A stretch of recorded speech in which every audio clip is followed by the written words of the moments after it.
motherfuckers get the shit. You get the shit with me. Me? Shit.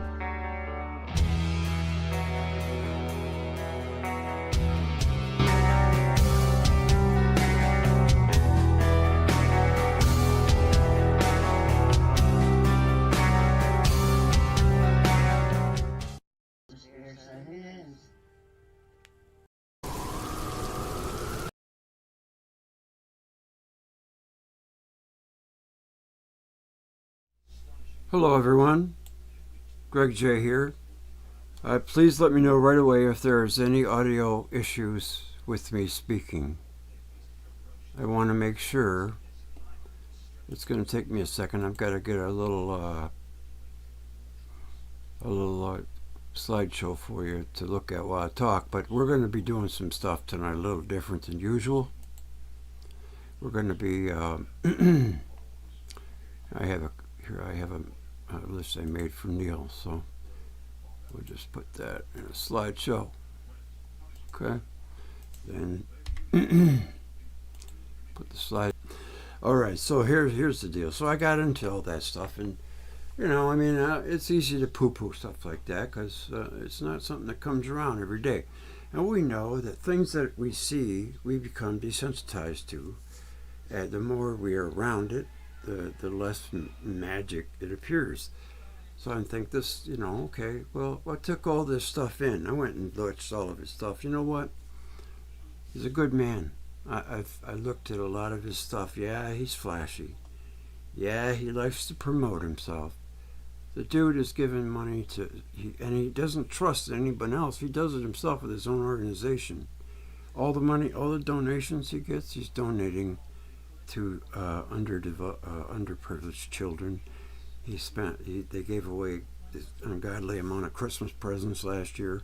Does it all himself, pays all his shipping. He's worth $200 million on the stock. Is listed with the, like he said, the SEP or whatever that is. And the most important thing to me is his message. Now he has a few things wrong in my opinion. His cosmology. And honestly, when you think about it, the whole thing with Nibiru coming into this solar system is actually the same story as Saturn, as the Saturn theory. So they're really not that far apart. Now, some of the things, the one thing that I don't get with at all is the star, coming around it was 3,500 years. Now they've changed it to 4,200. We can't see anything out there coming at us like that. Can a brown dwarf come into our solar system and F everything up like it did before? Absolutely. Is there one on the horizon? We can't see it, and it would light up electrically as soon as it got into the sun's heliosphere. So we don't see anything like that. We know there are planets out there, planetoids, planetesimals, things like that. But the nearest brown dwarf star to the Earth is 4.2 light years, I think, and that's Proxima Centauri. The last time I checked. Now, astronomy is always changing, except for the main theories. But they say Sumerian mythology is around 3,500 years older than the Bible. The first written form of the Torah, or Old Testament of the Bible, was not written until somewhere between 1,000 and 900 BCE.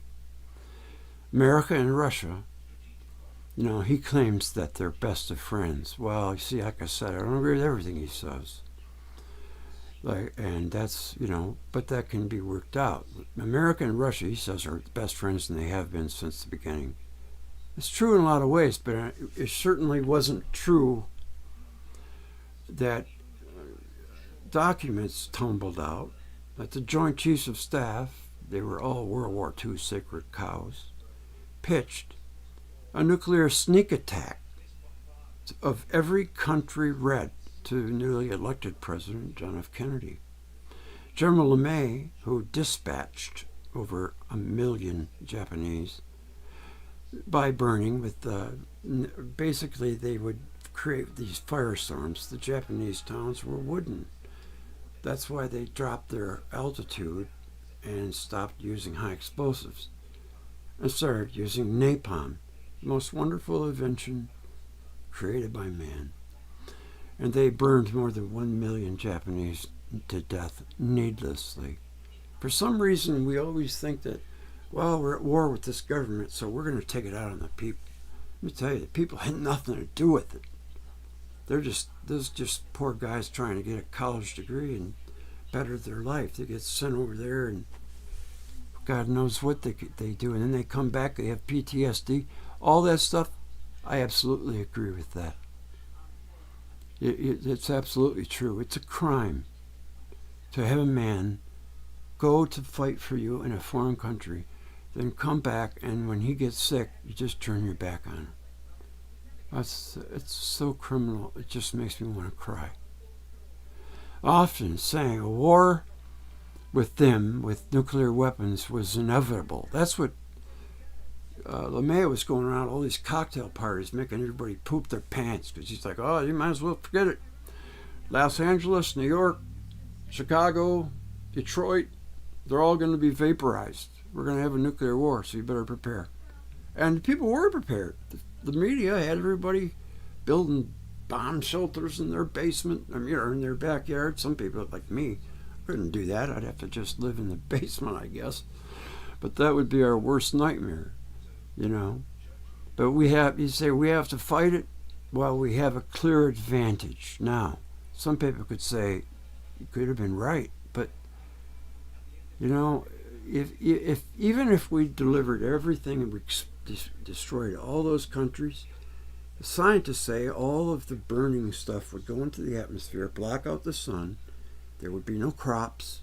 People would starve to death. The nuclear winter would last for 2 to 3 years, and it would take hundreds of years for the nuclear, contaminated land to get back to normal. This is why these billionaires want to move and create a breakaway civilization on Mars. Now, what's to say that very thing wasn't done here? The Saturn theory and the creation story of the wars of the gods, of course, as above, so below.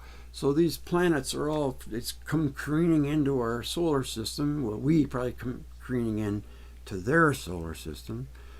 And there's 2 or 3 planets are inhabited. Maybe one is the completely ultra high technology.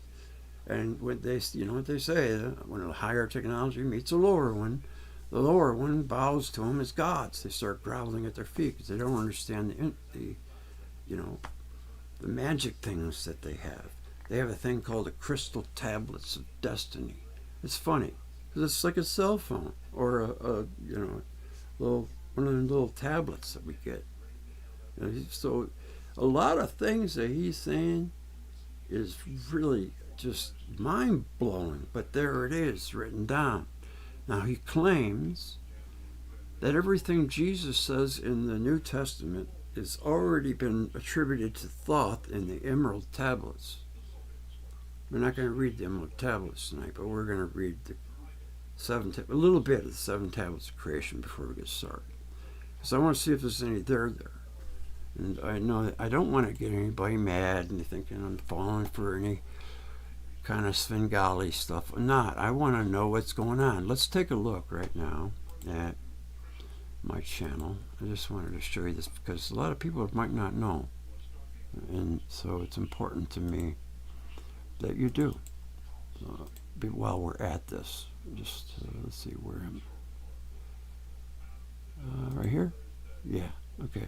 This is my homepage, and I wanted to show you, in case you didn't know, this is the homepage. This is where you'll see this for you, and I have my videos, live streams, Saturn Death Cult, Slayer Benaria, shorts, Palestians, Prehistoric Earth, Rosalind Collision, the book. You can listen to the book, one chapter after the other. Earth and Upheaval, the Kennedy, the 2 best series that are ever made, in my opinion, The Men Who Killed Kennedy and Evidence of Revision. That's all you need. That's all you ever need. These are my popular videos. Let me tell you what happened to this video right here. The first time I hit it good was with this one. I came out with it within my first couple months, and I was getting just zinging up the line, with subscribers. I got to about 9 grand, and everything came to a screeching halt. And it took me over a year to get the next 1,000 to get 10 grand.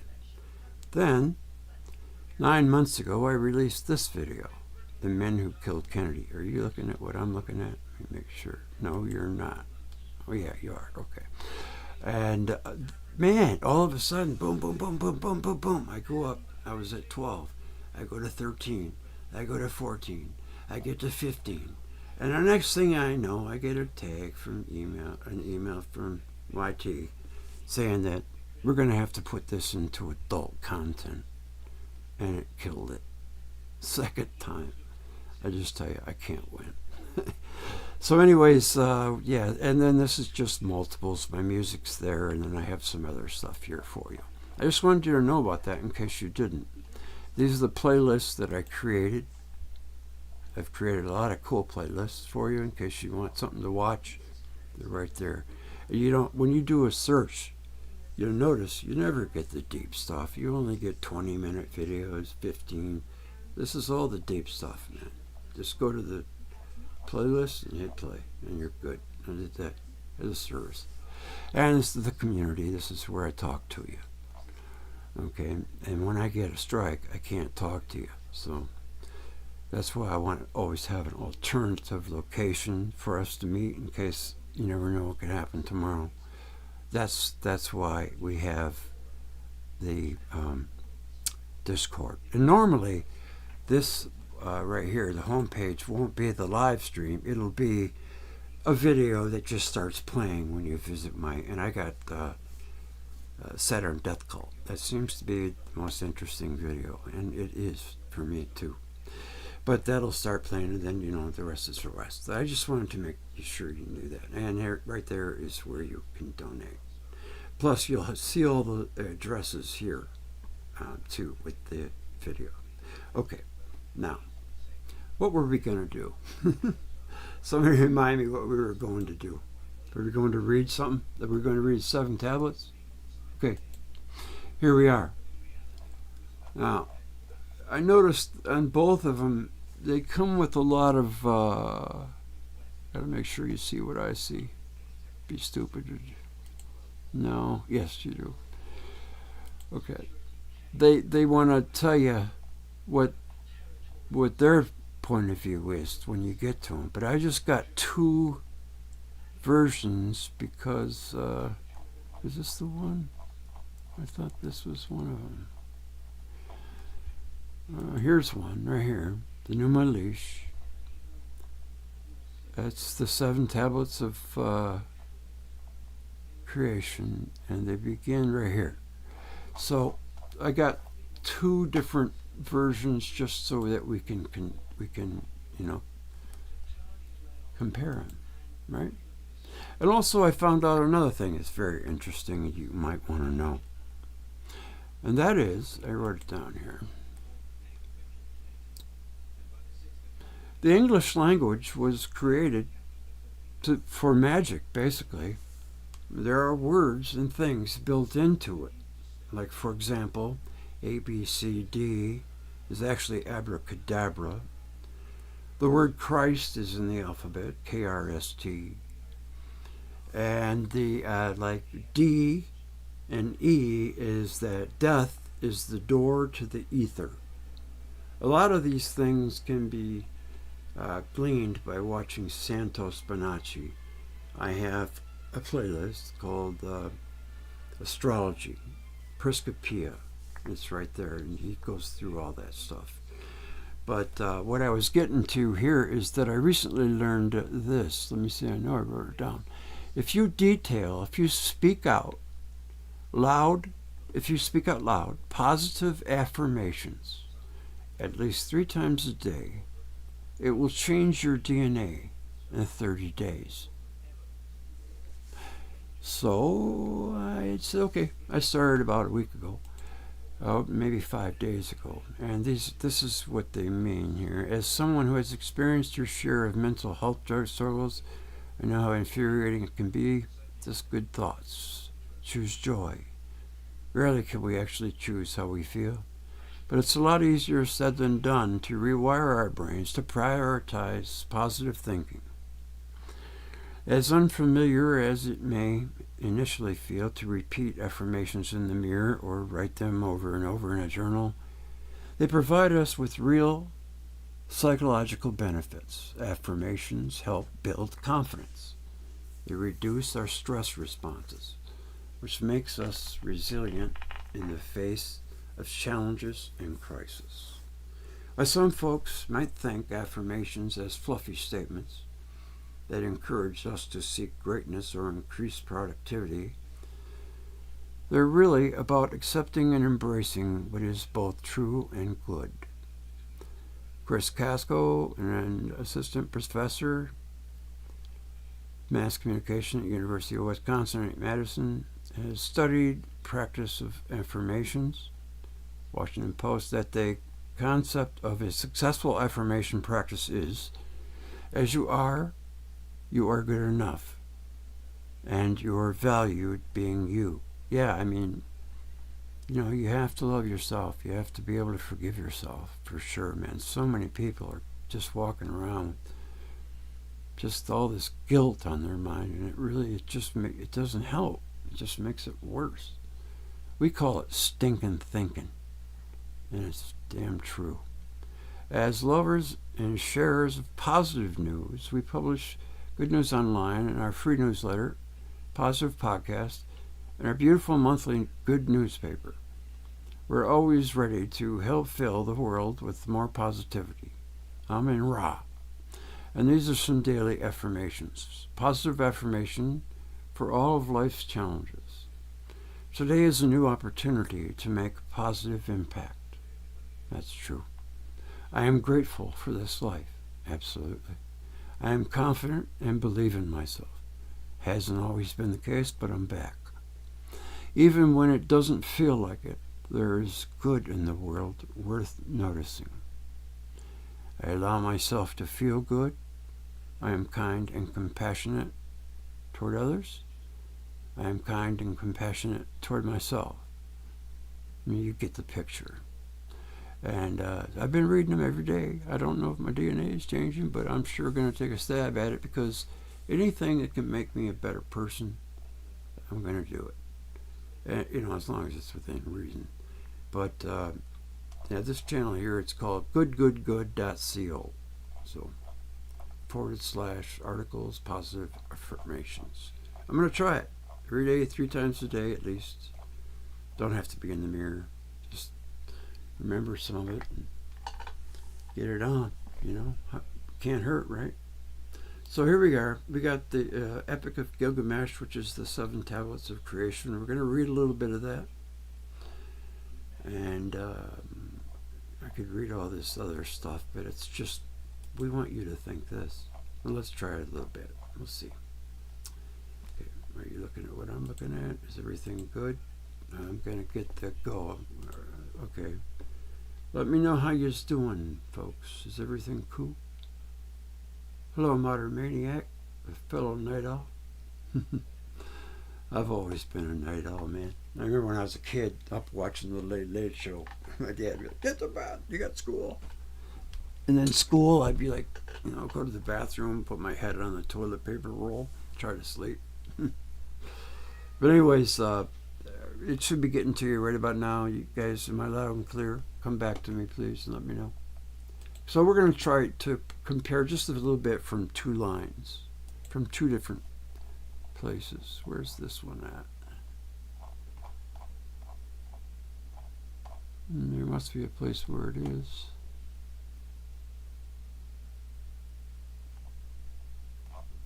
I had it up. Where did it go? Huh. Most unusual. Okay, well, we could just go for one for now. I know I had it set up. I don't know why it's gone. That's what I'm talking about. Crazy stuff happens all the time. I know it ain't me. I'm not losing my mind. Oh, well.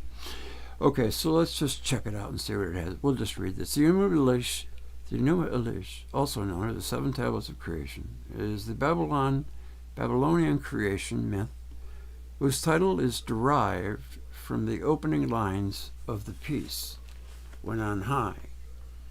The myth tells the story of the great god Marduk's victory over the forces of chaos and this establishment of order and creation of the world.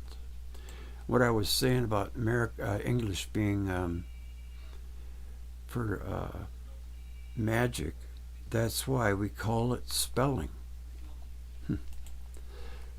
All of the tablets contain the myth, also known as the Enuma Elish, found at Ashur-Kish.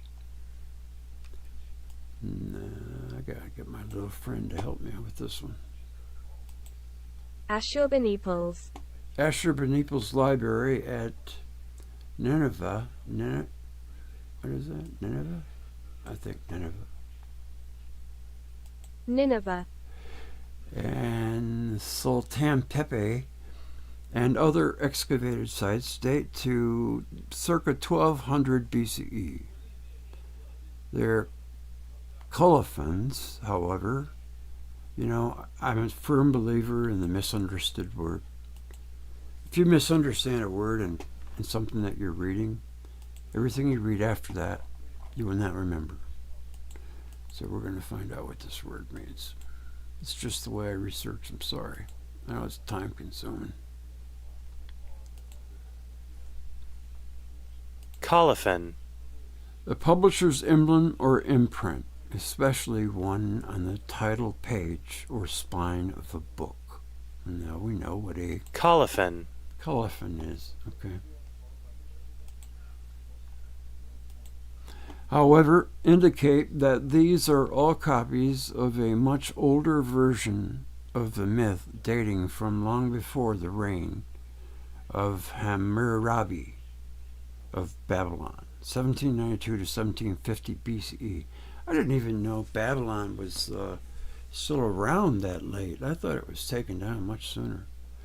The king who elevated the god Marduk, or Marduk, whatever you want to say, to patron deity of Babylon. The poem, in its present form, with Marduk as champion, is thought to be a revision of an older Sumerian work. That's what it looks like. And I don't know how they could read anything out of that, and it just looks like a bunch of chicken scratch. As Marduk, the champion of the young gods, there was young and old gods, in their war against Tiamat. What was Tiamat? Tiamat is the Mesopotamian. Okay. All right. Okay. Goodbye. Oh, you're going to be like that, huh? Tiamat is a Mesopotamian goddess associated with primordial chaos, the Salt Sea, and the Salt Sea known from the Babylonian epic Enuma Elish. Okay. So Tiamat is a goddess and also a planet, right? I mean, isn't that the planet they say that Earth turned into? Let's see here. Tiamat.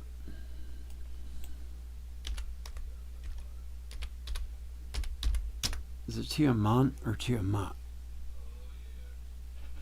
Tiamat.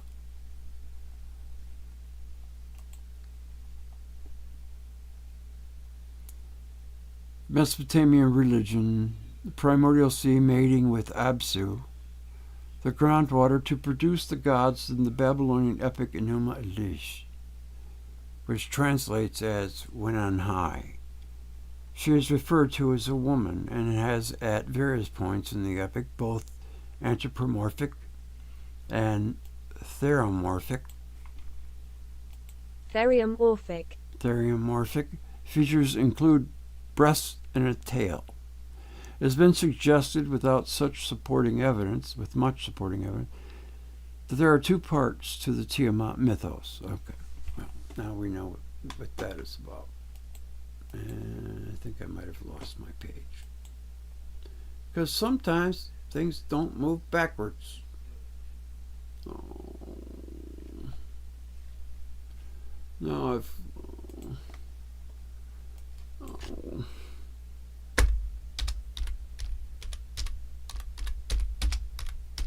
I didn't know that was going to happen. I usually don't do the first one. So here we go, right here. Okay. Oh, okay. Yeah, this is the one I found the first time. Okay, so let's read it. When in the height, heaven was not named. Now that meant, I'm going to find that other one too, because the other one was a little bit more breaking it down in today's thinking here. Let's see. 7 tablets of creation. All right. Now, okay, I think you're looking at what I'm looking at. Okay, that was the one that I got, and this might be the other one. Let's see. No, this is the one I'm on. Okay. What's this stuff about not being able to back? When did that start?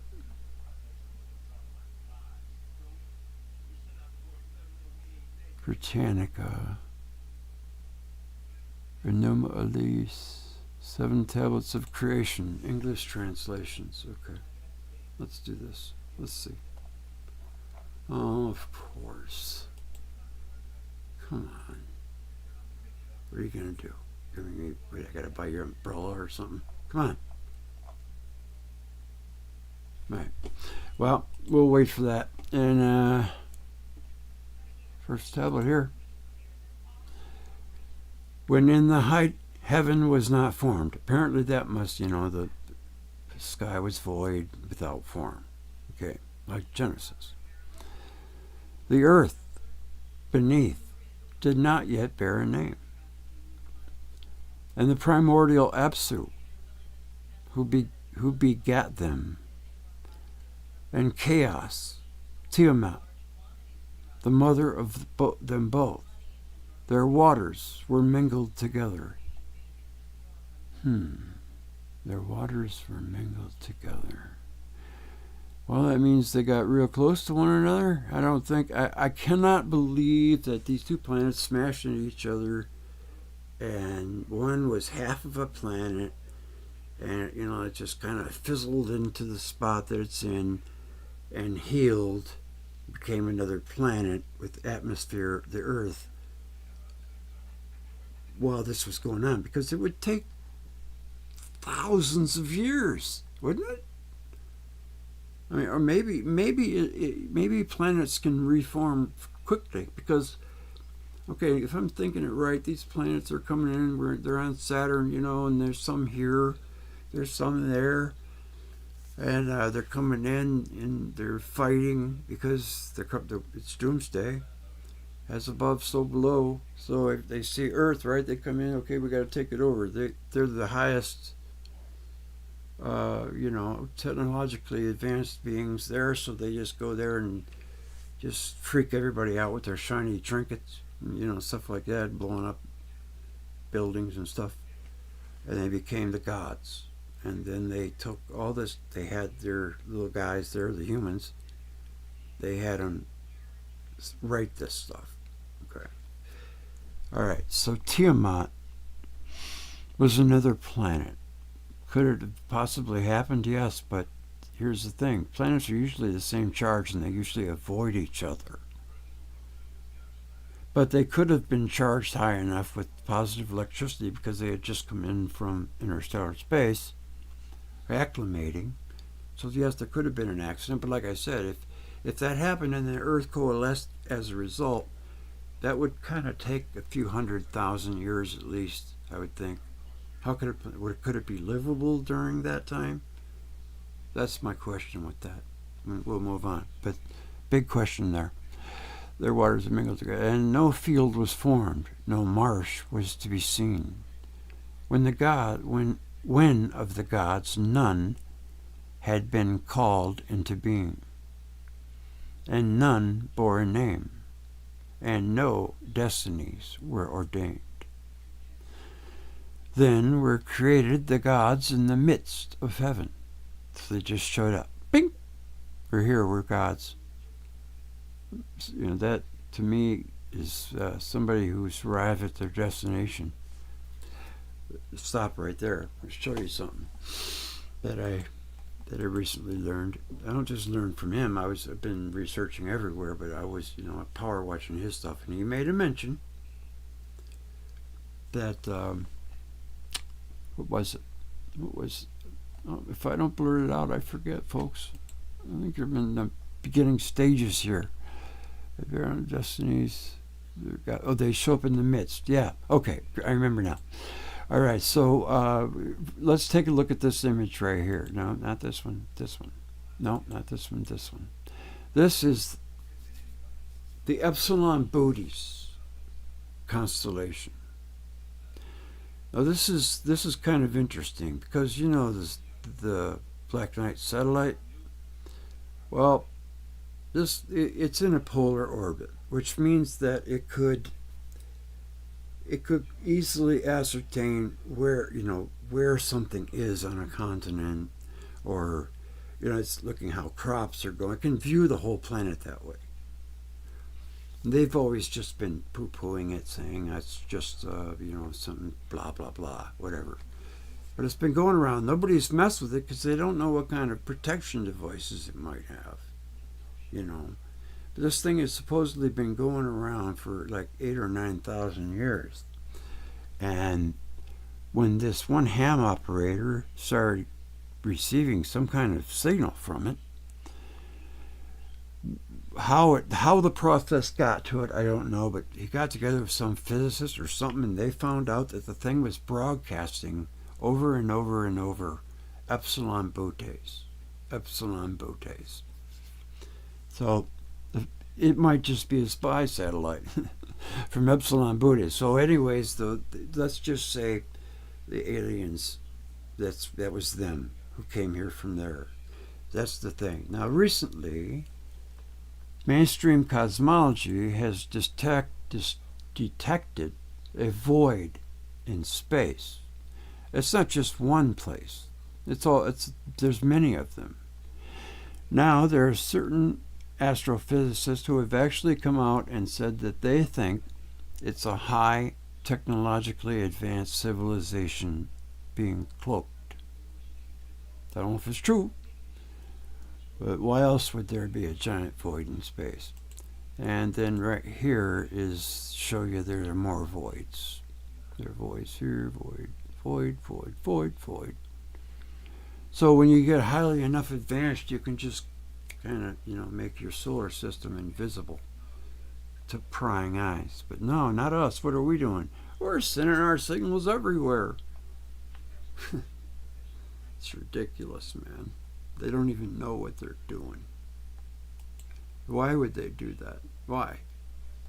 It just doesn't make any sense. We're going to read a little more before we move on. Because this has really intrigued me. I really want to, one of the main things that I've started researching for is because I kind of want to know where we come from. What are we? Where did we come from? Where are we going? Who are we? We're not from Earth. I do not think we grew out of the ground or off a tree. I think I'm going to play it again tonight because the video that I had it on I had to delete. But on the Lloyd Pye video, and this has to be watched with an open mind, the Lloyd Pye video, he points out that the second chromosome was fused. Well, you know what else belongs at the second chromosome? Are telomeres that have been capped, which is the reason why we can only live 120 years. They have, not that long ago, increased the life of laboratory mice 3 times their normal rate. I think it's just a matter of time for humans. Of course, billionaires, which might be the reason why they all live to be 100 anyway. But if people start living to be 200, I mean, that's the thing. I would like to live longer, but if I'm going to be like, look like Quasimodo and can't walk and can't use my arms, it's not going to really be much good. I want to be like I'm 30 forever. Then where do I sign up, if that's the case? But, all right, let's keep going here for a little bit longer. No field was formed, no marsh had been seen, when of the gods none had been called into being. There wasn't a god yet. And none bore a name, and no destinies were ordained. Then were created the gods in the midst of heaven. They just showed up and said, how you doing? Hey, how you doing? I'm God. Start worshiping me. And these cats right here, man, I got their last album. It wasn't that good. Lamu and Lahamu. Ladmu and Lahami were called into being. This must have been the first gods. Ages increased. Then Ashnar and Kishar were created, and over them. Okay, they were created and over who? Then Ashnar and Kishar were created, and over them. The long were the days. Then there came forth Anu, their son, Ashnar, Anshar, and Anu. And the god Anu?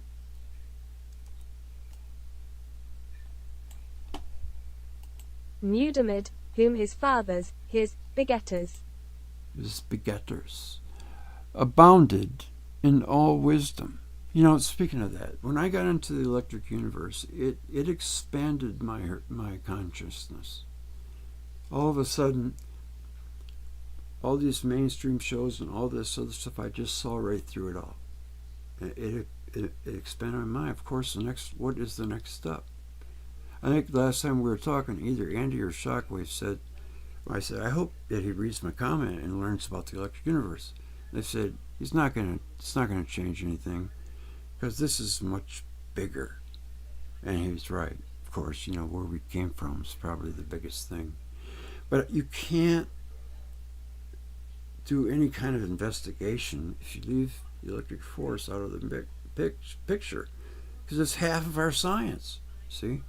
Anyway, abounding in all wisdom, he was exceeding strong.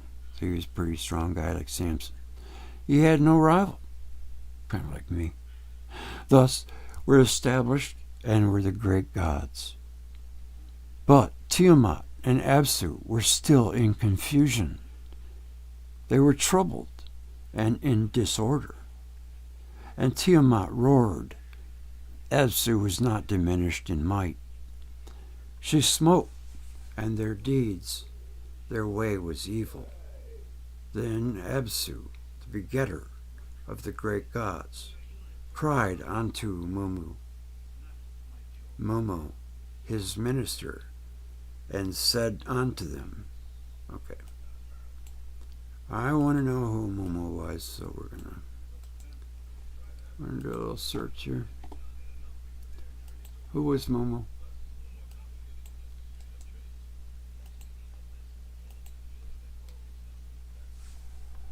Mesopotamian deity. His name was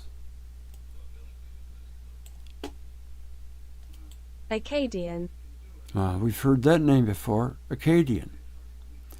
Loanword from Sumeria, which translates as main body, bulk.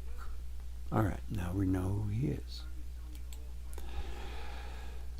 And said unto him, O Mumu, thou minister that rejoicest my spirit, come unto Tiamat, let's go. So they went before Tiamat, and before Tiamat they lay down. They consulted on a plan with regard to the gods, their sons. Absu opened his mouth and spake, and unto Tiamat, the glistening one, he addressed their way. By day I cannot rest, by night I cannot lie down in peace. I didn't know that. but I will destroy their way. Destroy, destroy. I will. Let there be lamination, and let us lie down. Okay, what is lamination? Let's find out. No. Wrong thing, Greg. There you go. Okay, lamination. I know it's slow and tedious, but see, if you don't do it this way, might as well just not even bother. Lamentation. Lamentation. Okay. Lamination is something you do to like a plastic card or something. The passionate expression of grief or sorrow, weeping, scenes of lamentation. Got it. Thank you. Thank you very much. And let us lie down again in peace. When Tiamat heard these words, she raged and cried aloud. She grievously. She uttered a curse, and unto Apsu she spake. What then shall we do? Let their way be made difficult. Let us lie down again in peace. Mumu answered and gave counsel unto Apsu, and hostile to the gods was the counsel Mumu gave. Come, their way is strong, and thou shalt destroy it. Then by day shalt thou have rest, by night shalt thou lie down in peace. Apsu hearkened unto him, and his countenance. I don't know. Let's see. Countenance. Countenance. I have to look it up.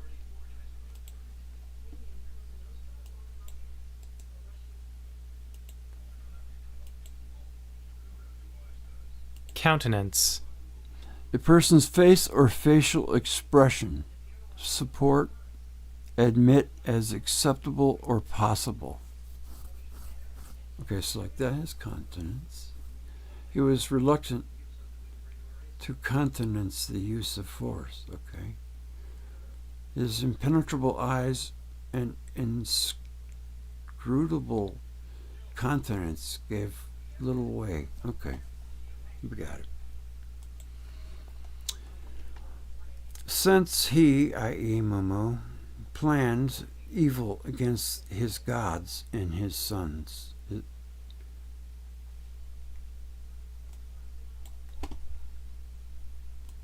Since he, i.e. Mumu, planned evil against the gods his sons, he was afraid. His knees became weak.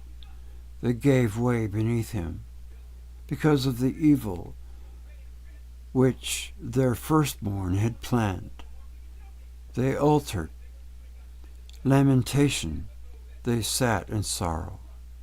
They, then Ea, who knoweth all that is, went up, and he beheld their muttering, his pure incantation.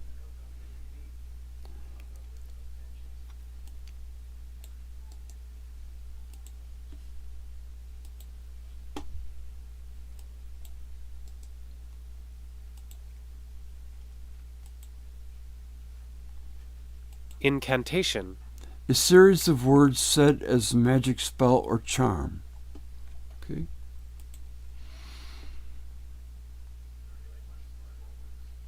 Misery.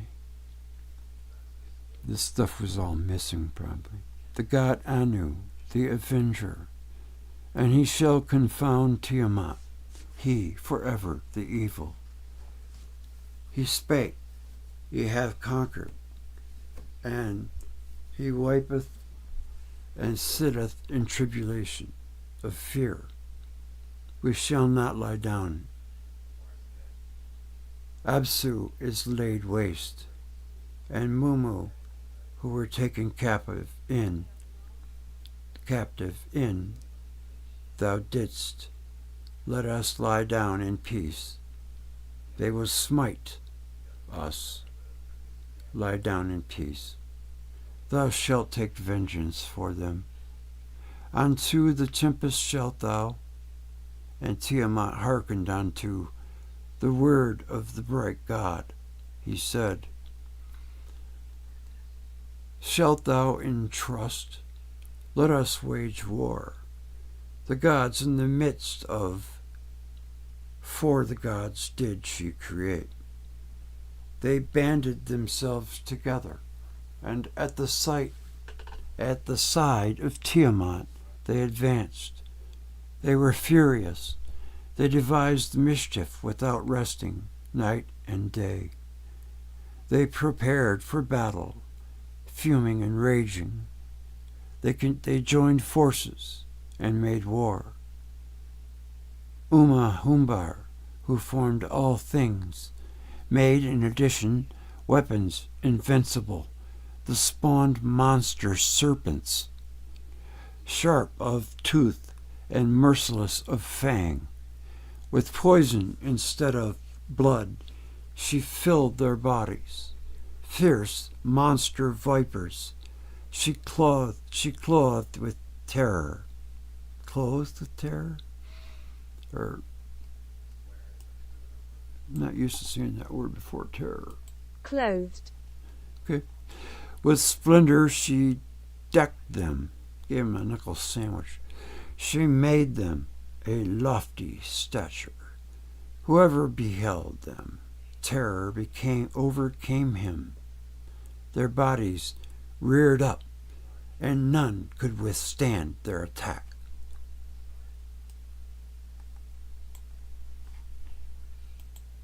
She set up vipers and dragons and the monster, Lahamu. 122. And hurricanes, and raging hounds, and scorpion men. 123. And mighty tempests and fishmen. Fishmen and rams.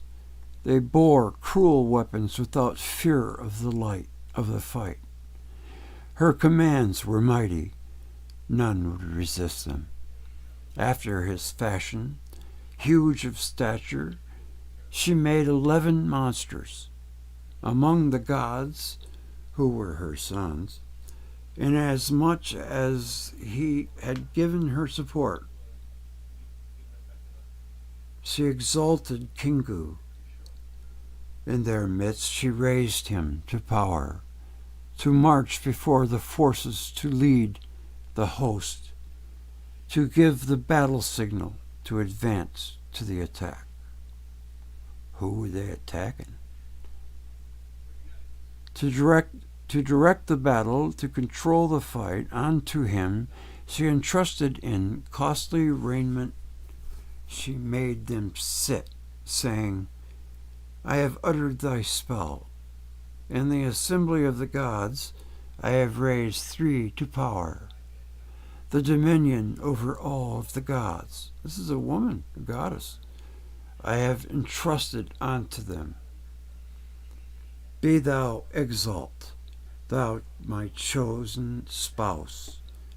May they magnify thy name over all of them. The Anunnaki. There it is. Now, I've learned something interesting about that term Anunnaki. The scriptures or whatever the documents, they say that it's basically an umbrella term. Those who from heaven came to earth, something to that effect.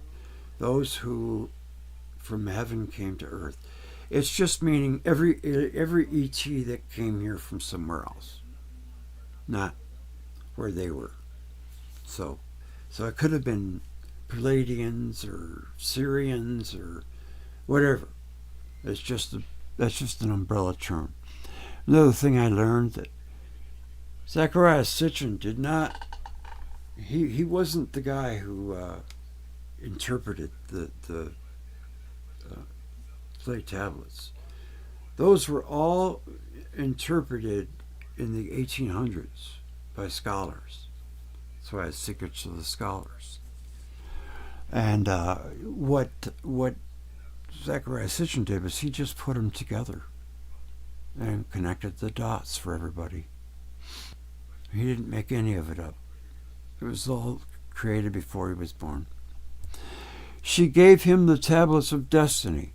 On his breast she laid them. saying, Thy command shall not be without avail, and the word of thy mouth shall be established. Speaking of that, I gotta try mouth. Hold on a second. A little sippy. We're gonna say we're about 138. What is? Okay, it's almost over. Okay, we'll just read the first one tonight because I have plans for you, darling. Okay.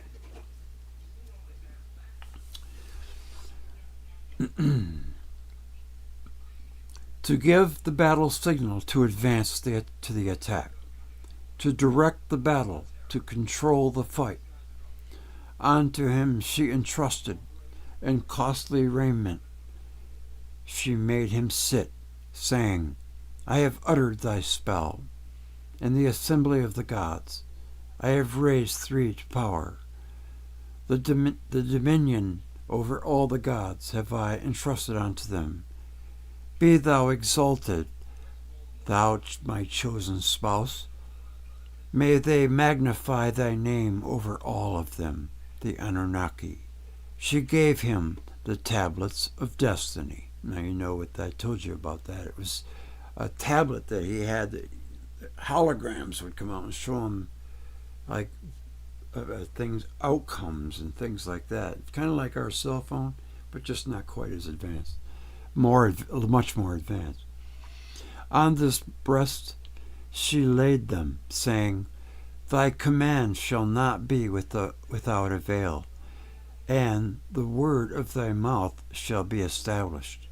Now Kingu, thus exalted, having received the power of Anu, must be some kind of technical power, technology, decreed the fate among the gods, his sons, saying, Let's open your mouth, quench the fire god. Whoso is exalted in the battle, let him display his might. And that would be the end. How long did that take? About an hour. Okay, that's about right. We'll get to the second tablet next time. And I have a few videos to play you. I have a playlist that I like to jokingly call Abby Normal. And there's some videos in there that, aren't your average EU or something like that video. It's just, I like this stuff. I think it's interesting. It's interesting big time. Happy Easter.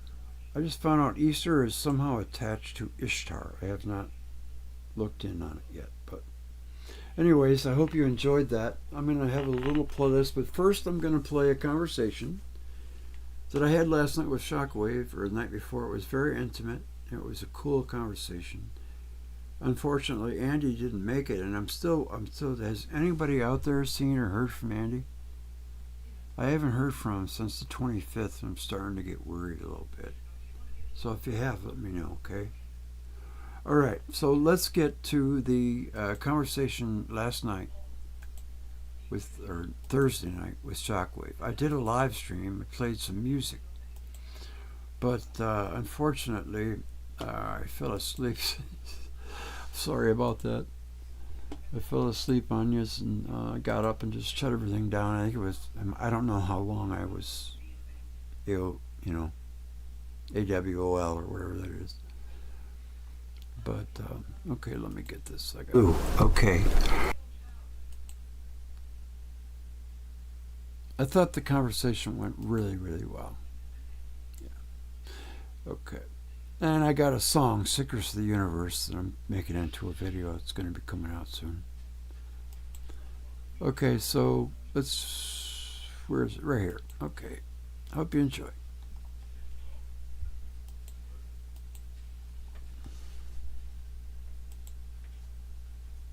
I hope it doesn't buzz.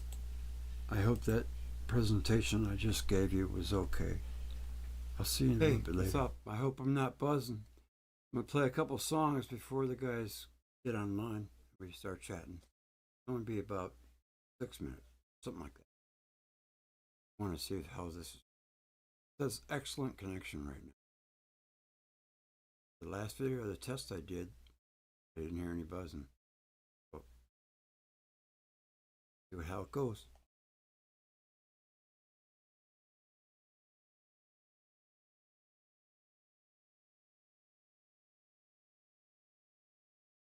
Tough day. Okay, buddy. Just give him the invite anyway in case he decides to slide in. Oh. Go. Whoop, whoop.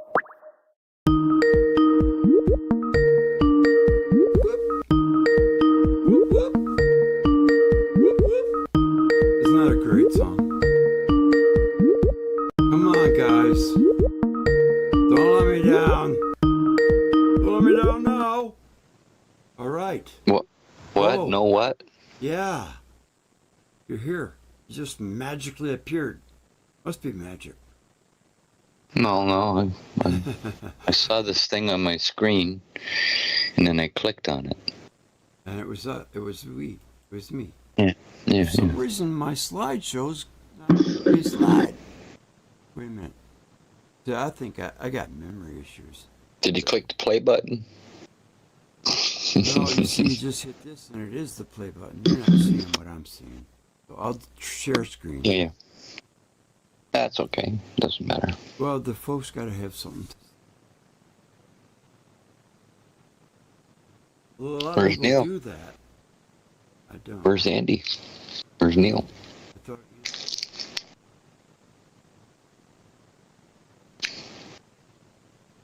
Suffering from brain overload. Got too many things I got to do here. Okay, number one. I have to get pictures. So we're going to go here, picture tools. Oh, share screen, I forgot. See, man, I think I don't know, I might be getting that old timers. Where the hell? Oh, here it is. Okay, share screen. Sound, share screen. Why isn't Andy? That's unusual, because usually he's the first one to answer. Right. Okay, now get my picture show working. I know, I'm sorry, man. I thought I was prepared. I got problems. Don't worry. What do you see me sorry about, dude? Don't worry. Did Neil say he was coming, or? Well, he commented to me on Discord that said that he had a long day and he was tired and he wanted to do it tomorrow. And I said, I can't do it tomorrow because I already promised my patrons a live stream. Even if I have to do it by myself, I got to do it, So I'll slip you an invite and maybe you can slide in. Now, this is supposed to be lit. I've used it 100. Oh, wait a minute. You know what you got? Because, select all. Now it'll work. Sometimes, dude. I'm dense. Slideshow. Got a slideshow. Okay, now I can put it on it. And we're good to go. Now we can take care of the Andy problem. There we go. What were you going to talk about tonight? Really, whatever comes to mind. There's a lot of things that I've been researching my buns off about so many different things, because I can only keep my focus. If it's not Electric Universe sedentary, I can't really keep my focus for more than a couple hours, so I switch subjects, And, right. And well, it's good. It's good that you're looking at a whole bunch of stuff, but don't get into overload where things that don't make sense in the electric universe seem to make sense to the general population. You know what I mean? Yes, I do. But I also have a policy that we don't know if anything is there unless we take a look. I like to look at the evidence. Yeah. I don't have any theories. I always say look at both sides.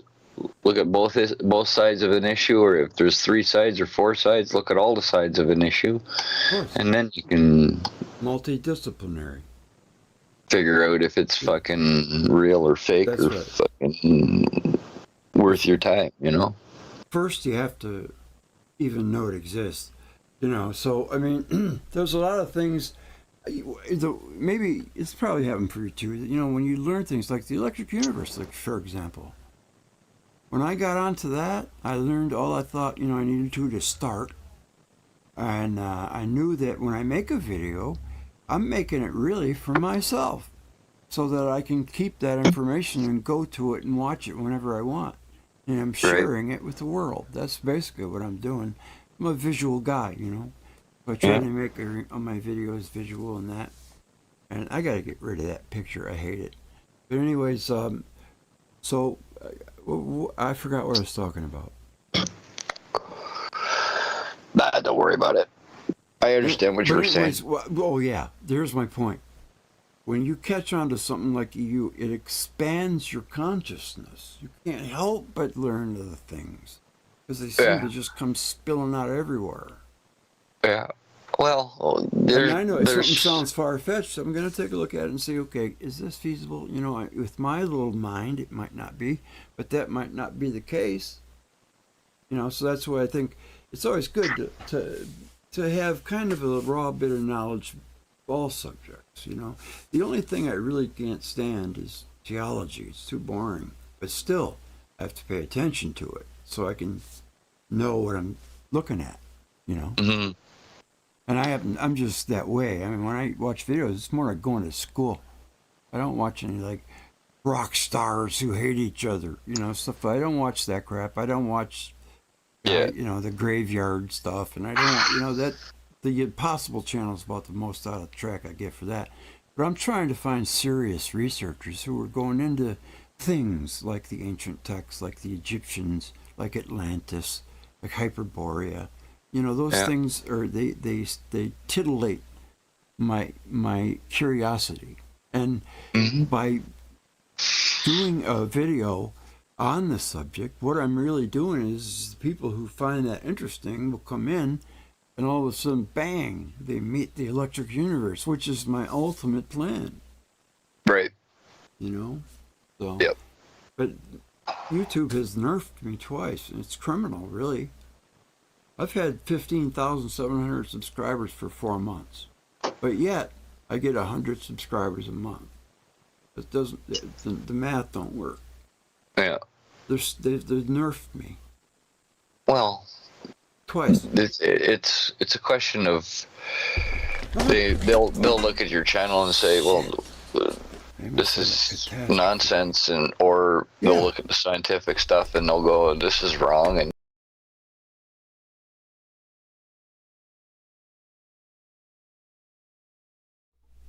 when I said I almost just had a catastrophe? My knee hit my table and my coffee flipped upside down and I caught it. It should have went everywhere, but I got lucky. That was it. Anyway, I was going to add something to what I said, but I can't remember. I'll get it later. This is misinformation, and that's okay. That's their prerogative. They can always just leave the video, But I'm not really all that far-fetched, but I do have a few videos out there. Oh yeah, my ultimate plan. Yes, I think that's there's truth. Your use of copyrighted material. Of course, I know. I learned the ropes there.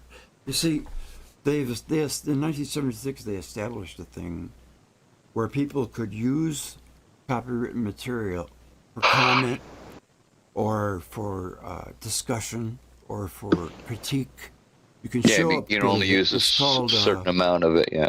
Yeah, right. You can't go over a couple minutes, but it's called something fair use. Fair use, yeah. But a couple times it didn't go my way, and I said, okay, I'll learn from that. Now I learned from music. It's a copyright, but it says does not affect the video on just about every one of them. Yeah. So but I can't monetize it if I have. Well, no, it does. It does affect the video. It allows YouTube to not promote that video. Yeah, that's okay. All right, so that's why I decided to use my own music. Sometimes when I play music by others, I'm just kind of doing a little nostalgia, and I'm just kind of turn people on to music they might not have heard before. So Yeah. I know it's kind of risky, and I shouldn't. I probably won't anymore.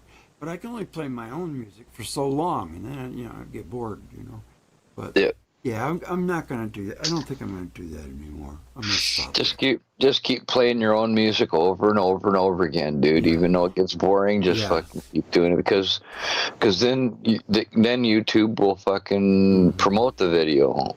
Yeah, I get it. You know what I mean? That makes sense. They'll put it on people's recommendation lists. Anything that's got copyrighted material on it, they won't. You just taught me something. I didn't know that. Yeah, man. Cool. Let's send Andy, and I'll send Just picked up a 303 that I refurbished. 303. Yeah, Lee Enfield rifle. Oh, did you know that one of those were found in the 5th floor of the Texas School Book Depository? A 303? Yeah, the British Enfield 303 in the 5th floor. No. And the 6th floor was the Mauser and the Carcano. Right. Yeah. What was I gonna do? Call Andy. Yeah. Thanks. I've been a lot on my mind today, man. Trying to find a new doctor. So much shit is going on. Yeah. It affects me. First No thing I doubt. gotta do is get the Skype invite. Let's see, where do I get that at? Where's that at? Invite others right here? Oh. Oh, yeah. Yeah. Andy. Well, we can just call him right now. Maybe he'll answer this time. Yeah. Yeah, so when I entered, I was always a video watcher. And he did. I learned another thing today. I always wonder. He answered? Yep, he's here. Oh, good. Andy, you there? He says not on this call. I think he's having problems. Yeah, I forget it. I lost my track of thought. I know it's been a long day. Oh. Well, you must be playing what it a is. video with you, me, and him on it. Okay, never mind. Was that? No, this is the live I'm stream. looking at your screen. Yeah. It's the live stream. It says Andrew Davies. It's yellow. Are you streaming right now? And I'm getting the circle. Yes, I'm streaming for Patreon. Oh.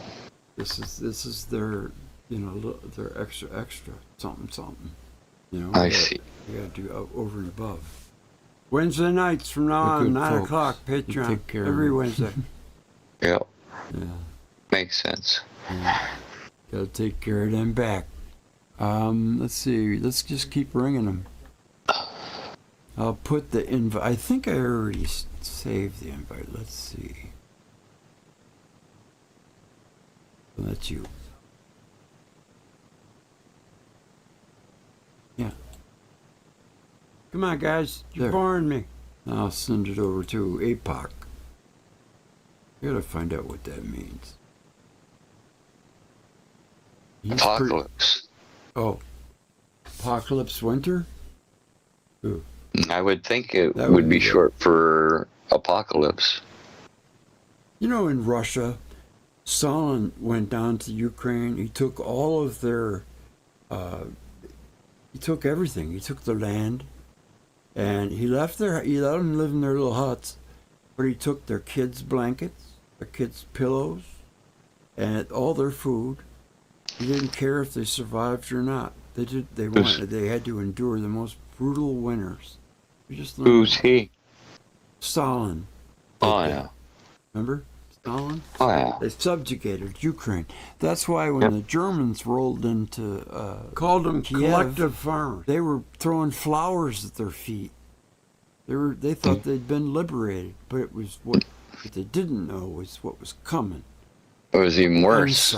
Grouping and BSS. Yes. Of all mine here. I shouted kilos this one for you. Yeah.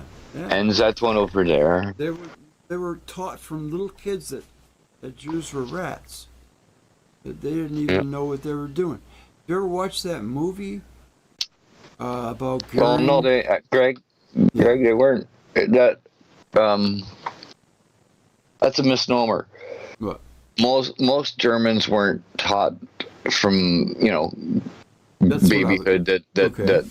that the Jews were rats and blah blah blah new. blah. No, that's just the lower classes that would fucking think that way.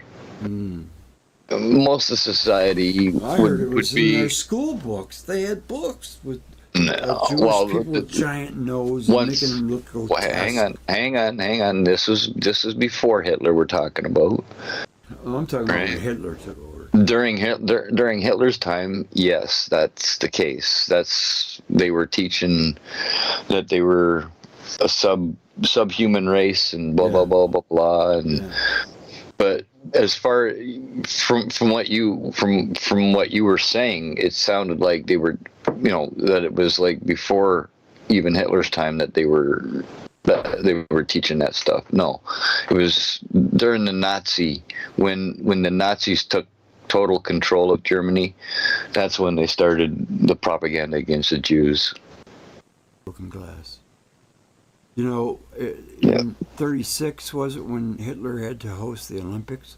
They took all that stuff down, those signs and all that, and made it like you were one big happy Germany. Was the ambassador to Britain, Great Britain, for America, and he praised them in his diary. He said Adolf Hitler is going to be a great leader for the German people.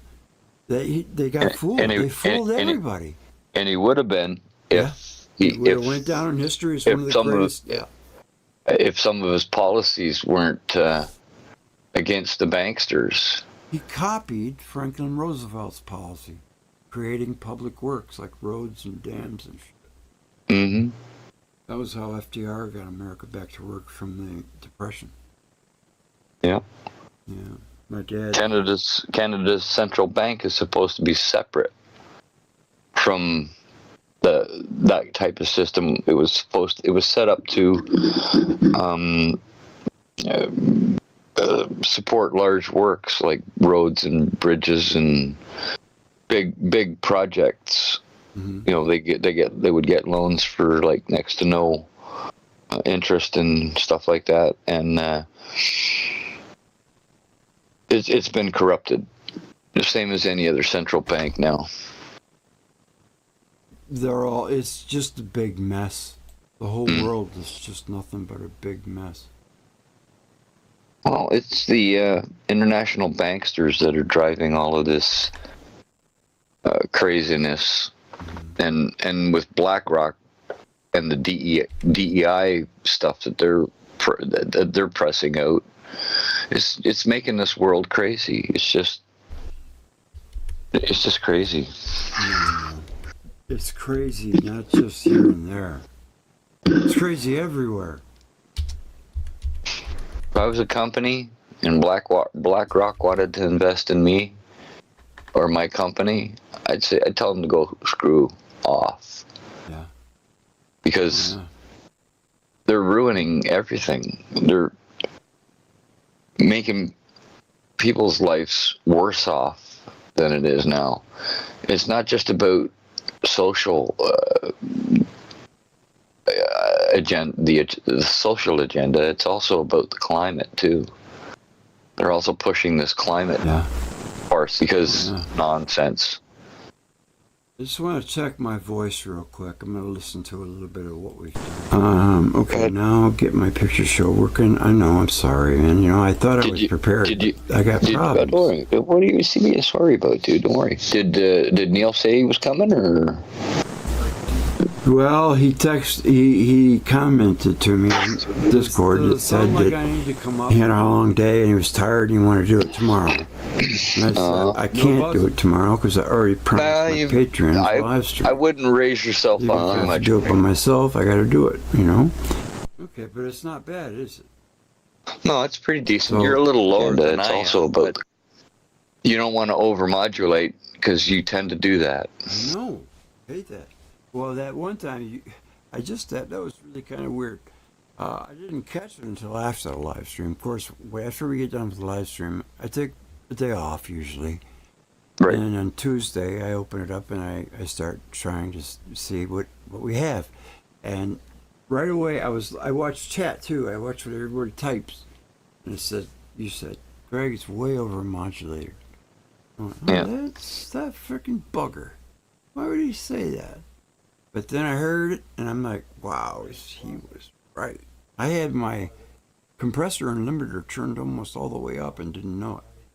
Yeah. Because you got to pay attention to the filters. When you turn it off, whatever setting it was on, it's going to be on when you open it. Right. And I didn't know that and suffered the consequences were probably loss of subscribers. Well, I don't know about that, but yeah. you could still be understood. Oh, that everybody's great to me. You know, every once in a while you get someone come in, but for the most part, everybody's really cool to me. I like that. But the thing is, YouTube they don't like me. They just don't like me. What's that, a picture of Herberg Harrow? Yes. Yeah. That's probably, that was in the pictures right here. See, I got my picture file floating there. And that's what everybody's seeing. I don't know why I'm not seeing it right now. You know, I would. That was the Horsehead Nebula back there, wasn't it? Just the bottom part of it. I don't remember. That one is the one that just gets me. I mean, it looks like a chick holding something weird with goggles on. I mean, you can even see the goggle strap.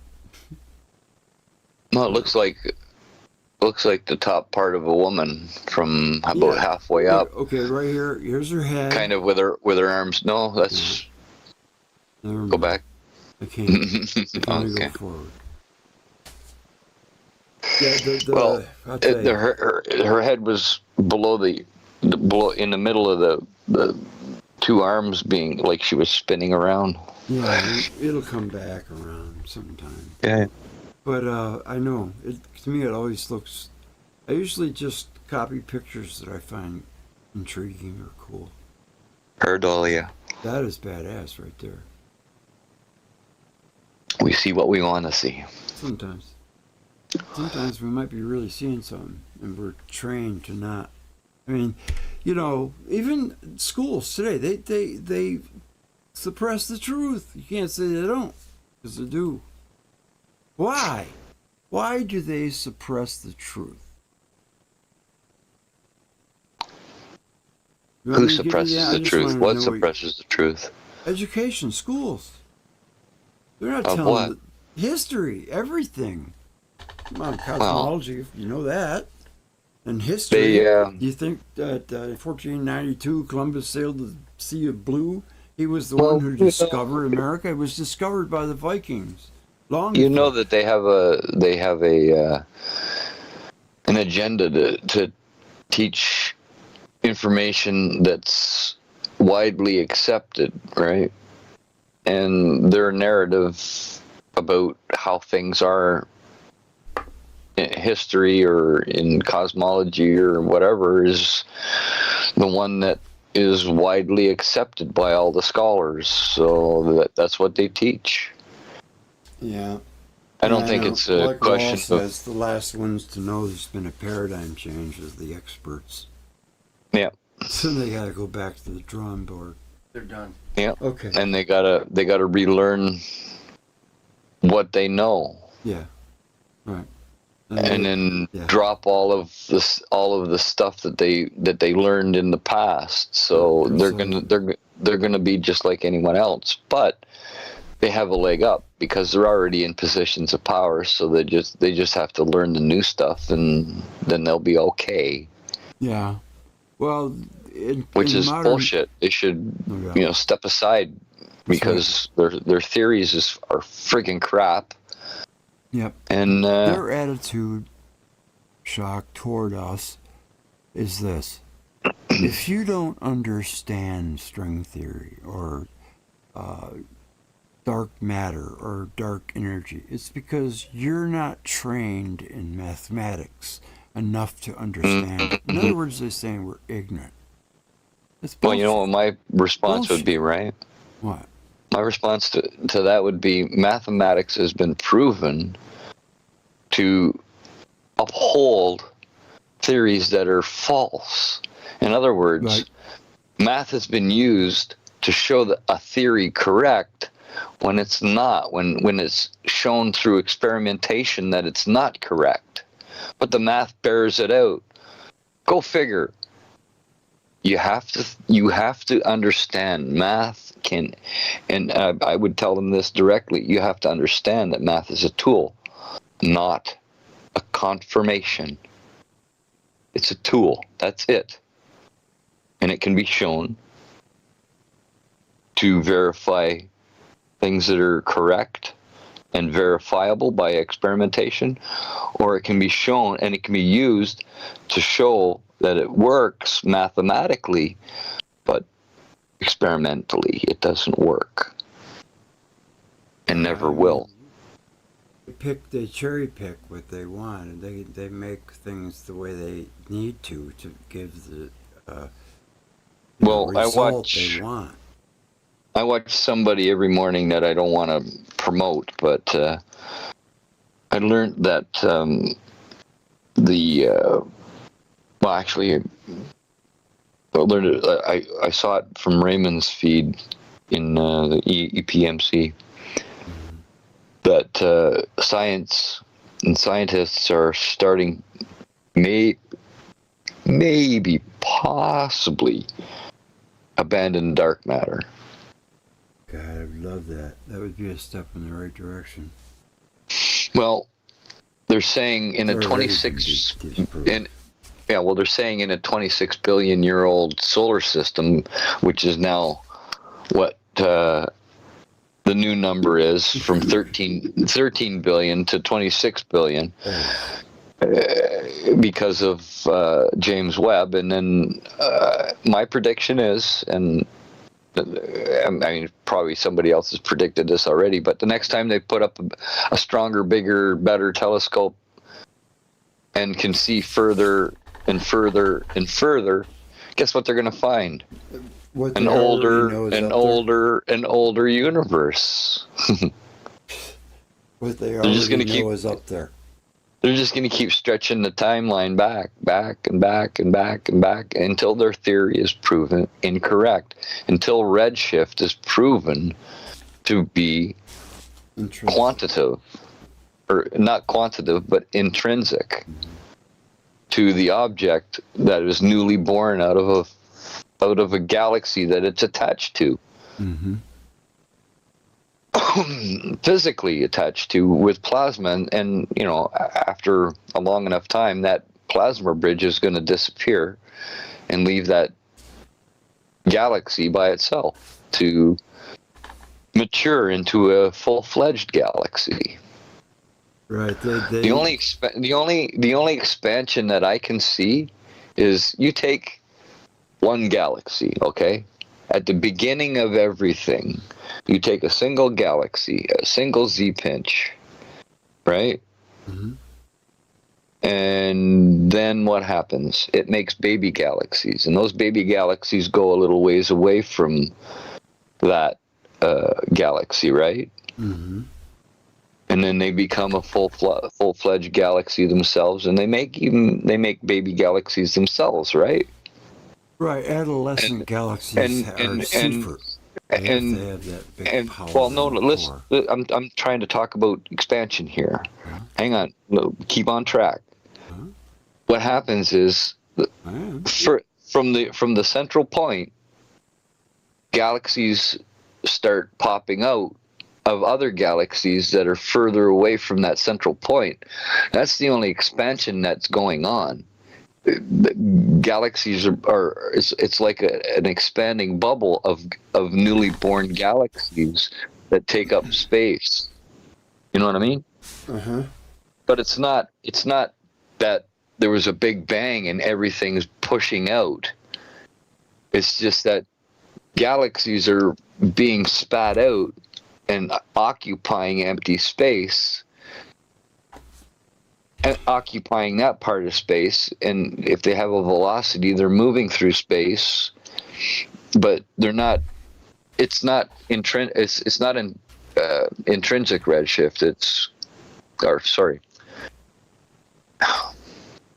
Help me out here, Greg. Well, Are intrinsic, right? Intrinsic. That means Yeah, it is signifies intrinsic. their Chip. age. Yeah, it's their age and their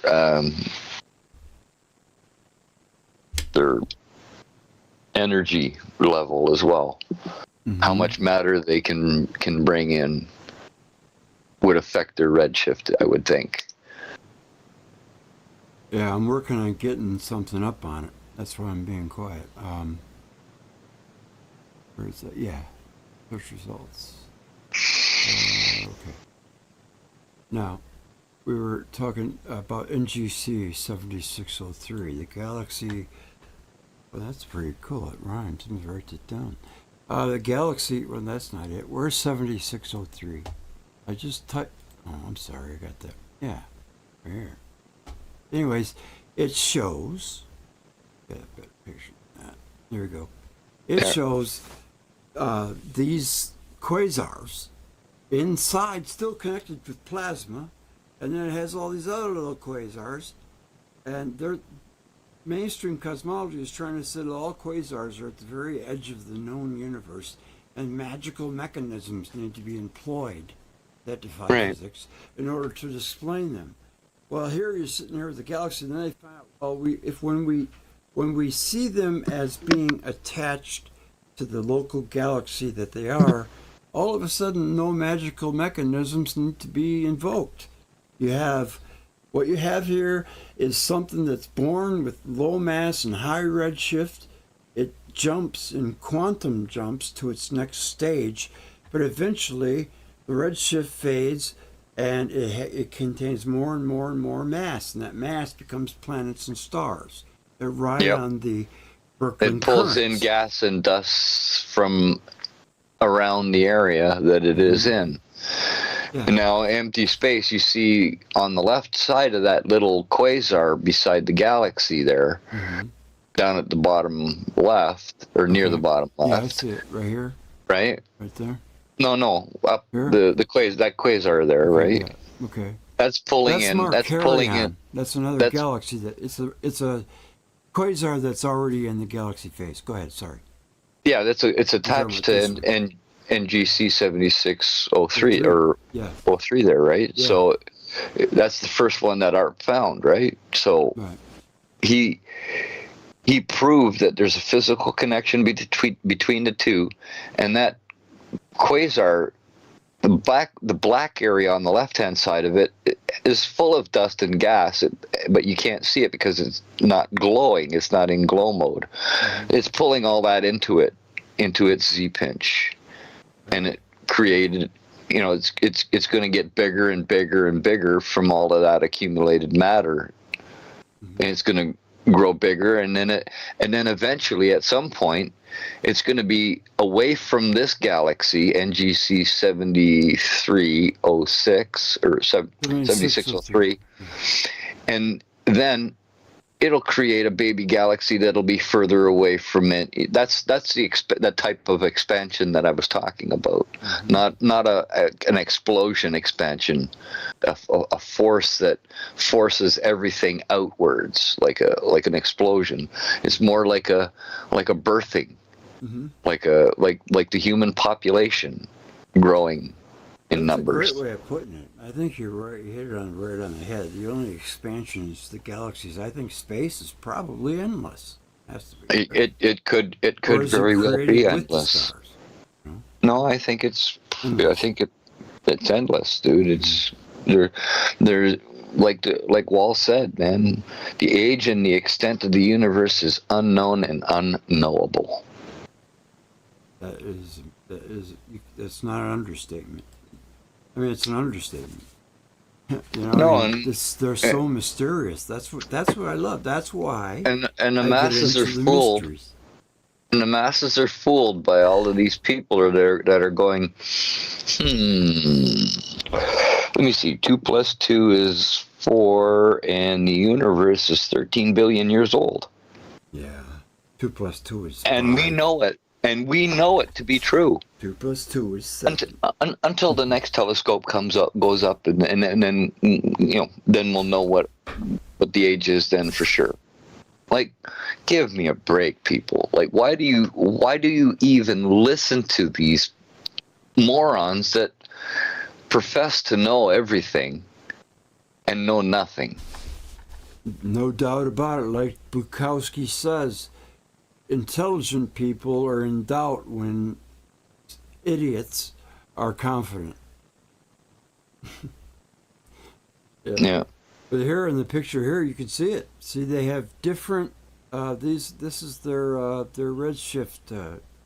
Yeah. No, There's however and they there's a measure smaller quasar right at the edge of the galaxy there. So how could it be going away when it's connected inside this plasma and it's got a different redshift number? That's what they're saying.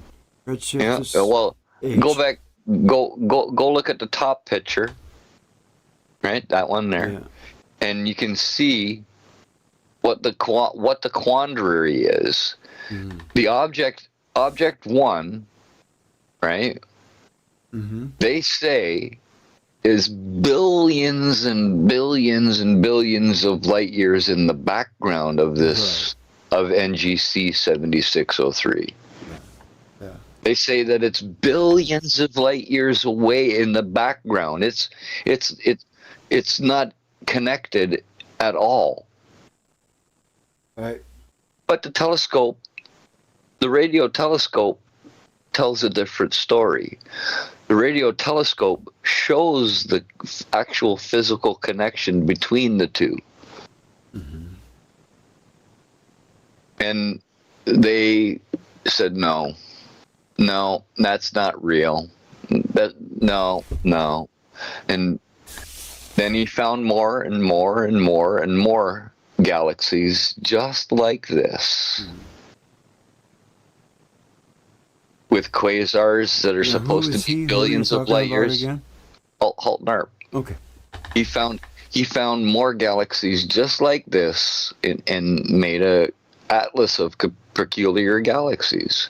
Mm-hmm. Yes, that he did. called it. And they still say no. It's not connected. It's billions of light years in the background. Right. Well, no, sorry, it's not. No, it's not. The one fella on Thunderbolts of the Gods, I always remembered he has probably the smallest clip of everyone, but he says they're looking through the wrong end of the telescope and telling us what they imagine they see. Yeah. That very, very good.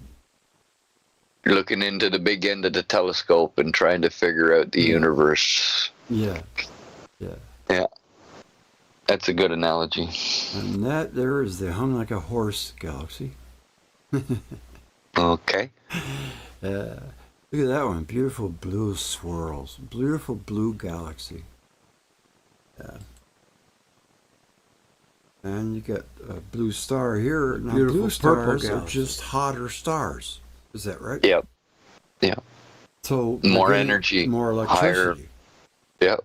The sun, according to Don Scott, is per millimeter, or is it square inch? I think it's square inch. The sun is 40,000 volts per square inch, or per square centimeter. He went. I'm not sure. That's what he said. It's in my notes. 40,000 volts. Well, if he said it, he must have figured it out and worked it out the math. Yeah. That's pretty something that's 800,000 miles, in diameter. Put all them square centimeters together. That's how powerful the sun is. Yeah, well, Hannes Alfvén, he figured out how the heliopause is the cathode to the sun's anode. Is that what it is? Yeah. I never heard that before.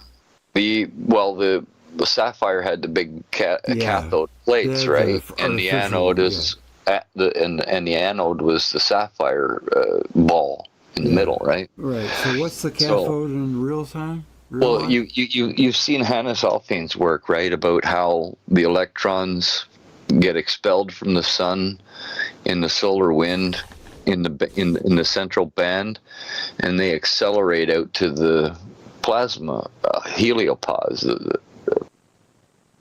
plasma sheath that surrounds the solar system. Okay, And so they it's go out not to an that, Oort and then they cloud? go up, and they go up, and then they come back down into the sun. Oh, It's a cyclical.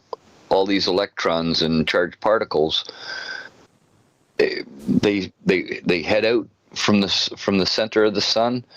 They go out to the heliopause, and then they either go up or down depending on whatever force pushes on them to go whatever direction, and then they get fed back into the sun.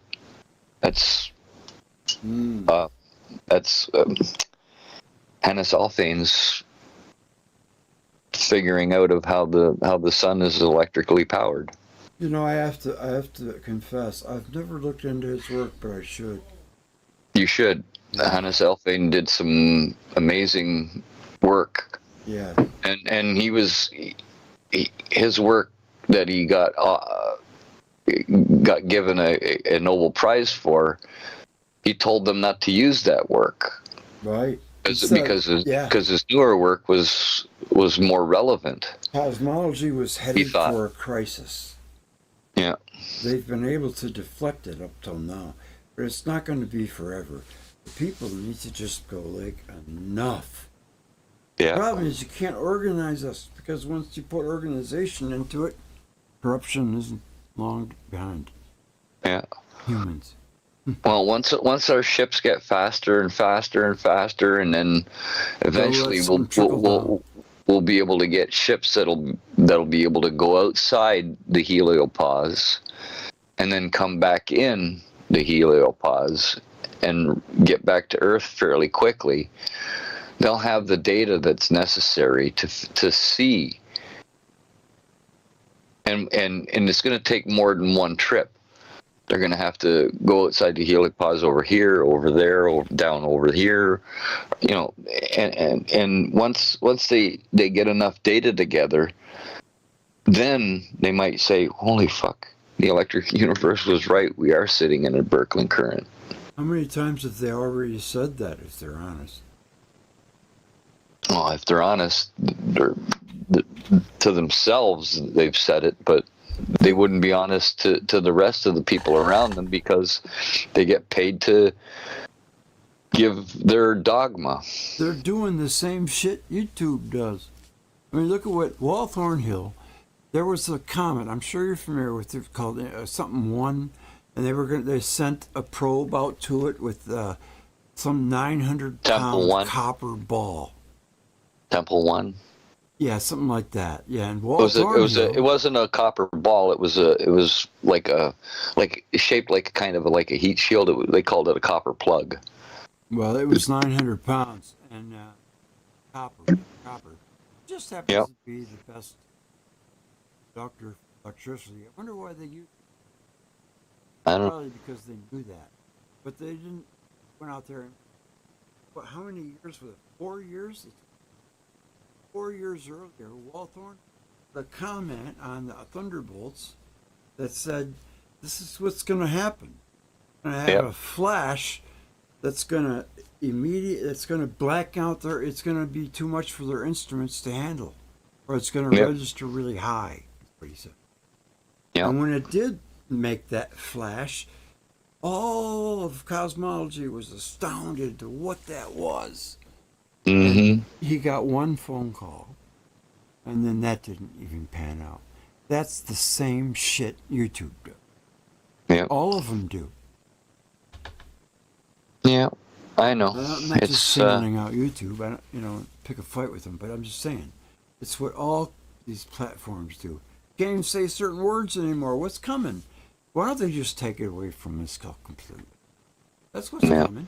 And you can't tell people just to put their heads down and go to work and, live your life, because now your life is being affected with all of this carbon taxes.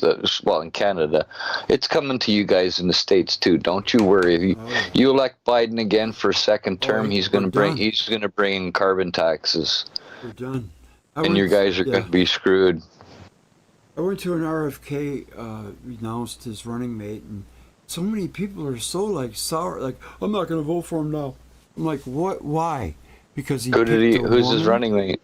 Some lady, some girl that he's worked his whole, they've worked together for their whole life and they know each other, and they're on the same page. But she's a doctor, she's got a PhD and all that. She's legitimate, but because she's Asian too, but she's American. She's a woman. All the comments, you should have read them. It was awful. It's like, oh wow, now I gotta find somebody else to vote for. So I commented. I said, why? Don't you think the world's fucked up enough by men? It wouldn't hurt too much to get a woman's touch, as long as she's legitimate. Not some goofy thing like what Biden got. That's all just veneer. But this girl may be for real. And might be onto some causes. But RFK, whether you like him or not, he's a good man. Donald Trump, whether you like him or not, he's a good man. Those people... Yeah, I don't even know who Nicole Shannon is, what her place in the Democratic Party is. So I don't think she's a politician. Well, then that's a good thing. Yes, that's an amazing thing. Yes. She's like a VP Trump. Exactly. But the vice president's job pretty much entails just being like a puppet head and just going to events and stuff like that. There's no really policy making. Try not to swear. Yeah, well, I mean, she'll probably so frustrated that I change the landscape of the White House for sure. Because it sounds like to me, from what you described, that they're longtime friends, and she knows what she's doing, and he knows what he's doing. So she'll be a good advisor to him. Picked her for a reason. There's got it. Obviously, he didn't just go, oh, you know what? An Asian woman would be cool next to me. I think I'll take you. Because that, if anything, hurt him. As soon as the people see that, they all men. It's got to be a man. Men. Like all the gods in the Bible. Everything, every one of them's a man. There's no woman. There was Isis. Genesis is a shortened saying of generation of Isis. That's why I say that's the only female, brand that the MCU is going to get any kind of positive feedback on is Wonder Woman, because there's a story there. There's a mythology story that rings with humans on a genetic level. Those are all from ancient texts too. They probably, I don't, as far as I know, I haven't seen them in them yet, but I just started reading them. But I heard many tales from people that said that when we first came here and got organized, we were under the divine feminine. Pharaohs or kings or queens ran the show. No, we weren't under the divine feminine. We were neutral. We were until like the gender. You might as well say not like gender neutral, but like gender didn't matter. Women could be priests. Yeah. Women could do a man's work. They often did. I mean, had to masquerade as a man. Had a little beard, everything. Yeah. Exactly.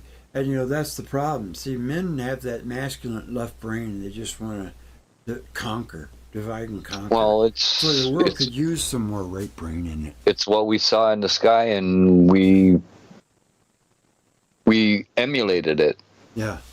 Yeah. Well, yeah. That's obvious. They drew it on every because of they could see as above, so below. Because of the trauma that carries on through every generation, we just keep doing it, and it's just craziness. Someone on Thunderbolts, I think, said that the scene that people were seeing was in the southern sky.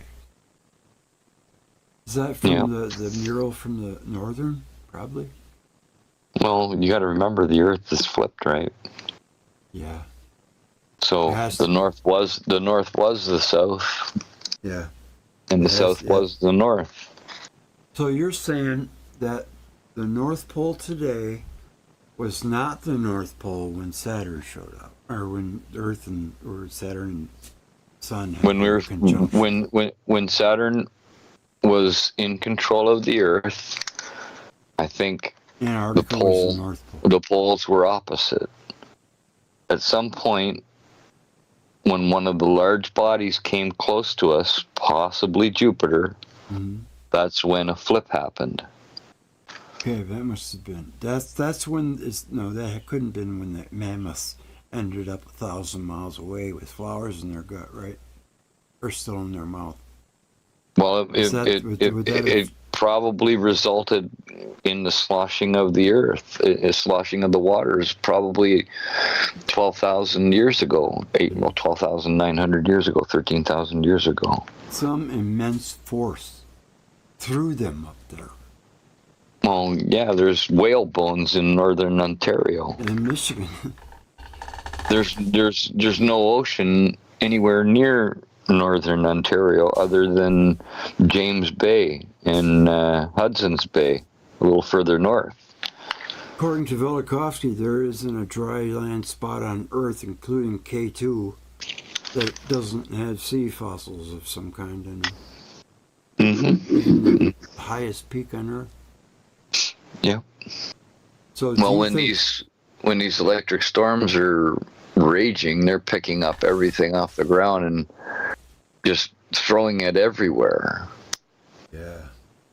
And it making it look like it's billions of years of erosion work, and and folding up of lands here and there. And,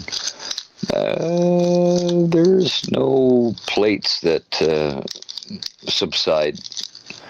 That has never been proven, that there are subduction zones and zones where you can only see expansion zones, really.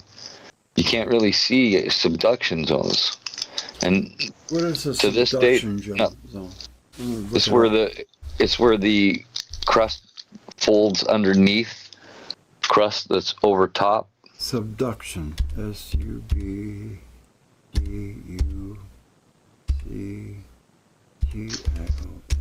Right? Subduction. Oh, okay. See, now there's one plate. You see the arrow on the left there? Yeah. It's the lens pushing towards the mountains and the volcanoes there, and it's being pushed underneath. That's a subduction zone. I see. Okay, I got you. I just wanted to make sure I knew what that was. There's expansion zones and subduction zones. Okay. The expansion zones go up, like on the right? No. Go to Google Maps. Okay.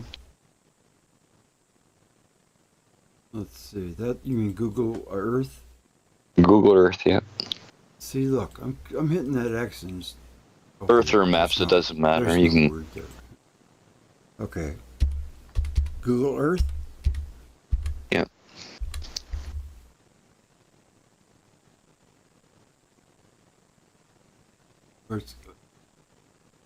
Something must have happened. Google Earth. Yeah. Okay. Got it. Well, look at all the freaking tabs I opened. Maybe that might help if I close some. One or two, maybe. All of them are projects that I'm into, you know.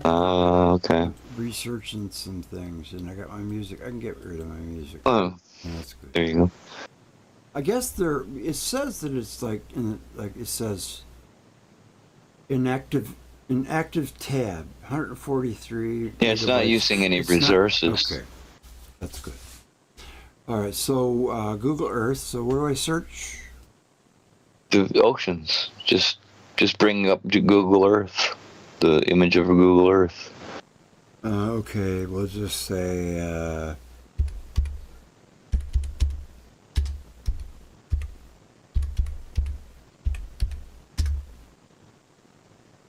I type with one finger. Here we go. Okay, we got it. Okay, well, How can I get scroll this to shit out of the way? Hold on, scroll to an ocean. hold on 1 second. Yeah. Okay, I can X this out. Now what now? Scroll into an ocean anywhere. Pacific. Now up top, across from San Francisco. Look at that. Look at all those. All those. 1 second. What? Oh, I will. Okay, I will when I'm done. Don't want to go battery. Hmm?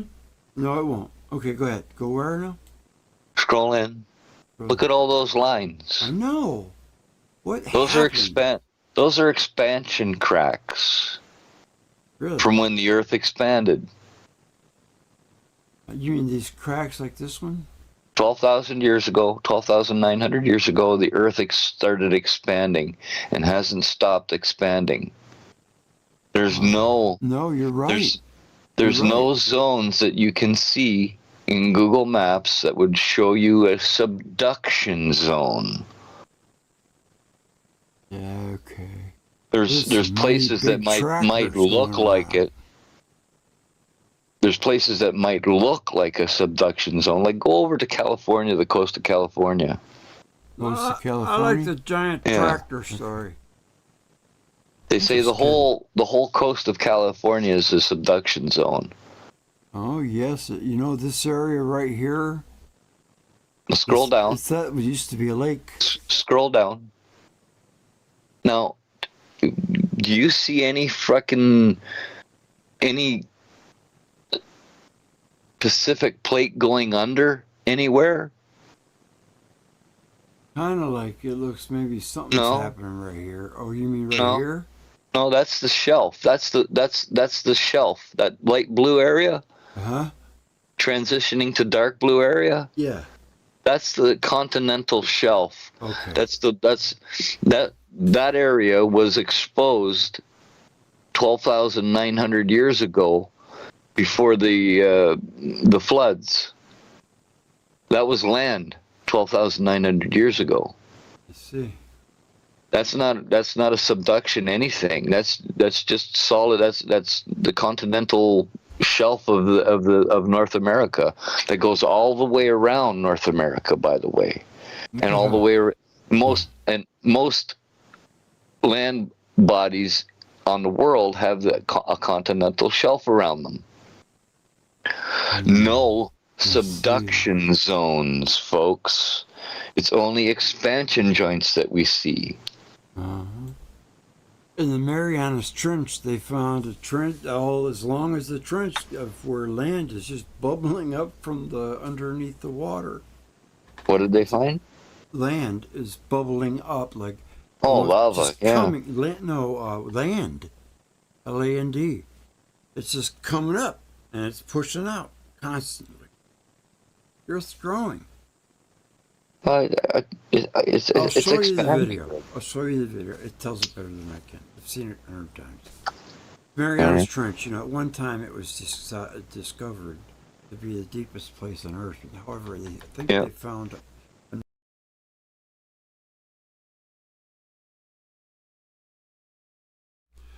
That reminds me. Speaking of the Marianas Trench, recently, just within the last month, a team was down there in a submersible doing their experiments, whatever it is they do down there. And a creature swam up to them, looked inside, touched the window with its webbed hand, and swam away. They got it all on camera. I've been trying to find more out about it, but it just seems really hard right now. They're being tight-lipped about it. But I know it happened.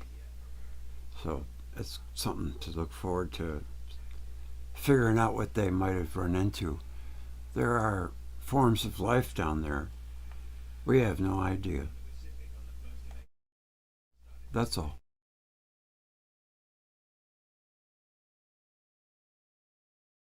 Another place since then is,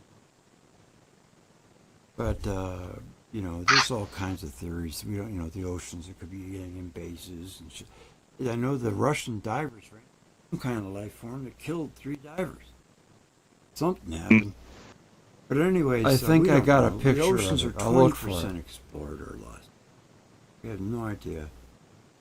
You have to be careful, reading all of this information. Dude, that's news. And That's not from any. I know that I can ascertain the wheat from the chaff. okay. One thing about California that gets me, but I'm not afraid to talk about it. Well, that kind of wasn't where I was going with that idea. The idea is, if you fill your brain with too much garbage, This is just shit I've known forever. Yeah. But when you look at California, I get kind of goofy ideas, but then I investigate, and if I found out I was wrong, I admit it. I mean, I don't ever say this is how it was. I say this is how it could have been. Yeah.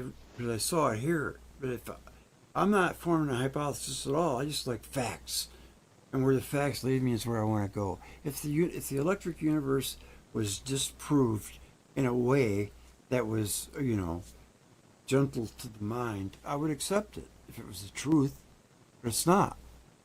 Yeah. Electric universe has never once ever failed to have the answer or the truth. You can't see, because in electric engineering, if it's not true, it doesn't work or it kills you. Yeah. That's why they have to be honest. Well, Really. not working is part of killing you, because it'll blow up in your face or whatever. That's right. Yeah. But anyways, when you look at California, it's like this green kind of mecca that come into all this brown. Look at how brown the United States is. Half the country is brown. Well, a lot of it's desert, right? Right, but how'd it get that way? It wasn't just born desert. Electric Something made it. discharge, bro. Yeah. It got that. Here's the Andrew photograph. Hall's videos This shows isn't the photograph of the. Hold on. I all gotta that area in Nevada. I don't want to stomp on it. This isn't the photograph of the submersible, but this is a photograph, allegedly, that Russian divers took when they were in some really deep lake in Russia. And here it is right here. One of them, the divers tried to put a net around one of them, and they zapped him with something that sent him to the surface immediately, killing 3 of them. That's the story. Whether it's true or not, I do not know. I am looking for ratification at this time, but I thought I would share that with you. Pretty interesting, isn't it?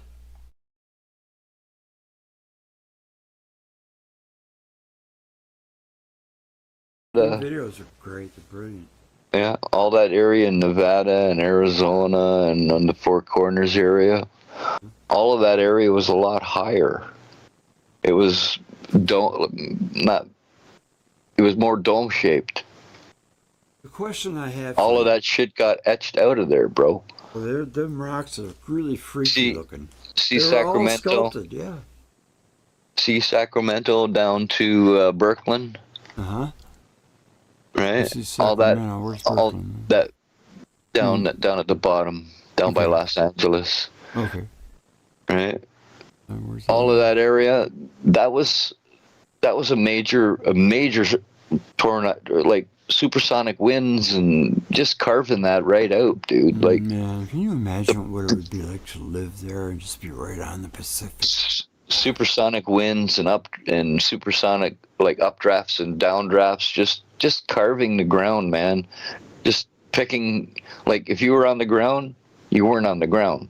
You know what I mean? You'd be in the air, floating around, being pushed around by the winds, and then eventually slammed down on the ground.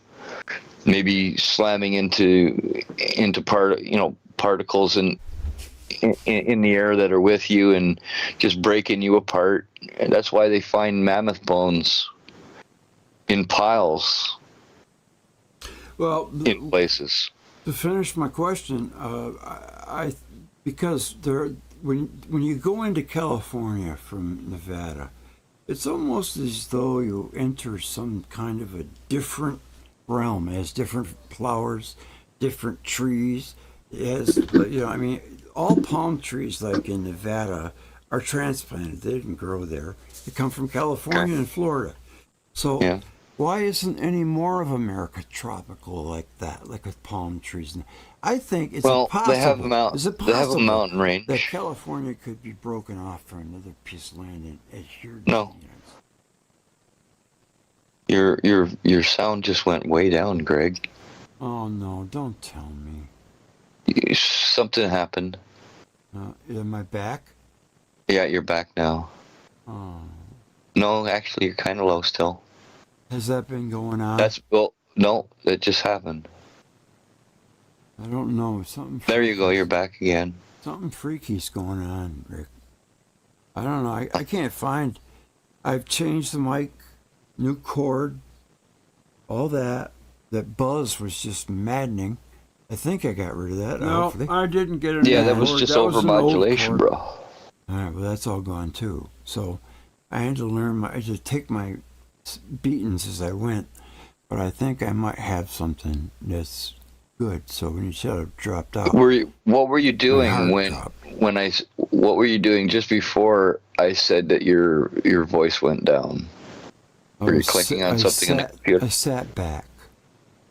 Sat back. Yeah, I sat back. I was sitting up, on the edge of my seat. Sit back again. All right. Because I like to sit on the edge of my seat when you enrich me with knowledge. Okay, now I'm set back. Well, nothing's changed, so it was maybe a drop in data or something. Maybe a loose connection. It might not be the cable, it might be the connector on the computer. Screws. Yeah, you might want to open up your computer and make sure all the little screws that are holding all of the gadgets in I meant my brain are tight. Well, you know what I think is my computer is 6 years old, Richard. I need a new computer. Maybe it's time, yeah. Yeah, I love it. It's been so good.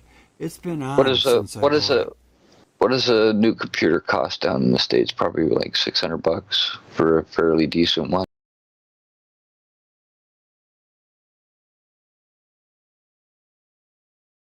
If you're wondering why I'm talking like I'm drunk, because it sounds like it to me, I have a temporary bridge in, and I have to get the regular one.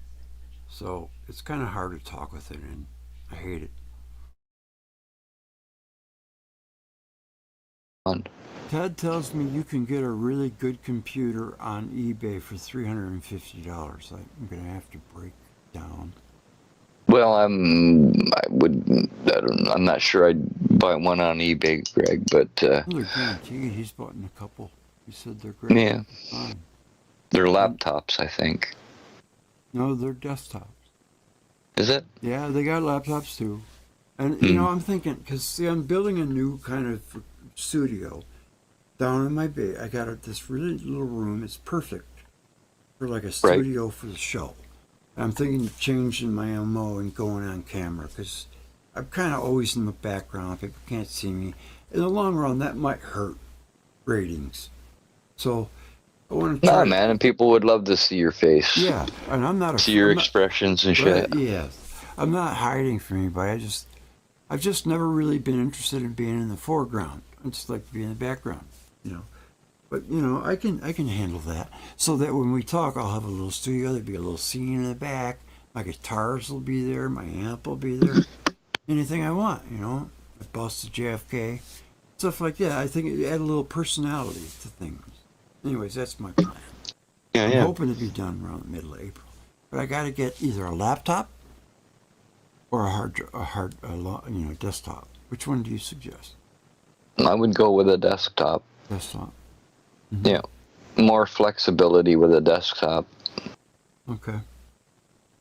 If something goes wrong, if something goes wrong with a laptop, you can't readily get it fixed. You got to send it in. You got to wait weeks. Yeah. But with a desktop, you can take it to a guy down the street that does computers. Yeah. You can change your hard drive, boom, bing, bang, boom, and you have it in your hands the next day or the same day sometimes. Now, when you have a computer that doesn't work anymore, You can take that down. They can suck the hard drive off and get all your photos and that and songs and that, right? Yeah. You can do that yourself. They have devices now that you can buy, and you can connect your broken hard drive to, and it'll gather the information off of it. I can't remember. Okay, you don't know what the umbrella term is? Data recovery device. Okay, that sounds good. That'll work for me. I'll just put in my notes here. Let's see. Oh, I wanted to write down a couple questions. Did you hear that Easter Island, all the Maui heads were burned down? Moheads or whatever they're called? No. Yeah, they're done. They're gone.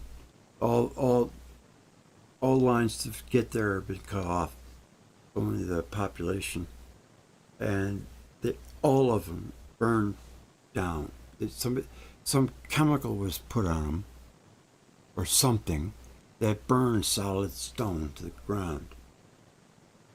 A lot of people don't know this because the news ain't reporting it. I heard it on Rogan. Man, it was somebody that knows his shit, you know. And I put here, there I said, then yesterday I found out that the United States or somebody has employed in orbit a satellite called the Rods of God. The rods are 6 to 10 inches in diameter, about 120 feet long, made of tungsten steel. They use kinetic energy, that's EM because that's all energy, that can instantly destroy a city in the blink of an eye with no nuclear fallout. We're cattle. 8 billion people on Earth run by less than 100 people. As Jim Morrison wisely said, they got the guns, but we got the numbers. Oil is a symbiotic fluid of Earth. It's the blood of Earth. Rockefeller got oil put into the National Geology Convention of 1898 to label it a fossil fuel in order to scan the world, mostly to make ungodly amounts of money. Petroleum is virtually in everything. Cell phone case, TV case, that's all petroleum. Right. That's what I wanted to say. What are your thoughts? It's an awful lot. I was looking at the Easter Island fire things. Mm-hmm. It was a brush fire. No, man, that's what they're reporting. All the heads are gone. No, they're there. They're still there. No, man, they're gone. I'm telling you. No, I'm looking at images of the. You're looking at mainstream Google. No, I'm looking at global news in Toronto. Mainstream news. You can see the smoke. You can see the smoke rising still. I've heard from 3 reliable sources that it's true. Now, I don't know. Maybe they're stupid, but they're pretty smart people. Now you're made me where I got to go and investigate for myself. I was trying to rely on information from people that I think are reliable. If it hasn't happened, then why did they cut off all tourism? It looks like it was brush fires. I'm looking at this area that's blackened, and some of the stones are sitting in green spots, and they look like they haven't even been damaged. It looks like they're brush fires, bro. Okay. And they're talking about damage from the heat of the brush fire damaging the stone. Let me see. I'm gonna have to. I just noticed. Yeah, the fire. It says right there. Like said in the caption there, the fire accelerates the damage to the stone. So that's what their concern is. Nobody poured anything on it. Yes, it's a natural. It's a natural fire. Okay, all right. Well, we'll just agree to disagree because I think it's a lot worse than what they're telling. No. Because I wouldn't have heard that on Joe Rogan.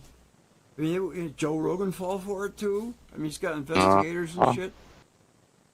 No, Easter Island heads. Okay. Burned. I think Rick might be right on this one. I would love for it to not be true. Right here. Yeah. Well, I guess it isn't as bad as he's saying. Why would they say that? Because clicks, dude. This is now? Is this now? Or because I heard they were suppressing it. They didn't want. Well, there's a couple of burned heads. There's some. So it There's did some happen. burned and some non-burned. It's just Burned. where the fire got to. Okay. Well, even just destroying one to me is a crime. This thing's You're doing not this. you're not gonna get it from images. You're gonna get it from videos on YouTube. I'll have to look into it now. Do a search on YouTube. I will. You know, I will. damaged. Oh, look, right there, right there. Now that And then looks click- kind of extensive. I don't know. That's New York Post. Click on the link. The one thing that it's mainstream. I don't read mainstream. Well, I'm just saying if Yeah. you. I'll go. Yeah, to I know it's something. mainstream. They're PBS. If you want to, click on the PBS one, they're usually pretty good. Okay. See, there's areas like these ones haven't even been touched by the fire. They're just concerned about the ones that have, where the brush Let's fire check was. this one out. Let's check, at least they said irreparable. Easter Island statues suffer. Oh, you're gonna be Fire like damage. that, huh? Okay, go ahead. Yeah. Be that way. I gotta go back and find somebody else. Well, that's good news then. But that's still a shame. Why would they cut off? Yeah. I guess it was bad enough to cut off tourism. That's pretty. Look at that. It's terrible. Well, the anyways, ground but is then when I heard scorched about around the there. rods of God, I'm like, are they fucking target shooting? What happened in Maui last summer? That might not be accepted on YouTube. Better be careful. They're two different things. What they think happened in Maui. How do we know that? 'Cause they Part- told us? They were speculating that it was a particle beam. We've seen these lights in the sky, these Well, there you go. colors of light that look like beams of energy, right? Remember that lady, Dr. Judy Wood? And that's she what was they're- saying? The supposition is, a particle beam, not a rod of God. Rod Well, of God I'm just would saying have. it exists, dude. I'm not saying. Oh yeah. Rod. They do exist. A There's nuclear weapon, you don't have no fallout. It's just like zap, and it Yeah. burns everything. It takes the oxygen out of all the air. With 10 all right, times the the speed of fire sound. does. Yeah. 10 times the speed of sound, working Now, you its know way about down. it. Okay. Oh yeah, I know about So that rods of is God. true. This is what I'm bringing up here because I just recently learned a few things because I've been researching, and I'd like to bring it up and have a discussion about it. Well, I don't know if they have a, like in the movies That's pretty sad. where they have a rod of God station with multiple rods ready to go for multiple targets, or I don't know if they have Of that. course, yeah. They probably have a satellite with a single one. How they To found see out it, is to see that if they could get patent- the system up and if the system would work out in space, but or build a partial system so that they could test the systems out there and see if everything was okay to be able to work. But I mean, we haven't seen any mad explosions around the globe, so nobody's ever tested a rod of God. So we can't know for sure that they're up there. Can't say I'll go. we know it's a theory, but we can't Well, if they say do, for sure that it's up their there. nuclear Someone- weapons are the obsolete. Patent was actually released to the public. They have it. Yeah. Yeah. Oh, the person was put in prison, I think. They have these new things called blacklist prisons. Isn't that nice? Blacklist prisons. Yeah. When they want to take somebody, they just go and take them, and they can hold them for as long as they want. They don't have to charge them. They have no. Oh yeah. It's usually got to do with governmental stuff. Seems to me things are headed in that way. They're gonna like troublemakers. Even as little guy as me will probably end up in one. Well, if the WEF and the UN have their way, we'll be sent to re-education camps. Well, that's not so bad, but That's the same thing, dude. That's what I'm talking about. I mean, it's not killing you. It gives you No, drool. if you're not re-educatable, then they off you, dude. That's what they did in the Soviet Union, in the gulags. Do you know who the biggest channel is on YouTube? Isn't it something boy or whatever, that Mr. Beast. Quickie Boy or Mr. Beast? I don't know. He has 247 million subscribers. And in every one of his videos, they're just insane. Like, for example, he has contests. Spend 100 days in solitary confinement for $500,000.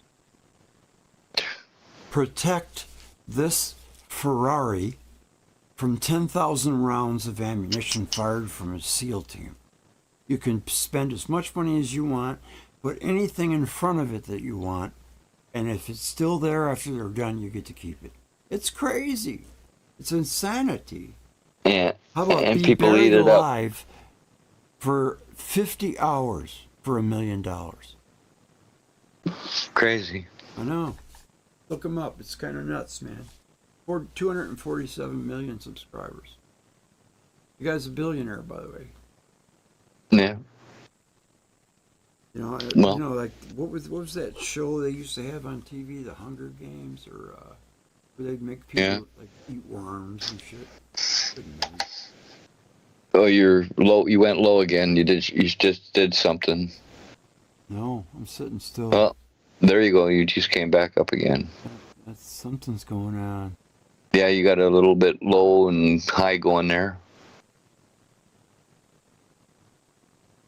Yeah, you're low again. It's got to be There you go. It's got to be a connection. Yeah, there's something going on with my connection. It's going off and on again. Greg, You know what I'm gonna do? I have a suggestion for you. Yeah. Is your mic close to your face? Yes. It's Get it away I'm from about your a head. foot away. Get it. No, I mean, is it attached to your head, kind of thing? Is the cord moving when you move? No. I got I have a Shure. What is that? I can't see it right now. The light is so bright. It's a station. It's basically a stationary Audio that you talk into. Audio Technica USB mic. Now I do have audio mics that I plug in my little switchboard and go not digital, but what's it called? Not digital, but Analog. analog. I think I'm gonna go USB. It isn't working out. You're cutting in and out again, low and high. You can still be heard, but When I do my music, I use analog. So I'm going to start using it for my show too. Just that it's a little bit harder to control the background noise. it's weird, man. I know. I don't know what you're doing, but stop it. It's still happening. Here. Yeah, I'm gonna well, just- it's stopped I'm gonna now. just- It's stopped now. Well, now it's again. Okay, I turned it all the way up and I reconnected it. Let's see if it's better. It's better now. Good. You just got louder. Turn it down a little bit. My mic? Yeah, How about now? yeah, because you don't want to overmodulate. When you crank it all the way up, that's overmodulating. You want it to be about 3/4 of the way. Yeah, but the thing is, I think there might be something wrong in the volume. Well, drop it to 3/4 and then say something. Okay. Can you still see my screen? I hear a buzz in the background. Yeah. Hold. I just turned it down. It's See, I think when it's Yeah. lower, I get problems. That's why I put it at No, 100. no. When you were higher, the buzz was louder. When you lowered it, the buzz decreased. The Go buzz- back to where you were. Go back to the top. Go back up high. Yeah. Okay. Yeah, I can hear a buzz in the background. I can hear bzzz. Now lower it. Lower it to 3/4. Let me switch to analog. I'm going to try to. No, just see, lower it to 3/4. Okay, 3/4. The buzz is less. Go a little bit lower. To about what? Or how about that? 58. And say, you click on your mic and leave it open. Yeah, it is. Yeah, the buzz is gone. It is? Yep. And I can still hear you fine. Oh. Man, that's the best news I've had all day. I've been racking my brain trying to get this figured out.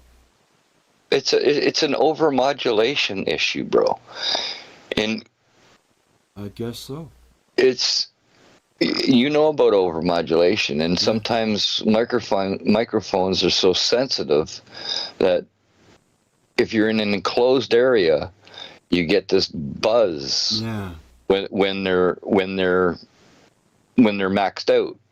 You have to bring them down to like 75-60%. Okay. To get rid of that buzz. You'll be a little lower in volume, but you'll be clear. You learn something new every day. You really know your shit about computers. You've helped me more than once. Well, this isn't about computers. This is about audio, bro. Right. Well, that's too. Mm-hmm. Well, yeah. I mean, I'm a man of multi-talents. I'm almost 61 years old. I've been around the sun 60 times, and I've done a few things in my life. Right. Yeah. You come across as older than your age. I thought you were in your 40s. I never. You mean younger than my age? Yeah. But wiser than. I meant wiser than, because I thought you were in your 40s. Well, I sound younger. You're damn wise to be in your 40s. I sound younger, don't I? Yes, that's what I'm saying. I never asked you. Easter Island fire causes damage to famous Maui statues. I guess they wasn't, but I guess they just cut off tourism to clean up, probably. Yeah, they probably need a season for the grass to grow back and assess the damage and all of that. Mm-hmm. It's pretty cool looking. The New York Times. It's copyrighted. Yeah, I wouldn't run it for very long. How about that? Okay. New York Times, anything from the mainstream media, dude, it's a lie. Only show like 10 seconds of it. Yeah, well, that's all I do. So, you can use NASA clips as long as you leave the NASA on the screen, because it belongs to us. Yeah. Well, it belongs to you guys, not us, but yeah. You can, there are some places and some people that'll allow you to use their content that won't. Like the CBC, any of the Velikovsky interview that you show, I'm surprised that you don't get a hit right off the bat. No. And I'm pretty sure that didn't even get a copyright. Wow. And the same thing with, what I just downloaded from the public domain? Bonds of the Past. I was about to release it, and then I looked in the homepage and saw the Electric Universalis already did, so it passed. Yeah. Well, why don't you I don't want to steal. read more Velikovsky stuff. Yeah. Have you done it all? Well, I have. Yeah. Oh, okay. I'm getting into it again. I'm going back to my roots for a little while. Have you looked into his unpublished stuff? I have a lot of it in videos, yeah. In the beginning, Jupiter and Saturn, and there was one more. Yes, I read them all the time. Okay. Yeah. I even read his stuff on Ballback. It's pretty interesting. Right. Velikovsky wants to go there on some things, like in Giants, because his Giants video that's in that collection was stellar. And he talks about them in the Bible and stuff. We were like grasshoppers in their eyes. Yeah. And them and us. But I forgot the point I was going to make.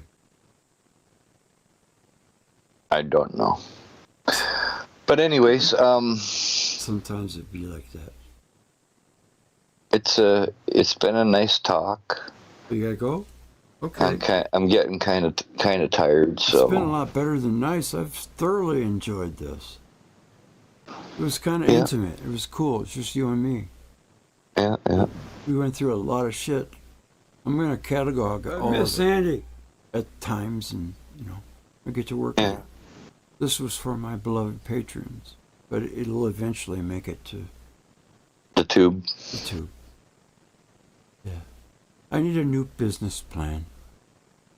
I need something that's gonna be beneficial.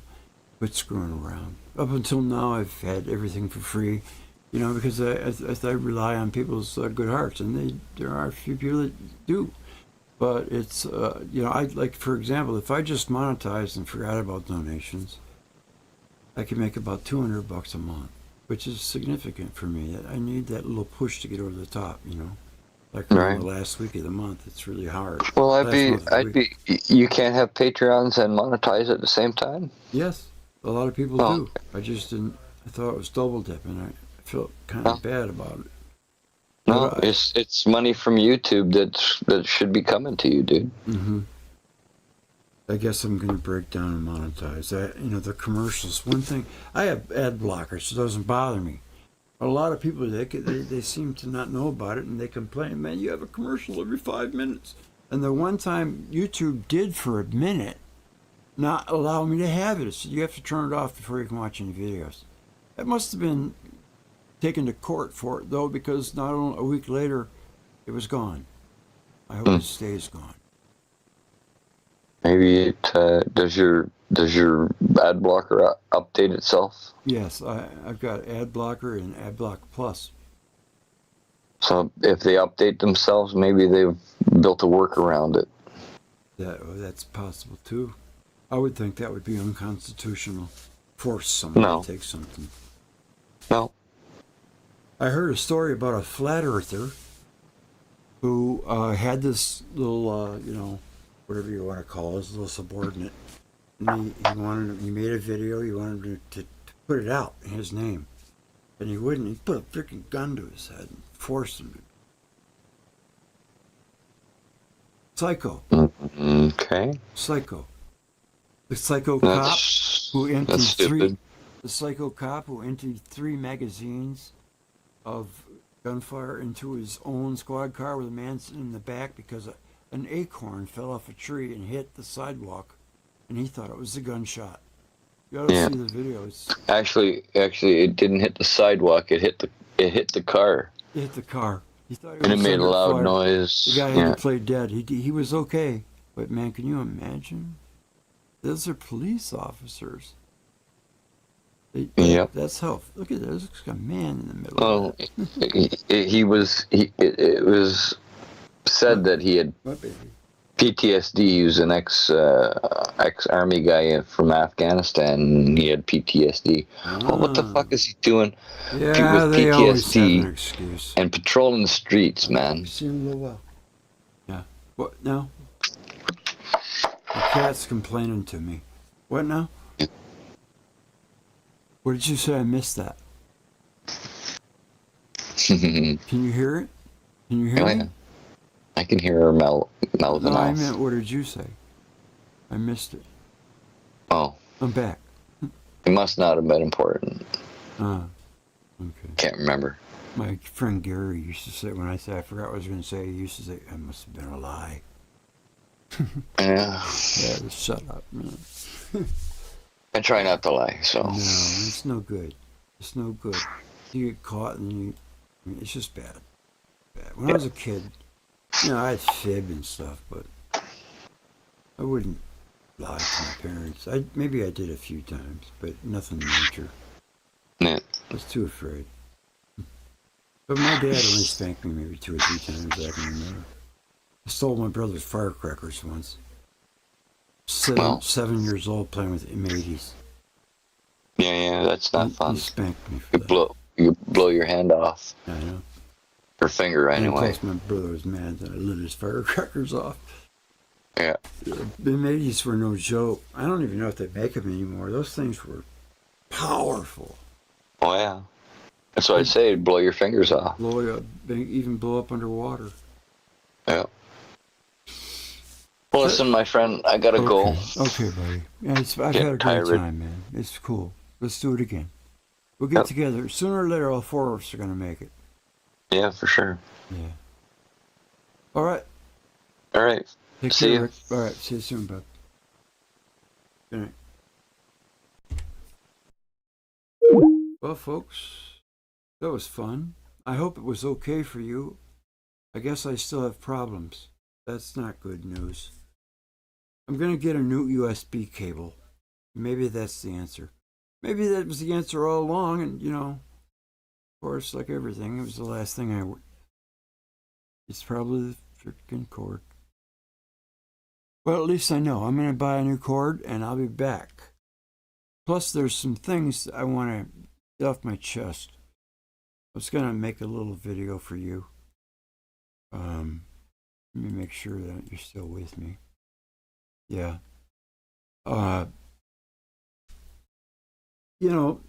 Lately I've been getting into some new stuff that I recently discovered. And like he said, be careful. You don't, man, that's neither here nor there.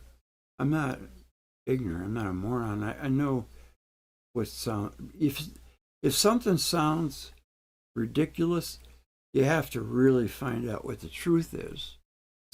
Judge for yourself. And that's what I'm doing. I mean, I'm putting things, there's so many things that are mysterious in this world. My thinking is this. Man can't live on electric universe and Saturn theory alone. I have so many curiosities and intrigue that are out there that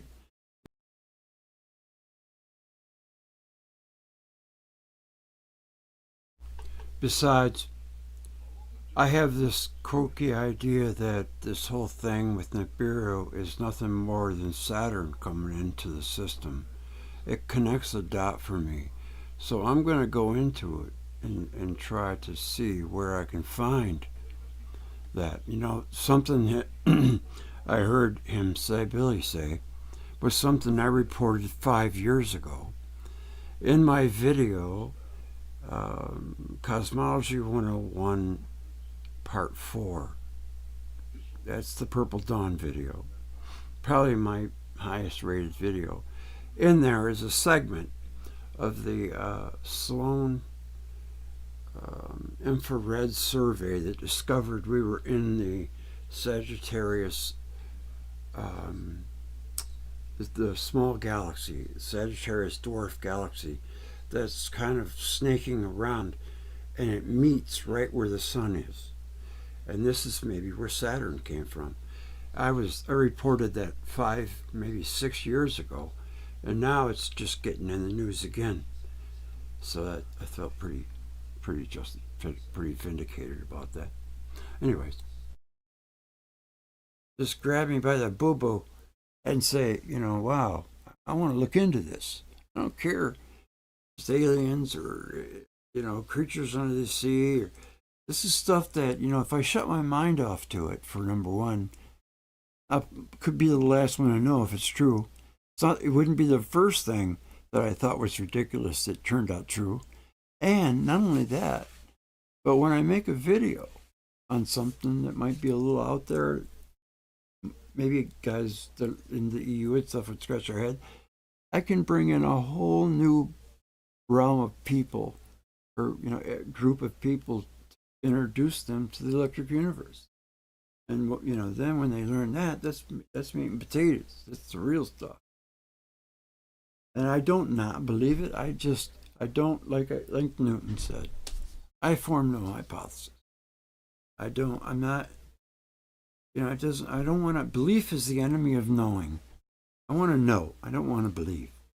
And if it changes tomorrow, I'll accept it. But anyways, that's what I wanted. Because sometimes it's hard, when you learn something and it expands your mind, you start learning other things that come with that. A person that does their research on things, to the average person, looks crazy. because the average person has not brought down those barriers that hold them back. And it doesn't mean believing in fairy tales. I mean, just mean to really look at something and say, you know, is it possible this could have happened? But what's going on with our second chromosome being fused and having telomere caps added to it? Second chromosome. Can someone please explain to me why that happened, other than the explanation that Lloyd Pye has? What about the Sumerian tablets? They found millions of them now.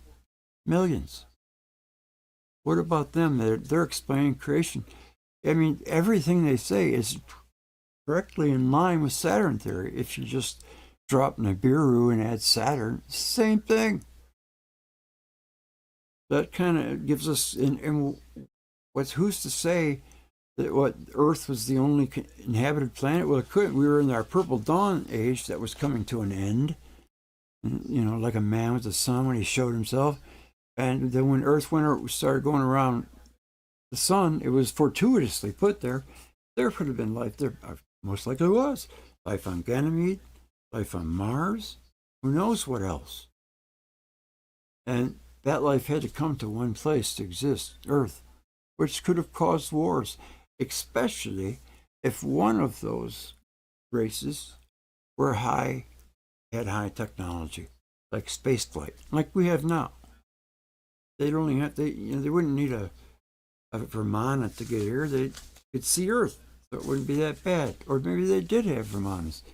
I have read that they have taken the instructions that are in the what do they call, the Vedas, and built a working model using their instructions. There's something going on in ancient times that they're keeping from us. We had high technology at one time. We were created in a test tube first. That's what it says. I know we didn't grow out of the ground or come out of a tree. And then why did God have to take Adam's rib to make Eve? He's God. He's all powerful. What does he need a rib for? It doesn't make any sense. The more you think about it, the more you look into it, the more, you had the Elohim in the Old Testament, which was plural, then all of a sudden becomes Yahweh. The broken down name for Jesus, the historical Jesus' name was Yeshua. Jesus means Hail Zeus. Amen. When people say Amen at the end of a prayer, they're giving tribute to Amen Ra. He demanded people to say his name after praying to them. It was Marduk. The Wizard of Oz, you think that was beautiful creation, intelligently, created out of whole cloth? No, they had these priests that would be in the temples, and when someone would come in with an offering, they would get behind this thing and they would speak into this little thing like it was an acoustic speaker that would make their voice sound like it was coming from the whole building, and they were God. But they were just priests. Don't pay attention to the guy behind the curtain. That came from that. Mostly everything came from something. Nothing's original. One of them Greek philosophers, they all bleed together for me. But one of them said that originality is a clever copy.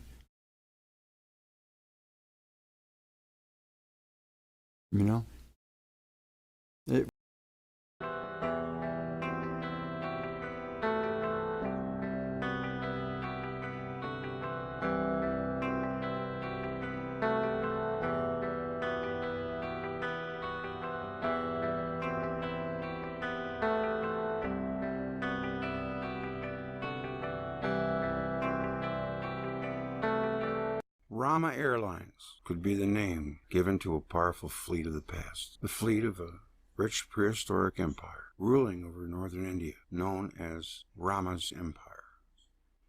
Rama's Empire is widely mentioned in the sacred literature of ancient India. It was highly developed civilization, just like ours, or even more developed at its peak around 12,000 BC. The empire had 7 major capital cities called the 7 Rishis, located in northern India. In these cities, comfort and luxury were everywhere. Exquisite foods, exotic zoos, and aviaries, parks and bloom. The ancient descriptions remind of modern cities, and what follows is even harder to swallow. The Rama's planes could travel anywhere on Earth, and even go to the moon or stars. To fly from one city to another, the nobles had individual aircrafts called VIMANAS, and also airliners called pushpacks. According to a Jain text of 850 BC, the pushpacks were overhead trolleys used for normal transport and could carry a lot of people from one capital to another. And all this took place in an atmosphere of science fiction from the 60s that makes you want to get a closer look. The show made by the Rishi cities was really weird. Let us hope that sooner or later they will learn also from the light, apart the palaces and big estates equipped with sophisticated pipes. We can also see their factories, geoenergy power plants, lightning sensors, and alignments of small houses for workers. What an amazing modernity for the worlds before the Great Flood. Although they are the most concerned, archaeologists are unaware of these findings. They consider totally absurd. After a lifetime spent exploring the earliest Sanskrit texts, the expert in Indian culture, Elaine Danilu, has made a startling discovery. The Vimanas are described with 2 large diamonds on the front and 2 smaller rubies in the back. Diamonds shine in white, rubies in red. Just like our modern car lights, white headlights, red taillights. Danilu was amazed, and so are we. Even on details like the color of car lights, history is repeated. Enough to confirm the existence of the Akashic records, where everything is written. During the Silver Age, many flying machines crisscrossed the sky, showing the white glare of their headlights or the red glow of their taillights. What a magical show. How could we forget it? So when it was necessary to determine the color of our contemporary vehicles' rear lights, someone has remembered this former wonder. He simply had to make a trip to the great library of the universe. It is very easy indeed. You open the door of dream. You do it every night. Quotes, descriptions, and stories about Vimanas are numerous. Mahabharata and other scriptures of ancient India. You can find an attempt to classify them. The text distinguished 3 kinds of flying machines. Small Vimanas, to go from one city to another. Large pushpakas, to go from one continent to another. And much faster gears to go into space. There's a Rukma Vimana. That's what it looks like. Our artist rendering. Vertical section. Please note, this only applies to the Indian subcontinent, because at that time, many other flying machines were moving everywhere. In the Middle East, for example, King Solomon did not despise the joys of flight. In Egypt and among the pre-Olmecs, it was also a custom with the gods. Among the Ashvin people, there was another kind of flying machine, the Veilixi, which could fly and sail, even under the sea. Thanks to this technological superiority, the Ashvins finally defeated the Ramas. Who were these Ashvins? Who were this rival high-tech people? Why not the Atlanteans? Then the Mahabharata would tell us the war of all against all. The war of the Atlanteans against the Ramas, of Zeus against Hekatonshires of the Anunnaki, against the great planners, the Elohim, a war of the West against the East, already probably doubled with a religious war. Already the Ramas worshipped a Trinitarian deity, and the Atlanteans themselves were strict followers of the One, as evidenced by the U.S. clairvoyant Edgar Cayce. Notice to handyman. To build your Vimana, please follow the ancient manual. Strong and durable must be the body of the Vimana, like a great flying bird, made of light material. Inside must be put the Mercury engine with its metallic heating device underneath. Thanks to the latent power of Mercury, which allows movement, a man sitting inside may travel long distances in the sky. Nowadays, the use of Mercury on that purpose has been totally forgotten until the TR-3B, and that makes our bad scientists laugh. Yeah. The movements of the Vimana, I always think there's an R in there. It's VIMANA, like a mage's mana. Vimana are such that it can climb vertically, descend vertically, tilt forward and back. With the help of machines, human beings can fly in the air and eventually return to the ground. No one could invent out of nothing so compelling technical details. Studying these descriptions, U.S. researcher Richard Thompson makes a fundamental distinction between the two kinds of Vimanas, corresponding to two different technological approaches. All reality exists in the mind. The outer phenomenon, that which appears, is only its outer expression. The visible universe is the reflection of the invisible. Plato. Interesting. Go over to the two different types of technologies.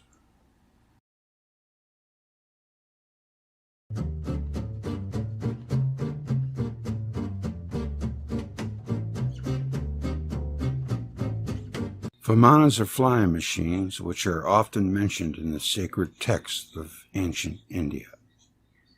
The American researcher Richard Thompson makes a fundamental distinction between two kinds of Vimanas, which correspond to two different technological approaches, two different epochs too. The Vimanas fall into two categories. One, some gears made by man, flying with wings as birds, and two, non-profiled structures that fly in a mysterious manner and are generally not made by human beings. The machines in category 1 are described mainly in medieval Sanskrit texts that speak of architecture, automata, war machine, and other mechanical devices. They are made of wood and fly thanks to wings like our modern aircraft.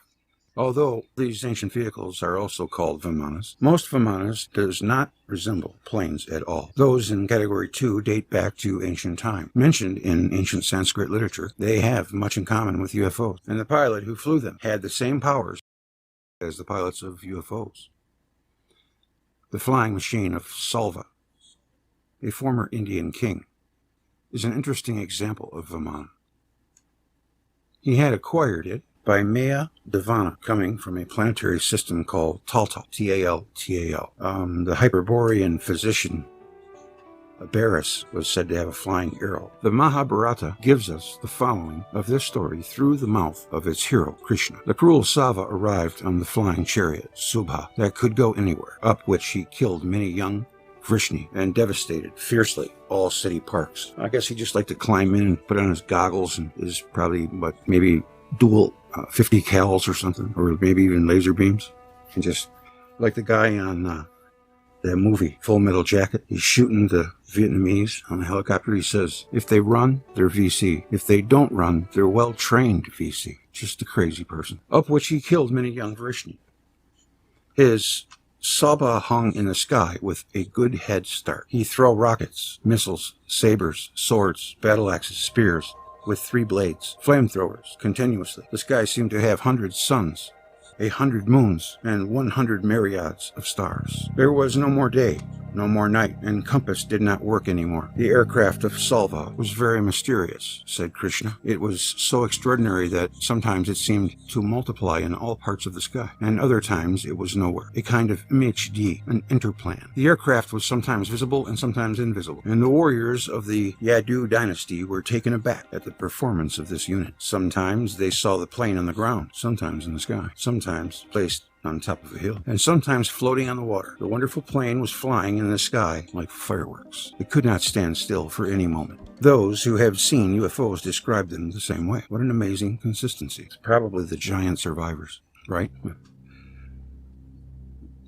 The Vimanas were powered by light yellow fuel, as well as a heart powered by a mixture containing mercury. The Vedas, ancient Indian poems considered the most ancient Indian texts, describe the VIMANAS as having various shapes and sizes, and their designs varying according to their utilities. The Indian emperor Ashoka was so convinced in the authenticity of these writings that he devoted much of his reign to protect his people from their harmful effects. On this purpose, he created the secret society of the 9 unknown men, 9 great Indian scientists, with the task of cataloging sciences mentioned in old texts and not conceal them from the public. He trembled at the thought that the advanced sciences described in ancient texts bring the devastation of his empire, a fate similar to the one that killed former Rama Empire, the Rukma Vimana.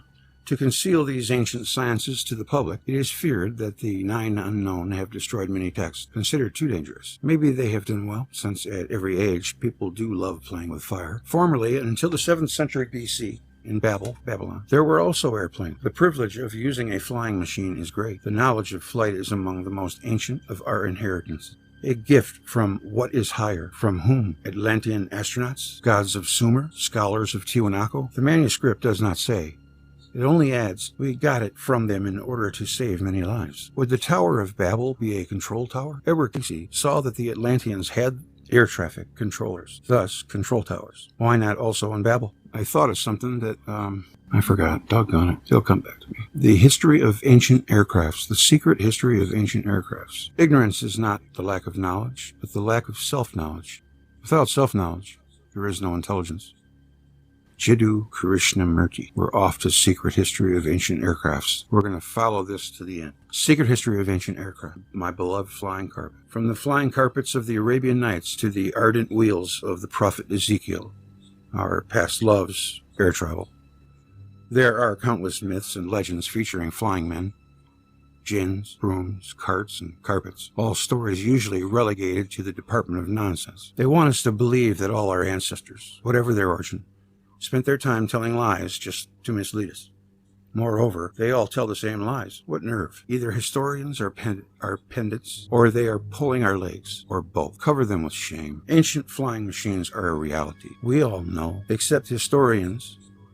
I still remember the father of the atom bomb, Oppenheimer, was asked if that was the first time a nuclear device was detonated, or something to that effect, in history. And his response was, well, yes, in current times, of course. So, I don't know. There's there. Perhaps he had privy to inside baseball. On the controversial subject of flying saucers, Jung wrote, the apparent lack of gravity of flying saucer is certainly a difficult to digest story. But it is told modern physics has recently made so many discoveries that, in effect, the miracle. Why could not more advanced people from other planets have found a way to remove the gravity and reach the speed of light, or even more? Nuclear physics has created in the minds of the layperson uncertainty of judgment that goes far beyond that of physics, which makes it appear as possible things that could have been considered stupid and exaggerated. Well, our limit to what we believe is, I think gets desensitized to exposure, right? So, if we see certain things, we can make claims that someone might think is crazy because we saw it, but someone else hasn't, so they don't have that concept, and that's what makes it really hard. I think that every branch of science is lying to us. I was about to say, flying saucers can therefore easily be seen as a new miracle of physics, but plasma physics are next gen, and be accredited as such. I remember here, not without discomfort, the time when I was convinced that something that was heavier than air could not fly. Shortly after, I had some discomfort with me to face the facts, and it doesn't give the name. It's got a picture of Freud here. He probably just forgot to write his name, maybe, I don't know. He's a hell of a writer. He is a hell of a writer, and so ready for the electric universe. You can keep your interest. Chinese mythology speaks of a legendary peep, Chai Kung, or Jigung, who moved in air cars. In the 17th century, Jesuit missionaries managed to obtain an ancient Chinese text entitled Documents of Scholars. It reveals that Chan Hing, great astronomer and engineer of the Han Dynasty, fashioned a wooden bird whose stomach contained a mechanism allowing it to fly close to 0.9 miles. Another book written around 320 AD by the alchemist and mystic Ho Hung, seems for its part to describe propellers. Some have made the wood of the juju, flying cars equipped with leather straps connected to rotating blades that put the machine in motion. At first glance, China seems to be at the origin of modern aeronautics, with the invention of gunpowder. The ancient Chinese also knew how to lock the powder in a tube. The Chinese powder also can propel rockets or cannonballs. The Chinese have used rocket propulsion to all kinds of arrows, grenades, and even iron bombs, very similar to ours. They are credited with production in the 11th century of the first two-stage rocket. It is described as a fire dragon, which, while flying, set fire to arrows and spat them through the mouth. In 1232, the inhabitants of Kaifeng repelled the Mongols thanks to thunder shaking the sky. It was an iron bomb that a chain projected in the midst of enemies, as well as arrows of flying fire that wreaked chaos in the Mongolian cavalry. The jet propulsion in our story rockets would therefore find here their source. Other Chinese inventions, unless we have to seek an even more distant origin, for several testimonials show that bombs and gunpowder were in use in the time of Christ, and even well before. In the 3rd century, a man called Marcus, or Mark, the Greek, wrote Liber Ignium, a book where he explains how to get explosive powder by mixing 1 pound of sulfur, 2 of charcoal, and 6 of saltpeter, venomous and Indians' UFOs. You can also find traces of explosive weapons in a much more remote antiquity, the terrifying arsenal developed by the Rama Empire. Several millennia BP, before present, speaks for itself, and even before that, it was worse in terms of weapons of mass destruction. The same empire of Rama is known for its flying machines, called VIMANAS or pushpakas,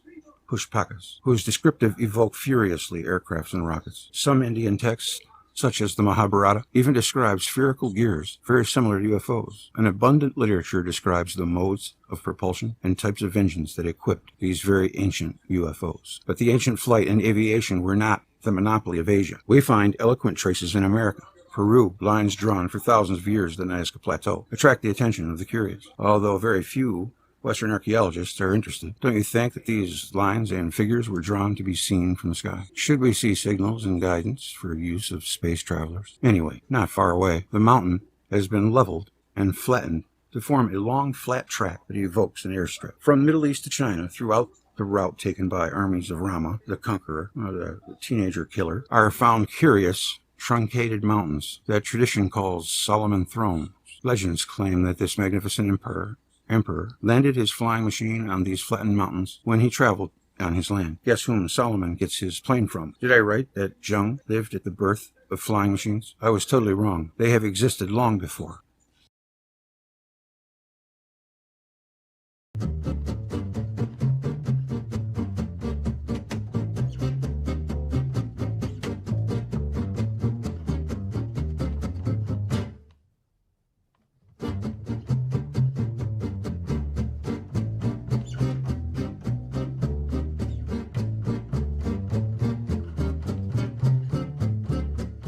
Yeah, don't leave me now.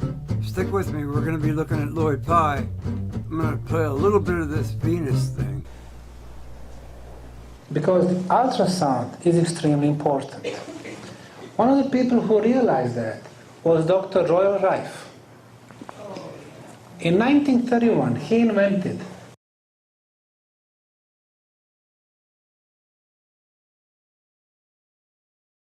I gotta tell you, this is the funniest thing. Listen to the old ladies. Oh, it's so funny.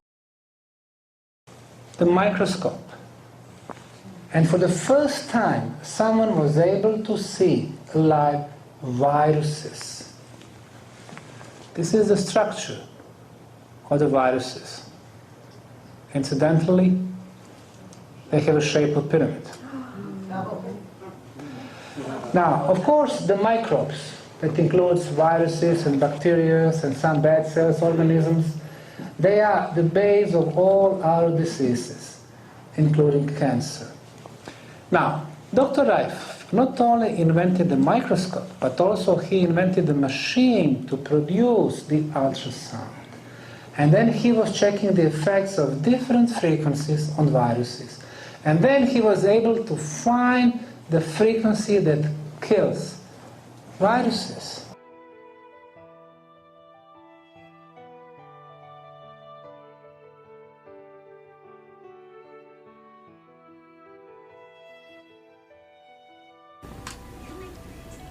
Pictures planet aren't that Venus great. You can't has got to see 'em be like I could. So I'm going the to skip craziest past this planet again. in the solar system.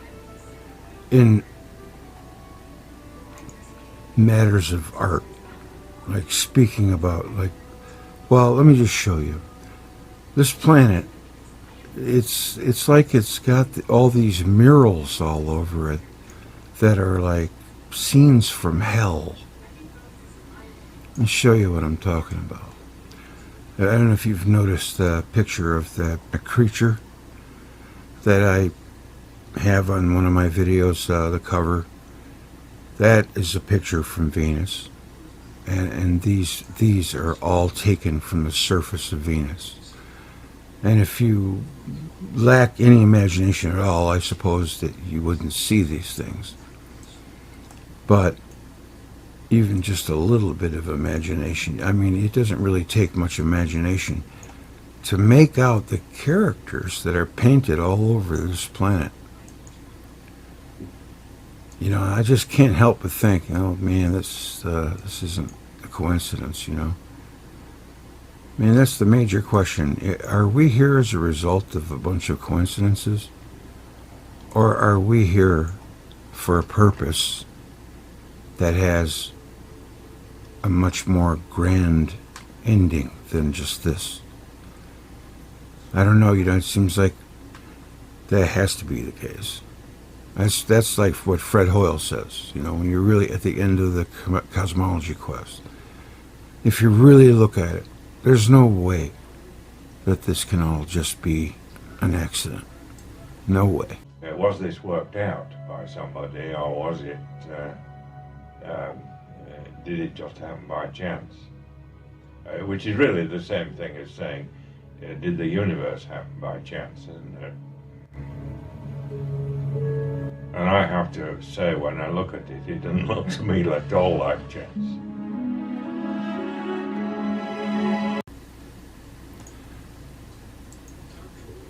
And look at these pictures. I mean, look at this. This one right here really gets me. I just saw this too the other day. Today, actually. I was looking at Venus. I mean, I don't know. I couldn't paint a girl in agony any better than that. That's art.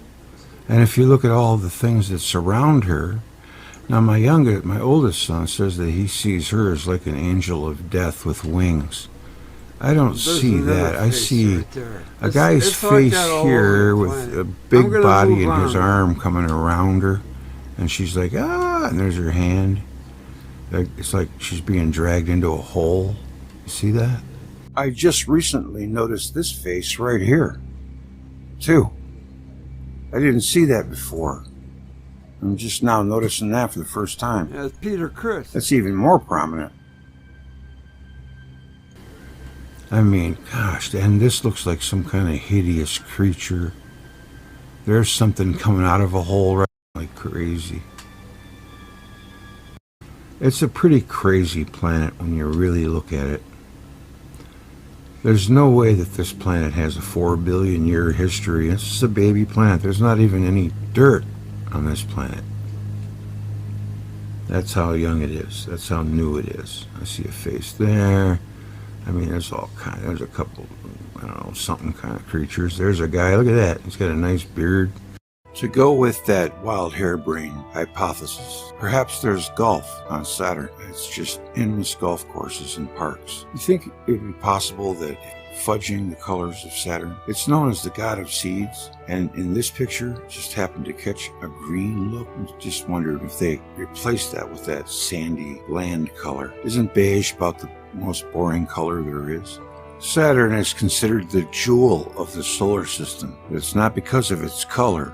That's the only boring thing about the planet, or star, I should say.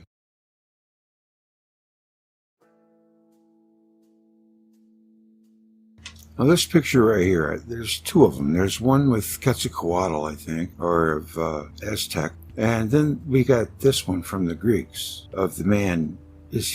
Is the snake or the whatever that is eating the man, or is he spitting him out? I've often wondered that.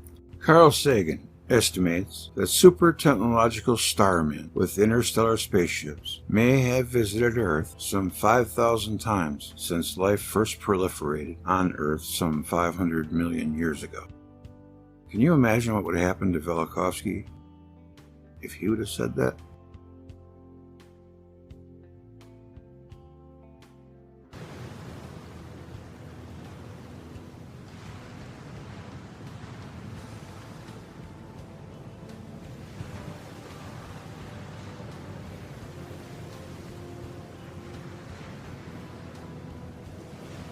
All right, here comes Lloyd Pye. See what you make of this, man. It's crazy. Here's a very interesting situation from Lloyd Pye. I don't know what to think about the Anunnaki part, but he makes sense. Check this out and let me know what you think in the comments. Mitochondrial DNA.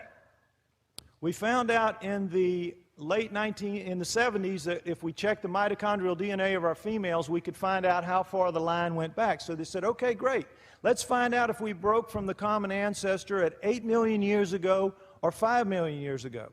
So they took samples of DNA, mitochondrial DNA, which only passes down from females, from women all over the world, and what they found out was, lo and behold, it's not 8, it's not 5 million years ago, it's all the way down to 200,000 years ago. To everyone's great surprise, we don't exist as a species, according to our mitochondrial DNA, prior to approximately 200,000 years ago. What a surprise. So what the anthropologists have to say is, well, there was some little group somewhere, some little cluster somewhere, and all the others like us died out, and that little cluster somehow around 200,000 years ago, that little bottleneck somehow created the whole species. Garbage. Garbage. More garbage. Next slide. What they found is not that we existed, not only existed 200,000 years ago, that where we came from was South Africa. Not only when we came, but where we came. The oldest of us, the oldest of our females, come from Southern Africa. Guess what the Sumerians said? We were created in Southern Africa. So they're writing this 4,000 years ago. They're calling it on the nose. They're saying it around 200,000 years ago in Southern Africa, and that's what our geneticists are turning up. Now, just for laughs, you can imagine how this Newsweek cover went over in the Deep South, in Louisiana and places like that where I come from. They tried to make these blacks look as white as they could, hoping they could skate down in the South, but of course it ticked off blacks everywhere, and they caught it coming and going. But they did tell the truth. Okay, next slide. This is another indication of some tampering with us. Cerebral cortex is the deeply convoluted surface region of the brain that is most strongly linked to intelligence. That's this stained part on the outside. Strip it off a rat, postage stamp. Monkey, postcard. Chimpanzee, typing, 1 sheet of typing paper. Human, 4 sheets of typing paper. What the heck happened there? Our closest kin, supposedly. And not only that, we only use maybe half a sheet, maybe 1 sheet. We don't know, but we know we use a very small portion of the brain we've been given. How do we know that? Because of the work with savants. It used to be called idiot savants. And in the damage to their good sheet, they get a little like a spot of light here, spot of light here, spot of light here, somewhere in the remainder, and that'll be art, math, painting, music. You've all seen them. You've all seen their genius so far surpasses our regular geniuses, it's absurd. So we know that since there's over 100 of them, all of our brains have this full capacity, but we, the normal ones, are only using a small part for some reason. Why? The Anunnaki. What do you want your slave to be? Smart as you? No. Smart, but not too smart. Able to take instructions. Here, go here, do this, and come back and tell me when you're done. You give them just enough. But they had to give us their bodies and their brains. Why? Because they didn't want their slaves looking like this guy or the hominoids. They wanted it to look like themselves. Why? So they could have some women. There weren't enough women. There were mostly men. So they had a deadline, and they went to work to create that slave and servant. Next slide. And they did it how? Genetic manipulation. Genes just the way we do it. You can cut, you can take something out, you can put anything in, and at this level you can put fish into fowl, plant into animal, anything. It all is the same at that level. Why? Because it's all made out of the same 4 base pairs and the same 20 amino acids. It's interchangeable. It's almost as if it's planned. It's almost as if somebody wants the ability to just mix and match and make things to suit the environment when the environment calls for it. Time to do it right. They had a deadline. They were dealing with an insurrection. They had a deadline. So they had to crank them out as fast as they could. They're making a slave. Do they care if they're making mistakes? No. Do they care if it affects 1 in 100? No. Do they care if it affects 1 in 10? No. It's a slave. They do not care. So they left a lot of mistakes in us, a lot of genetic defects. And here you've got our full complement of 46 chromosomes, 23 pairs, and you have 28 of our major genetic defects, but we have over 4,000. How does a species collect over 4,000 genetic defects in only 200,000 years when creatures that have been on the earth for sure for millions of years don't have even a couple of handfuls, if that many? And furthermore, how do we as a species get genetic defects that will kill you before you can reach the age of maturity and pass it on into the gene pool? How'd that get into the gene pool? We got a couple of dozen of those. The only way is if it was done with poor genetic cutting and splicing and the mistakes were just left there. It's the only way. This is something that, of course, is never talked about, but which every geneticist in the world is fully aware. Okay? Next slide. Now, this is a comparison of orangutan, gorilla, chimpanzee, human, and as you see, as we're always told, gee, our DNA is an awful lot like them. Well, of course, it's going to be like primate. If we had a hominoid up here, it would probably be even closer. But the key to this slide is not that, not the closeness, because if you know what you're doing, you can take just a few genes and make some really amazing changes. The problem is what the Anunnaki faced when they wanted to make that slave and the servant. You have to assume they have 46 chromosomes, because we have 46 chromosomes, the only primate with 46 chromosomes. All of the primates have 48. How did that happen? How could we be so much better and have lost 2 chromosomes? It's an awful lot of DNA. How could that happen? Doesn't make sense, does it? And yet we're told we're primates even though we don't have primate bones, we don't have primate muscles, we don't have primate skin, we don't have primate hair patterns, we're thick on front, light on back. We don't have that. We don't have primate heads, we don't have primate brains, we don't have primate faces, we don't have primate anything. We're not primates. So the Anunnaki have to do an important thing. They have to somehow find a way to make a zygote, a living thing, to begin this process. You've got to take a 48 chromosome creature or a 46 chromosome creature, and you've got to make them match up. How do you do that? You're going to have 24 in the sperm, 23 in the egg, 23 in the egg, 24 in the sperm. Can you take away a whole chromosome from the 48? No. Can you take away, can you add a chromosome to yours? Oh, if I didn't say it, they're using the creature of Earth. They say in the tablets, we will use the creature of Earth as a model. They wanted us to be genetically a little bit better adapted to this planet than they were. So they had that 48-46 problem. How could you do it? Sounds impossible, doesn't it? The only way is to take 2 of those chromosomes on the 48 and fuse them together so that all the chromosomal material remains, but it now only takes up 1 space in the connecting process with the 23. You with me on that? Let me see some heads. Okay, next slide. Here we go, the 2nd and 3rd chromosome of the orangutan, gorilla, chimp, but look at ours. Fused. Fused.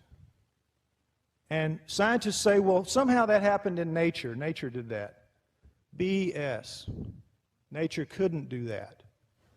That is genetic engineering. Chimp, but look at ours.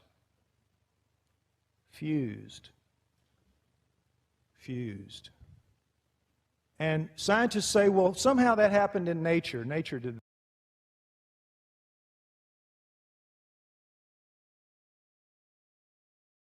One thing not mentioned by Pi are the telomeres with caps on that chromosome. That. BS. Nature couldn't do that. That is genetic engineering. Is Britain's largest radio telescope, the Chilbolton Observatory.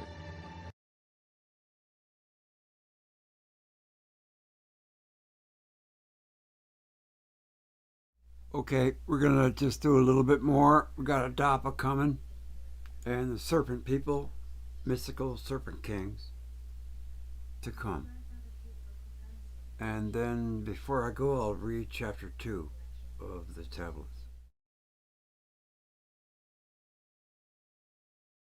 And here it was that the greatest sensation in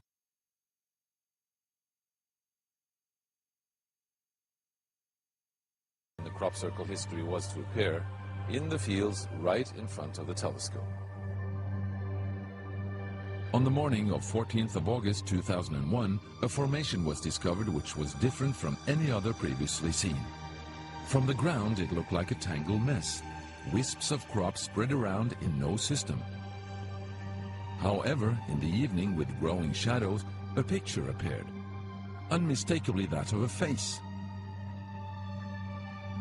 That picture represented a whole new technique, a screen technique, the same that's used for printing a picture on paper. 3 days later, the face was joined by something that looked like a data strip. Rows of counters made out of standing and flattened crop. But soon, an astonishing similarity is discovered. In 1974, the astronomer Carl Sagan composed a message that NASA sent into space from the Arecibo telescope in Puerto Rico. Binary figures which constituted a graphic code presenting key factors about humans and the planet we live on. 27 years later, an identical pattern appears in a crop field right in front of a similar radio telescope. However, on closer inspection, it seemed to show that the code contained some fundamental differences. Sagan's message explained this type of communication. The following year, very nearly on the same day, a new picture appears that gives new force to the alien theory, this time in Crabwood, near the town of Winchester in Hampshire. Once again, we see a face, but this time there is an unmistakable resemblance to something extraterrestrial. The picture also contains a print, somewhat similar to that of a CD, with something that appears to be a coded message. This formation also has a new type of design, this time with horizontal line patterns of variable thickness, similar to that of a TV picture. The message on the disc is similar to a spiral band built up of many boxes. But data expert Paul Weige manages to decipher the message. And I had to enlarge the disc quite substantially on the computer and run some image analysis over it to make it clear so that I could see what was a standing tuft and what was flattened. And while I was doing this, I noticed that every so often there was almost a mistake in the diagram. It was like there was a tuft, where the little square tuft, it had done sort of half size. I thought that's a bit odd, and it seemed fairly regular. I was going round, and I sort of counted up, and it was sort of literally every sort of 8 bytes or whatever. And I thought, oh, 8 bytes, and you know, from the computer side, is obviously some sort of binary code. So then I, did the straightforward thing. I just converted it into ASCII, which is the standard sort of computer language that you encode the alphabet in. And of course I then started to get words forming out, and I thought, I'm getting somewhere here. So I then did the whole thing for the whole lot, and got this message. The message is in English and reads as follows: Beware the bearers of false gifts and their broken promises. Much pain, but still time. There is good out there. We oppose deception. Conduit closing. Many have been surprised by this message. Are there aliens with such faces that we should be aware of? Or is this a picture of the sender? Does this indicate the start of actual close contact with neighbors in the universe? Gigantic men, the Adites, are remembered by the Arabians as a great civilized race. They are depicted as men of gigantic stature. Their strength was equal to their size, and they easily moved great blocks of stone.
Tale of Adapa.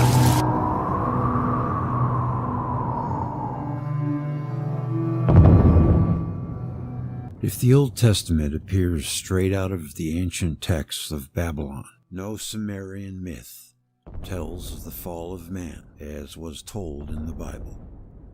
This time, the Hebrew writers have used another source that we do not get. However, a cuneiform poem could well be the source of the story of Genesis.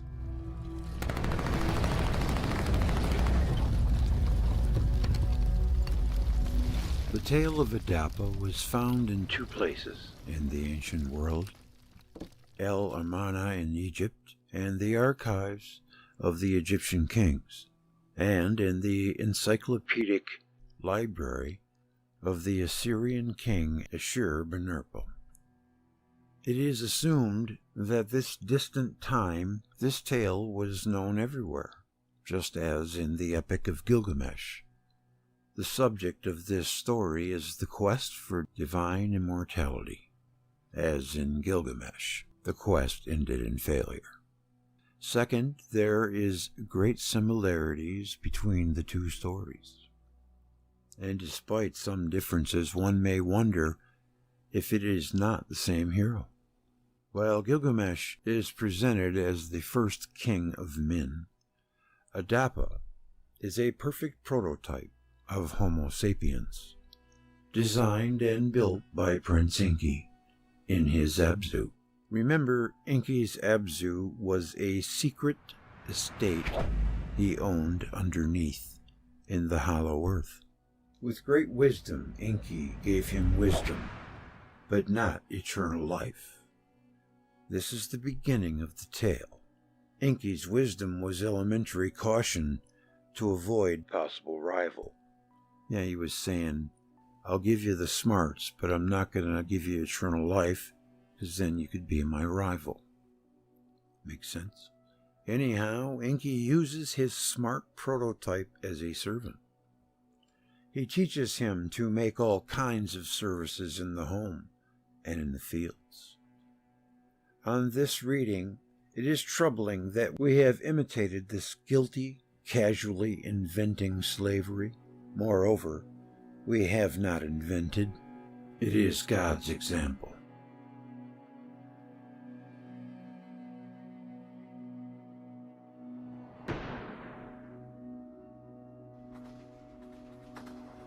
Adapa got no time to rest and had plenty of jobs. Hunting, gathering, fishing for his master.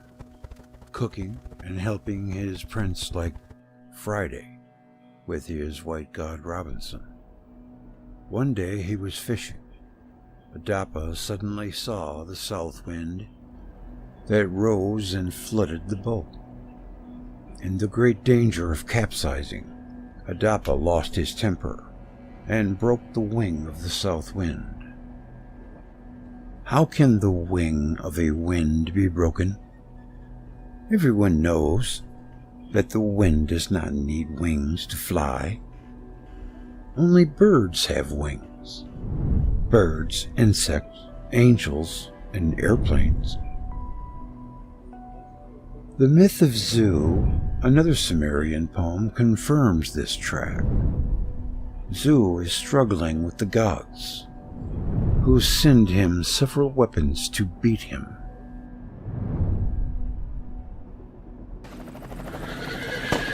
One of these weapons, the south wind, will wound Zu. In the myth, it is clear that the south wind is a killer drone, automatic hunting aircraft, patrolling along the border to destroy everything that presents itself. The land of gods was well kept, especially the area of the spaceport. True umbilical cord linking Lebanon to the orbiting god's mothership. Myths are written in a coded language that one has to decrypt. In light of the myth of Zu, we will be able to read the tale of Adapa otherwise. Meanwhile, in his heavenly abode, the chief god Anu is worried because the south wind did not blow on the earth for 7 days. His deputy investigates and informs Anu that a mere mortal has put off. Full of fury and contempt, Anu summons Adapa, human, in the mothership. This is where we learn that Adapa, the human, with near beast a status to the chief god Anu, got his own Shumu.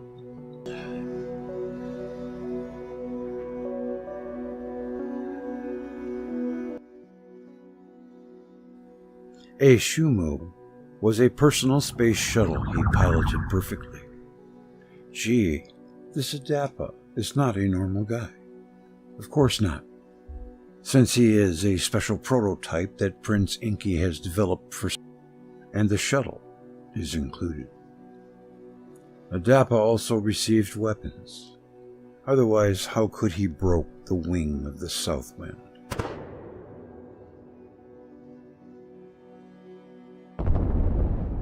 Enki, the rebel prince, was the creator and defender of mankind. His Greek counterpart, Zeus, Prometheus. Since when are Zeus and Prometheus morphed into the same entity? They're not. According to Greek myth, Prometheus, a titan, tricks Zeus. Prometheus was the bad boy who taught the human race fire. So the kids got the matches. Yeah. Today fire, tomorrow nuclear bombs.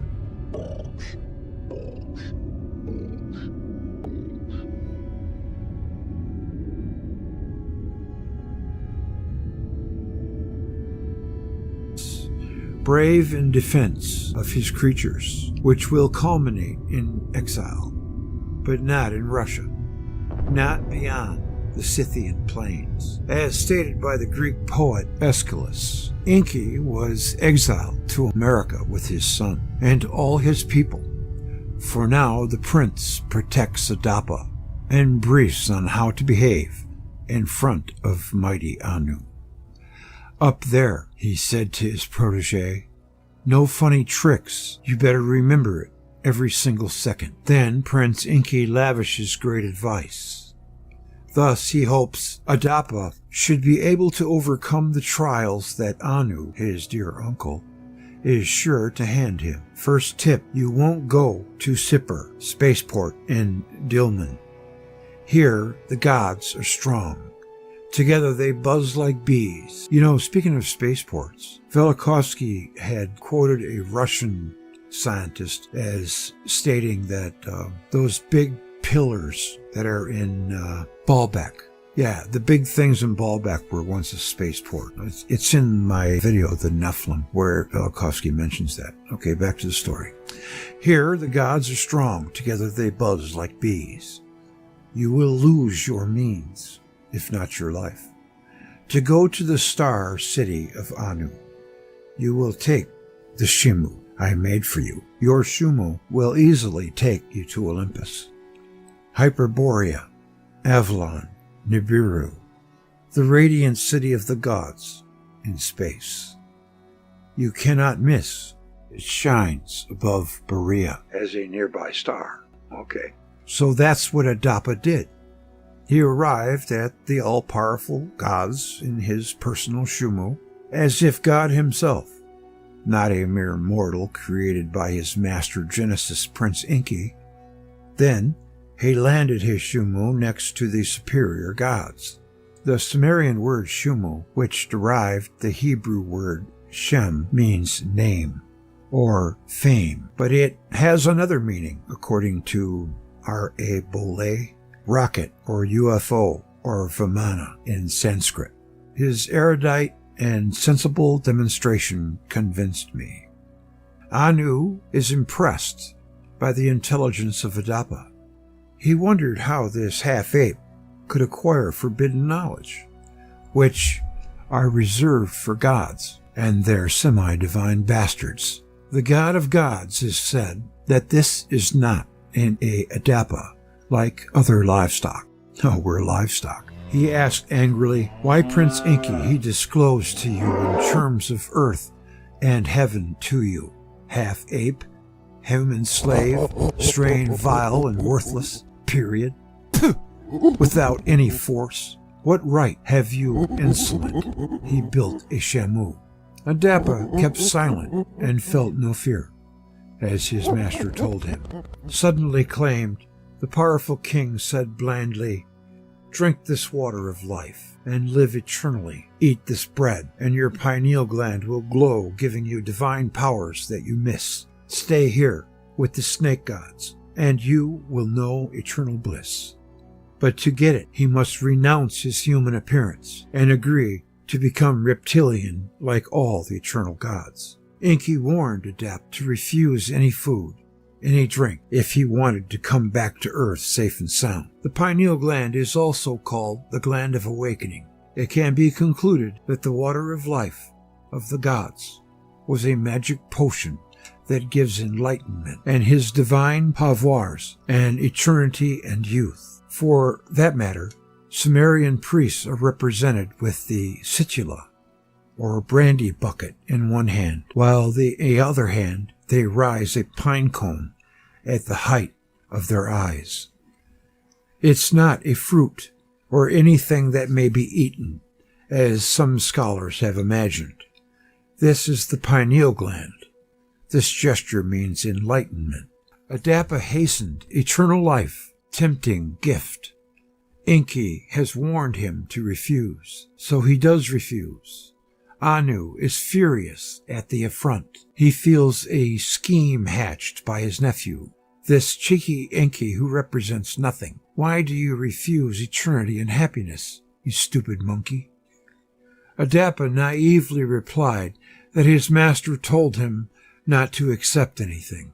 That does not calm the anger of the god of gods.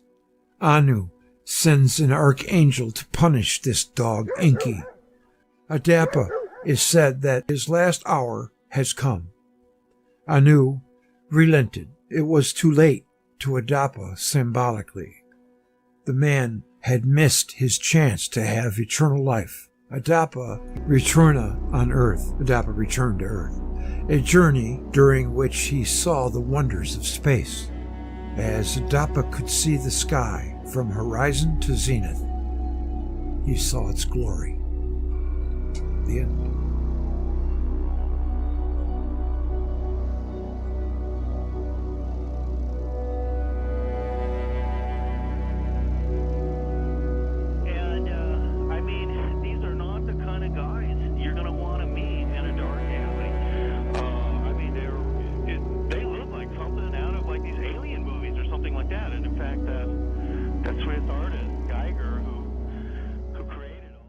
This interweaving story documents the arrival of advanced beings, ancient aliens who came to our planet from the distant reaches of space.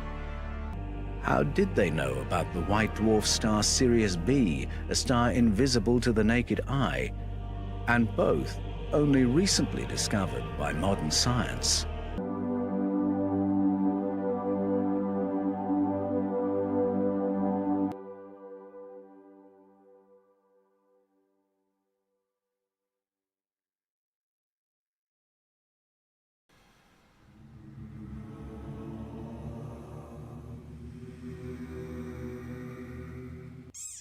Sounds like a dog toy. But actually, this is a sonorous war cry.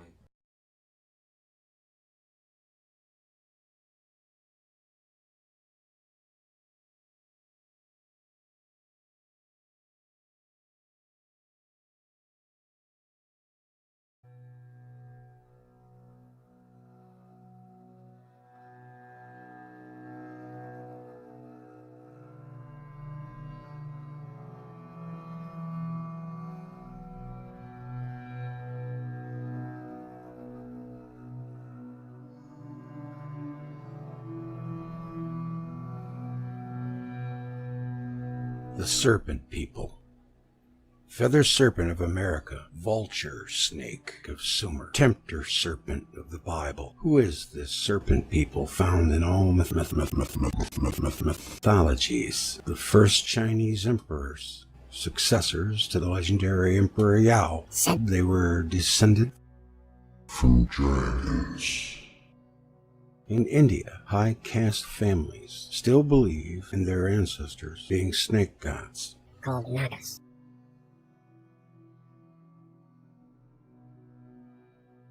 The Dogons of Mali claim that their extraordinary astronomical knowledge came to them from their ancestral reptilian celestial aspect, the Nomos. The Egyptians had their snake god, Neph. Neph and the pharaohs were often depicted with snakes, usually cobras. The Phoenicians had Agatha diamond serpent. The cultures of Central America worshipped their creator god, Quetzalcoatl, who was also known as Venus.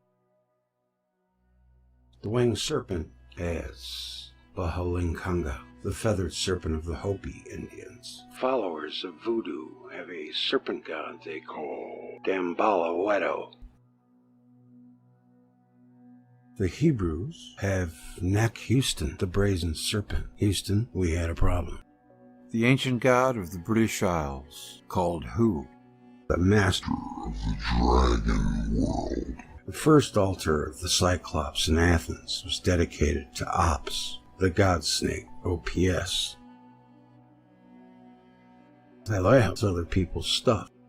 Indigenous Australians also have their myth of Waggle, a god serpent. According to the Gnostics, the snakes are our instructors. They're called demiurges who shaped our bodies, but not our soul, which is not theirs, because it is uncreated.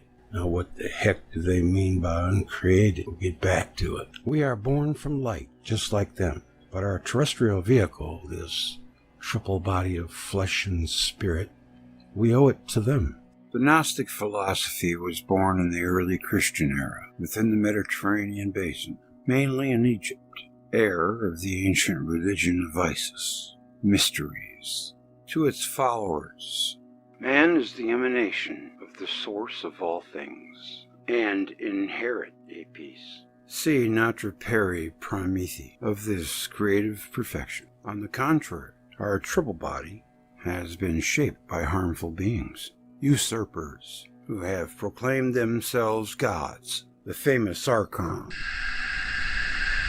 Yahweh, usurpers, is regarded by the Gnostics as the chief of the Archons, the great demiurge, the most evil creature. In the 4th century, confrontation between the Gnostics and the fathers of the church was violent and merciless. Most of the texts were destroyed before the discovery of Nag Hammadi's famous scrolls of 1945. What was known about Gnosis was limited to the reviews of heresy hunters in the early days of Christianity, which is very unfortunate because Jesus himself was a Gnostic. He said that you find heaven within, paradoxically, to save the religion of Christ. The fathers of the church had to invent a charming character they named Jesus. Before that, Christ, it was Emperor Constantine. In the time of Jesus, Kali Yuga was only 2,000 years old. Now it is twice that age. Very little truth floats in an ocean of errors. Let us get back to those harmful beings who have shaped us, since this is the Gnostic view. According to Anton Parks, there is also a mistake there. The gifted geneticists who made us were not as evil as it seemed at first. To Parks, the mother goddess is the Sumerian goddess Tiamat. That is she who deserves firstly the title of primordial serpent. Initially, this term was positive because the snake is the wisest among all the field beasts, said the oldest version of the Torah, called the Septuagint. As for the Bible, it says quite the opposite. The snake is the most cunning of all animals. Thus, the serpent is the ally of men and the creator of the human race. Well, A snake kills rats, and I would rather be with a snake than a rat. He personifies the mother goddess, Tiamat, assisted by her son Enki, called Osiris in Egypt, Owens in Persia, and Prometheus in Greece. Among the Dogons, he is Nomo. Among the Mesoamerican, he is Quetzalcoatl. And among the Hindus, Vishnu. He is the first instructor of our species. Like the feathered serpent Quetzalcoatl, like the god fishes Nomo, Owens, or Vishnu. He has always supported and defended men when other gods wanted to kill us. As our creator, Prometheus, siding with the men against his uncle, the powerful Zeus. Or again, as Osiris protecting us from Seth. I thought it was Seth who wanted our loss. Or as Enki protecting us from Enlil, who also wanted to end the human experience because we were too loud, right? As we already understood, all these legends refer to a unique history, and their convergence support its veracity. Indeed, I think our history is way more than we even can consider, because all the good stuff is kept from us, etc. How come the snake, our designer and our ally, the wisest of all animals, has become the most cunning, the most dangerous? The beast identified to Satan in our modern religions. According to the translators of the Nag Hammadi manuscripts, it is explained by a semantic shift. Yes, geez, I mean, when the Romans wiped out the Gnostics and when they conquered Egypt, they took whatever they felt they wanted of their religion and their myths, and they did the same thing to the Greeks. The Romans, I don't think they ever had an original idea. Beast is the translation of quasi-homophones in Aramaic. Hawa, Hewa. Hewa. Hewa meaning stupid. Hawa meaning to teach. And Haya meaning serpent. The gods' geneticists work on the human genotypes that the text calls modelings. Then the authorities called the beast so that she corrects the mistake of their modelings. The beast is not evil, as she corrects the mistakes of the apprentice sorcerers. The true meaning of the beast is the instructor, as she was thought wiser than anyone.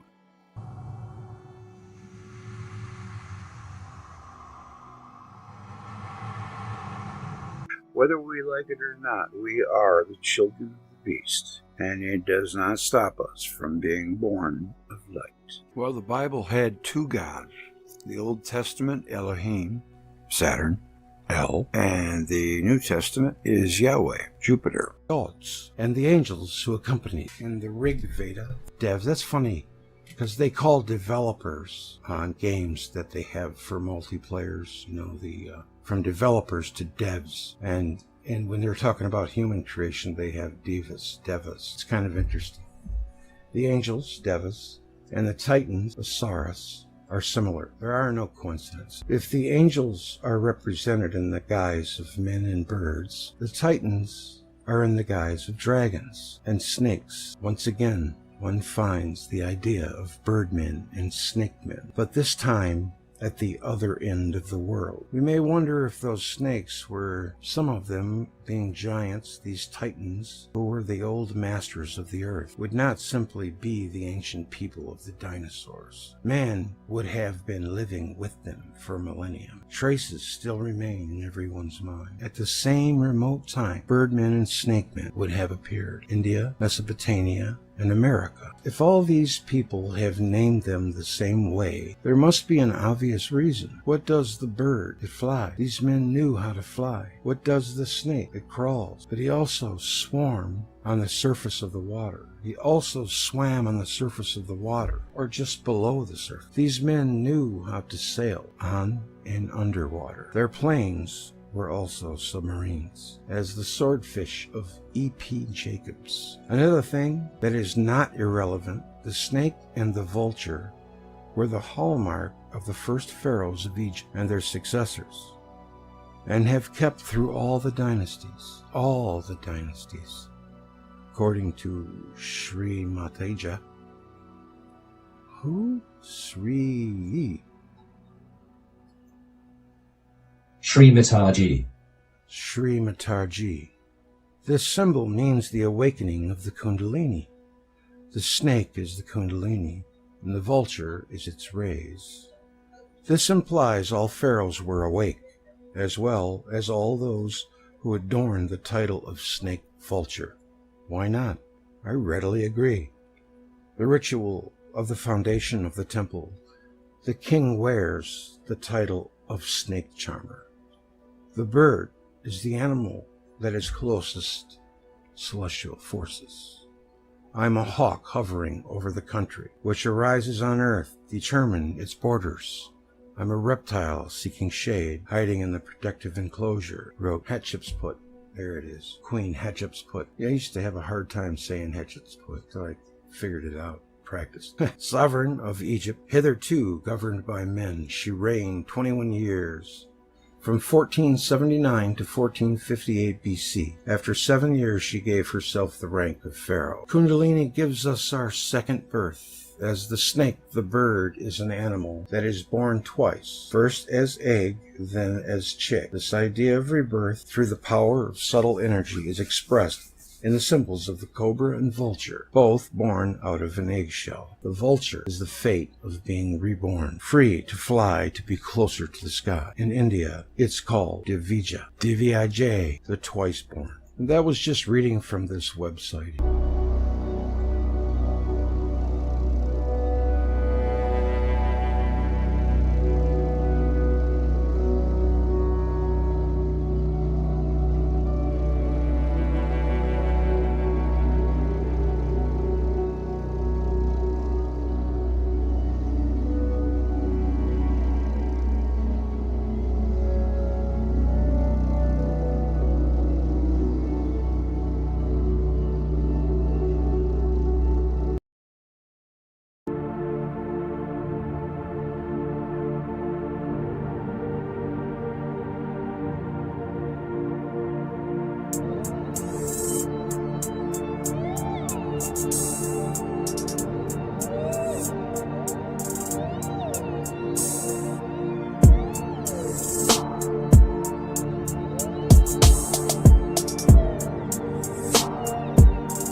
Mythical Serpent Kings. This is part 3 of our trilogy. Prepare yourselves. This is the wildest one. Figured it was best to go out with a bang. Of course, you know this is all in good fun, but we are seriously looking at this scenario to see if there's any there. So bravely we soldier on. They came from the sky on a planet-sized mothership that housed their wandering population, with factories, labs, workshops, power plants, everything to survive in the hostile vastness. They were bipedal, and apart from their scaly skin, they looked a lot like us. Their mission: to develop the wild planets, sons of serpents. Their appearance was that of snakes. They belonged to the mighty reptile people. Their vast family, that of the dinosaurs, had ruled this planet for hundreds of millions of years, giving them a large advantage over the mammals, our ancestors. They had the right to be here as much as us, if not more. They were back home. I call them the former gods, or the terraformers. Their culture was extremely ancient and their knowledge almost endless. They, or other like-minded visitors, began planning this planet infinite time ago, when it was still very young. I have been able to access the age of their civilization at over 4 billion years. The development of Terra, started so long ago, has continued until now, respecting the same specifications.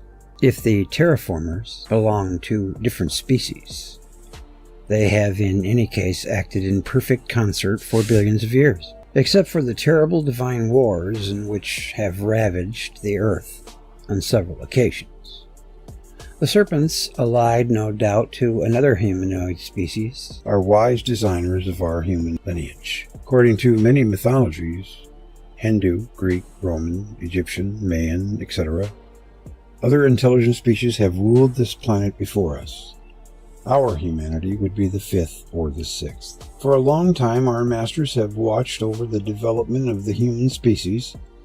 The Bible and other mythological accounts tell us about this distant time when the gods walked among men, endowed with a longevity ranging from several centuries to 2,000 years.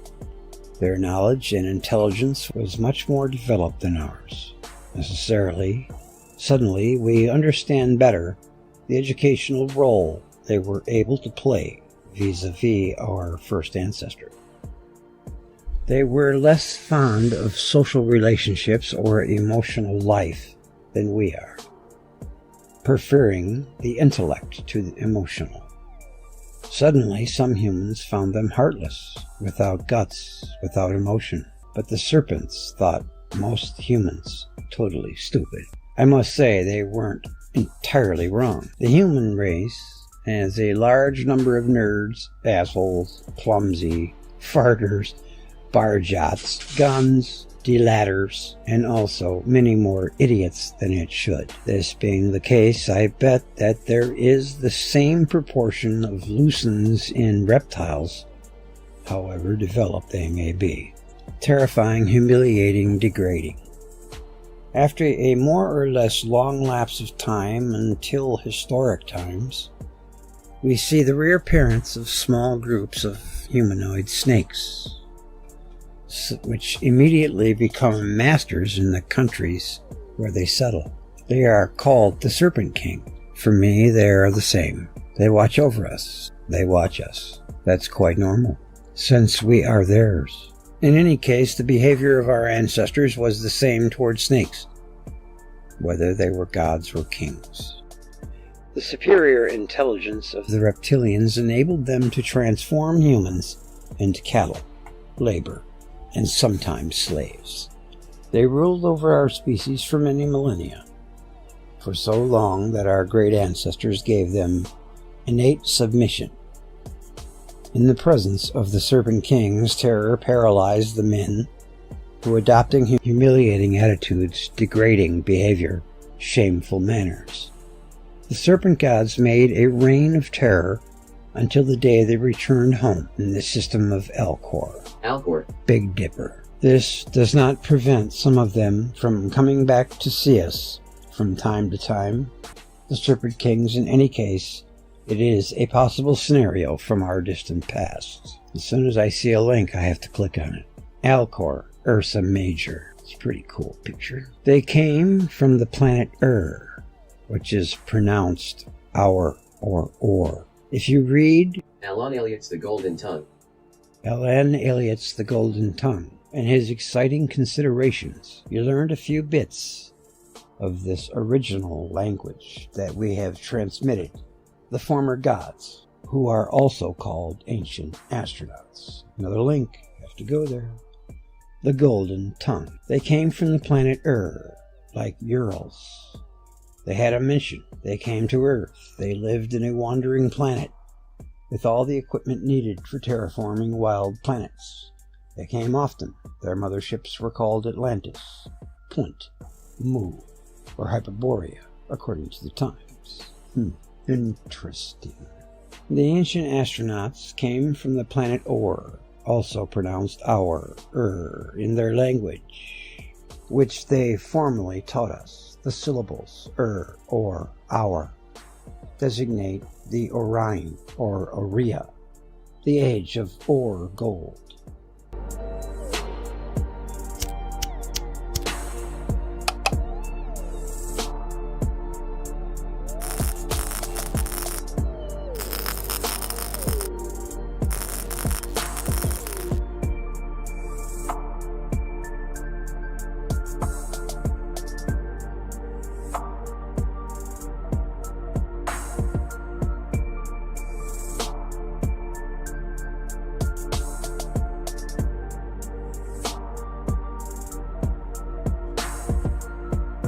Entering Section 2.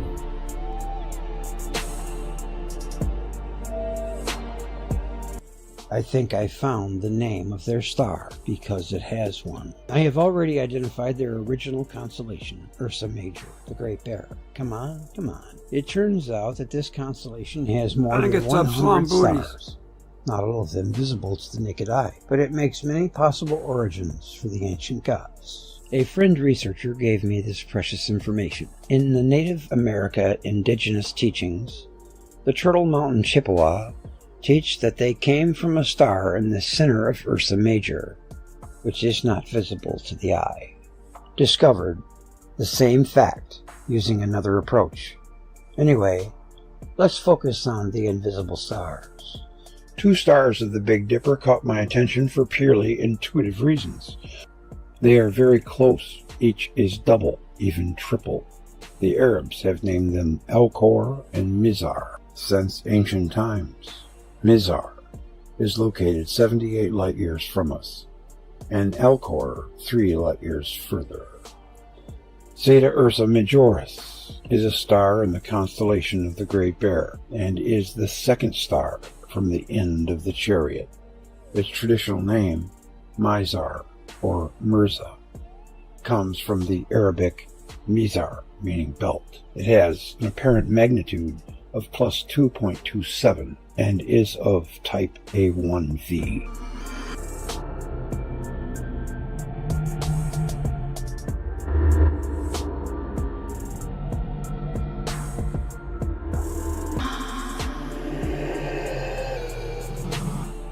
But there is another mythical tale that I submit to your sagacity. He, too, can claim a certain plausibility.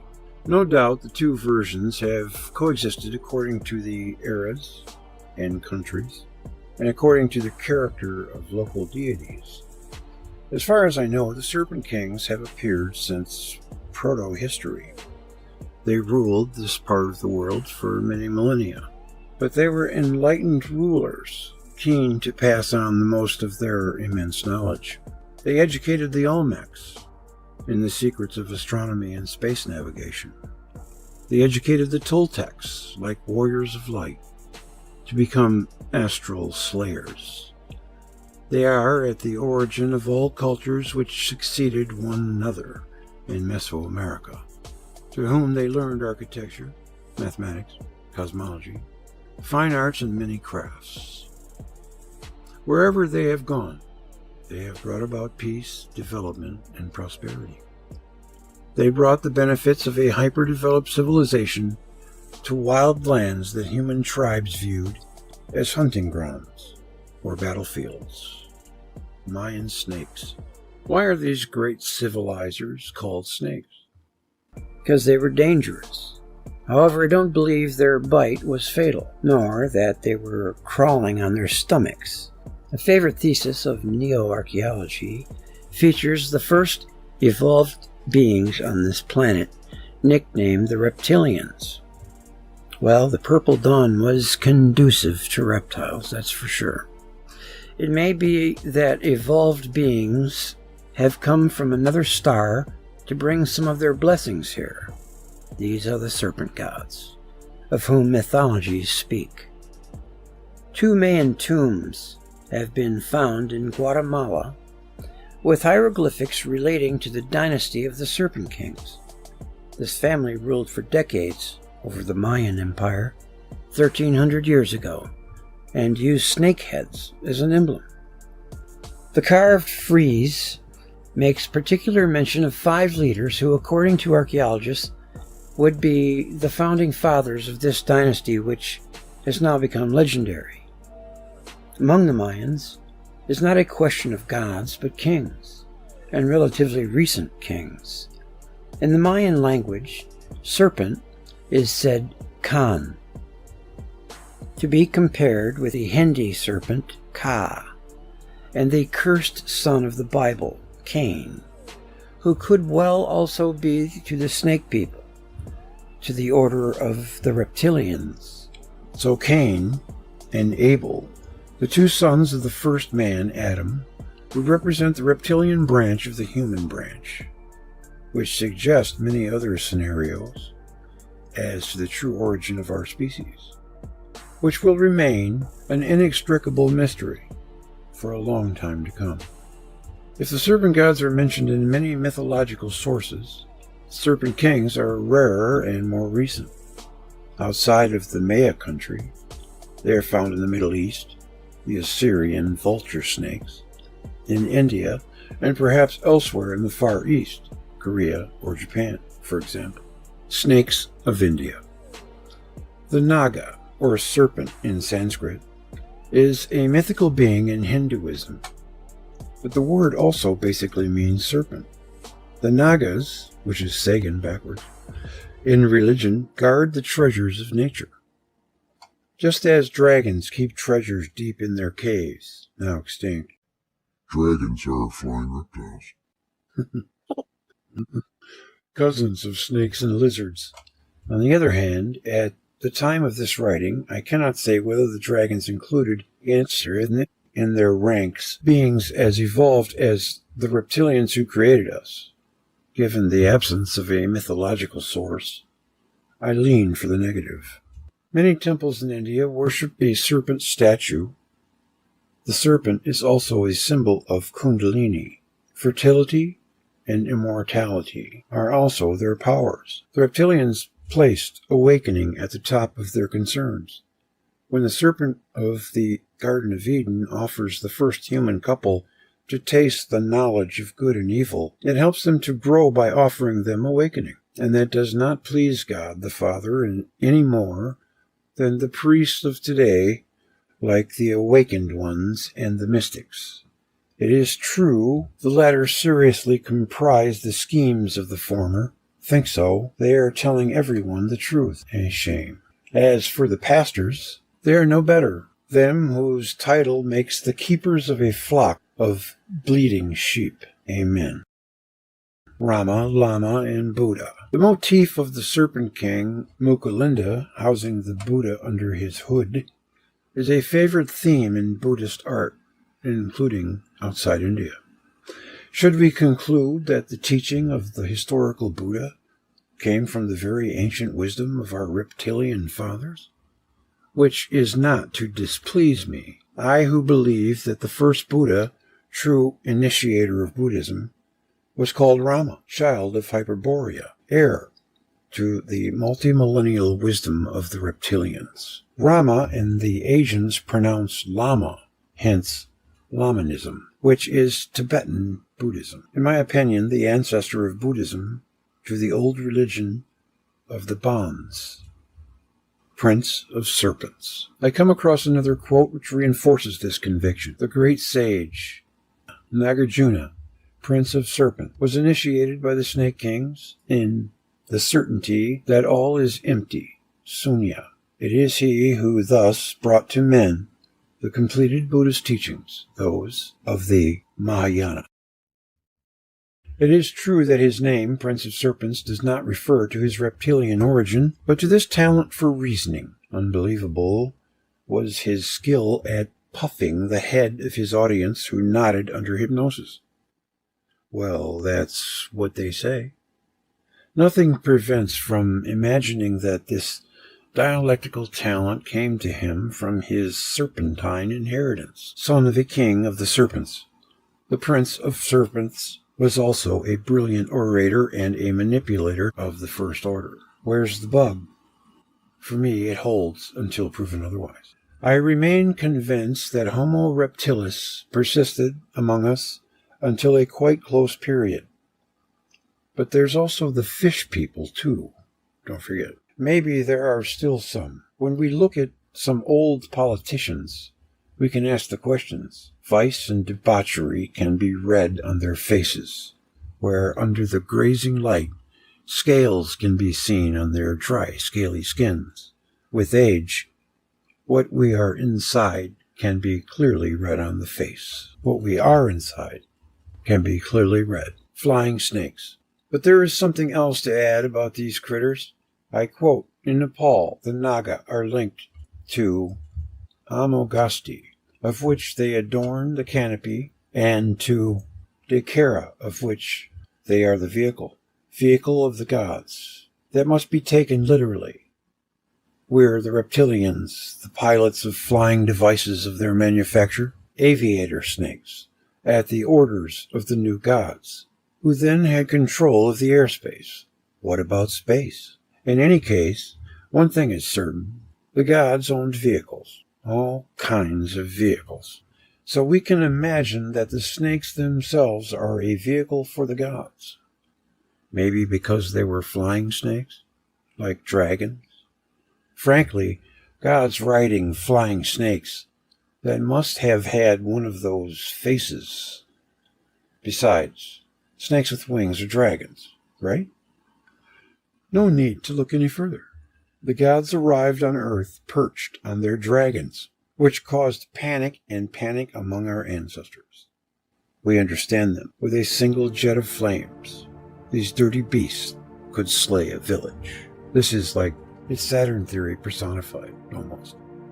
In Nepal, the Naga are linked to the Amogasti, with which they adorn the canopy, to the Kara, of which they are the vehicle of the gods. Maybe because they were flying snakes, like dragons.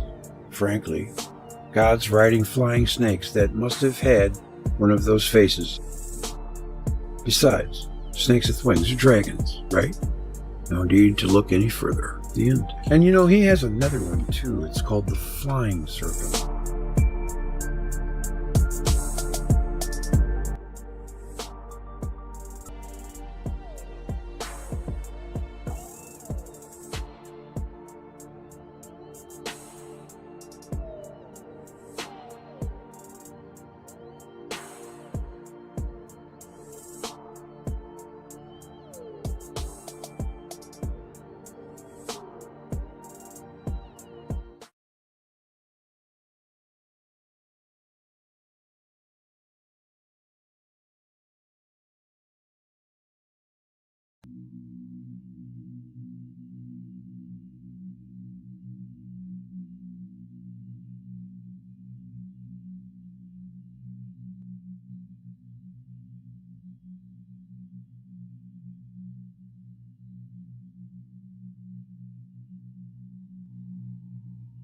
The strange mystery of the Scandinavian ghost rockets. There have been plenty of strange flaps of mysterious lights and luminous phenomena in the skies of our world. Sightings often come in a wave, only to just fade away, leaving no explanation and plenty of awe and debate. Our mystery bag for mankind is very big and fat. One such case happened in Northern Europe, in the region of Scandinavia back in 1946. It was more like the late 1940s. During this 1 year period, there would be thousands of sightings of something very odd going on up in the sky, which have never really been explained and have come to be known as the ghost rockets. Beginning in 1946, mysterious objects in the sky began to appear frequently over a variety of Scandinavian countries, in particular Sweden and Finland. These objects were typically described as tubular or cigar or spindle-shaped objects, sometimes with visible wings and sometimes without. Typically streaked fast across the sky, but also displayed all manner of erratic behavior.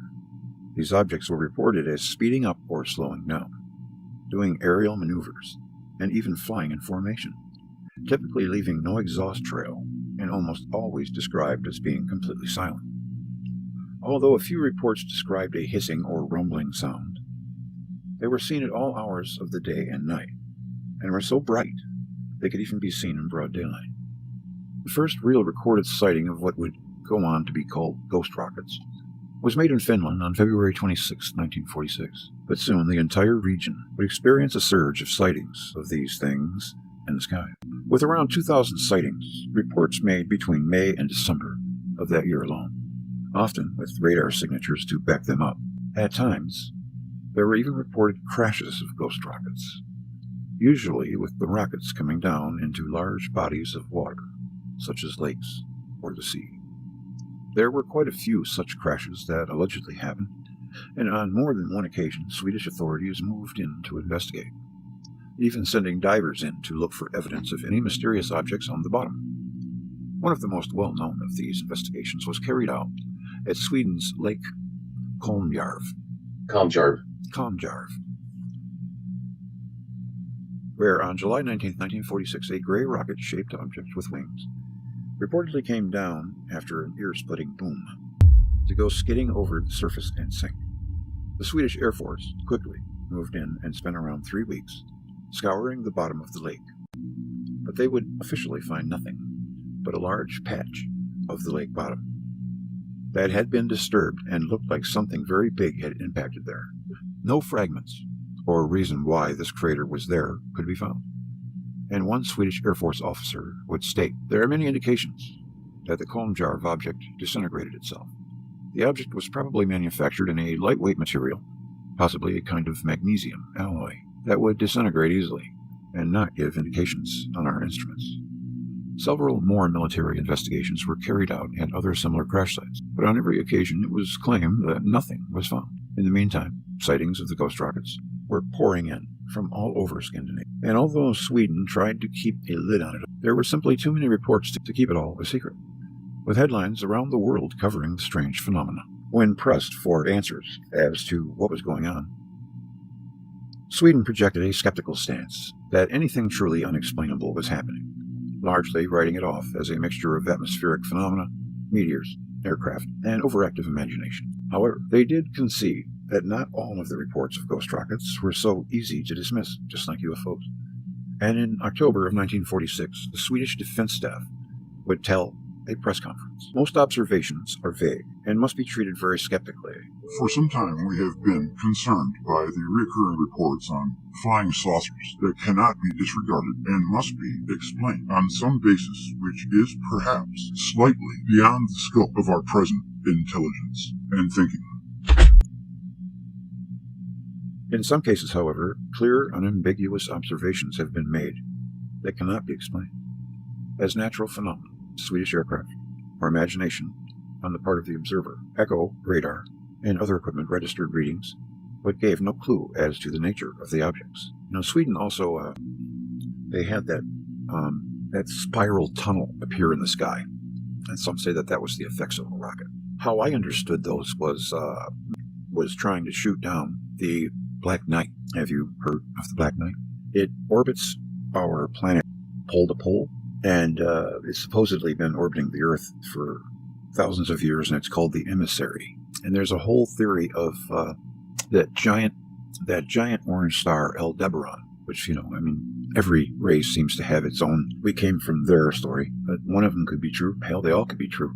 That's what I thought they were trying to shoot it down, but maybe not. Most in the scientific community wrote it off as meteors, or could be that elder race, as several alleged fragments from the ghost rockets that had been examined turned out to be either pieces of meteorite or just plain old coke or slag. In other words, rocks. However, not everyone was so sure all of the phenomena could be attributed to meteorites, due to the fact that the objects often were seen doing aerobatics. And see that? I never heard that before. I just thought it was rockets that were being seen flying horizontally, flying in formation, or accelerating and decelerating. I've never heard that before either. None of which are things meteorites are known to do. And they also did not typically leave trails behind them. The phenomenon also attracted the interest of the United States, of course, and 2 U.S. experts on aerial warfare, General Jimmy Doolittle of Doolittle Report fame, 30 Seconds Over Tokyo, and General David Sarnoff, went to Sweden in August of 1946, ostensibly to see what they could steal, on other unrelated business, of course, but who also asked around to the Swedish military about the ghost rockets. In fact, they were given briefings on the phenomena and able to interview many senior officers of the Swedish Air Force, but they weren't interested. Yeah. Let's see. That's funny. Of course the U.S. wanted to know what it was about, but if they came to find out what our UFOs were about, you could bet we'd tell them to mind their own business. It took a long time to get this way. The 2 generals went away convinced that the ghost rockets were a real thing and not a myth. When they brought their findings back to the United States, the Americans came to the conclusion that these were actual missiles being seen, likely top-secret V-1 or V-2 missiles being fired by the Germans from a rocket facility at the German seaside town of Peenemünde. Lieutenant General Hoyt Vandenberg, who was the director of the Central Intelligence Group, CIG, was a prefix of the CIA, would write a top-secret memo to President Truman, who my dad said was the worst president we ever had, explaining this theory, saying, the weight of evidence pointed to Peenemünde as the origin of the missiles, that a U.S. MA military attaché in Moscow, well, we even got military attachés in Moscow, but we're fighting a Cold War. See, it's crazy. Had been told by a key Swedish air officer that radar course plotting had led to conclusion that Peenemünde was the launch site. CIG speculates that the missiles are extended-range developments of V-1 being aimed for the Gulf of Bothnia for test purposes and do not overfly Swedish territory, specifically for intimidation, self-destruct by small demolition, charge, or burning. The problem with this is that not only had there been no reported launches of any sort of missile or rocket from Peenemünde at the time, but missiles don't speed up and slow down, or do the extreme aerial acrobatics seen with the ghost rockets. World War II is over. Any more than meteorites do. Despite the widespread belief that these ghost rockets must have been meteorites, rockets, or both, the U.S. government seemed to remain open to the idea that they could have been something more. Outlandish and mysterious.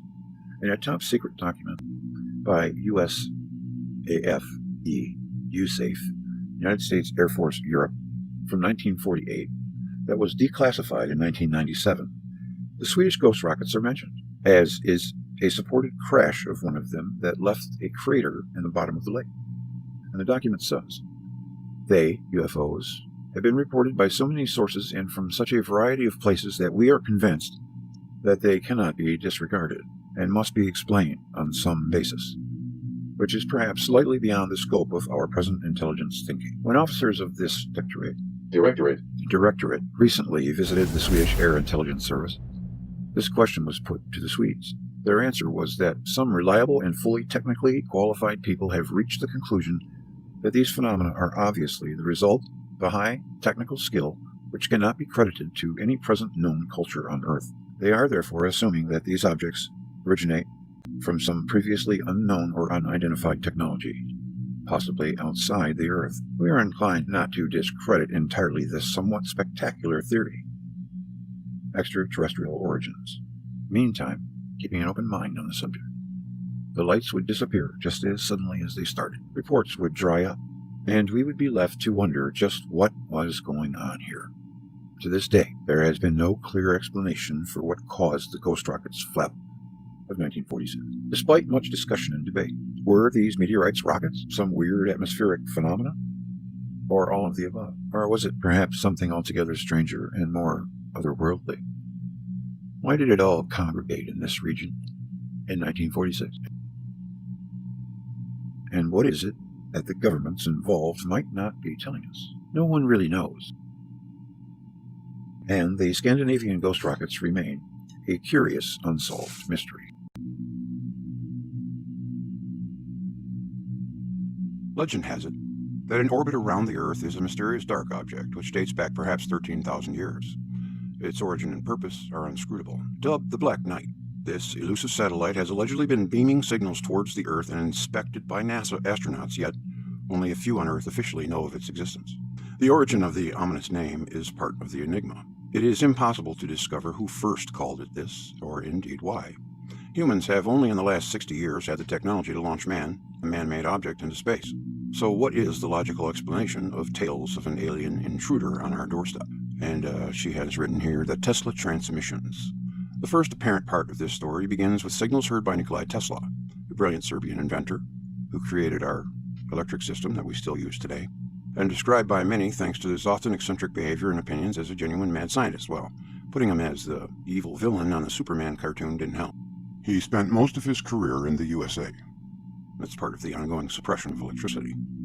He was an electrical engineer who produced works which explored the idea of radio and wireless transmissions in 1899.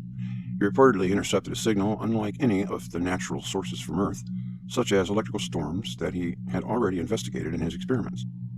Instead, he announced that regular signals must be coming from an intelligent outside source, potentially inhabitants of Mars. And there is a whole diatribe on that. It's very controversial, but I can't just poo-poo anything Tesla says because it might sound crazy to us, but we just don't know in many cases.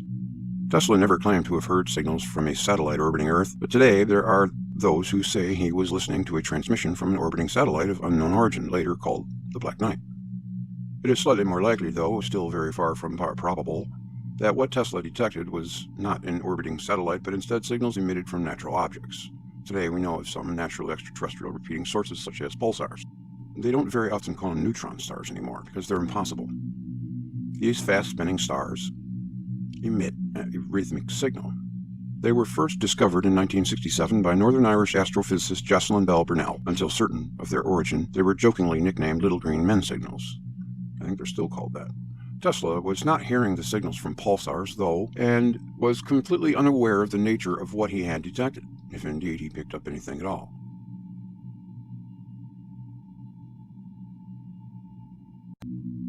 Tesla apparently never tried to repeat his observations, claiming he had other matters that took priority, an astonishingly casual response to so significant a claim.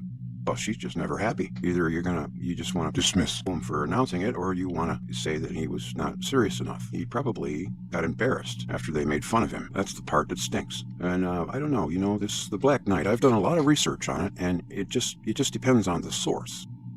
I hear that it could have come from the star system Aldebaran. This lady is saying that 1920s anomalous signals were again detected by amateur radio operators. These were originally of earthly origin, but their timing was bizarre. A signal would be received, then a second repeated signal received a few seconds later. These long-delayed echoes, LDEs, are called now, were difficult to explain in terms of radio waves bouncing off atmospheric layers. 1973, Scotsman Duncan Lunan went back to these signals to see if he could make sense of them. Miraculously, by plotting the delay times against the order in which the echoes were received, he could create what appeared to be star charts and diagrams. By deciphering them, Lunan decided that the signals were actually messages transmitted by a probe originally from the star Epsilon Boötes, Izar, which had been lurking near the moon for the past 13,000 years. Lunan is not a professional astronomer, but instead a science communicator, but nevertheless, the name Black Knight is never mentioned by him, nor has he personally linked his Epsilon Boötes hypothesis with the Black Knight. Okay, others seem to be responsible for this. Update.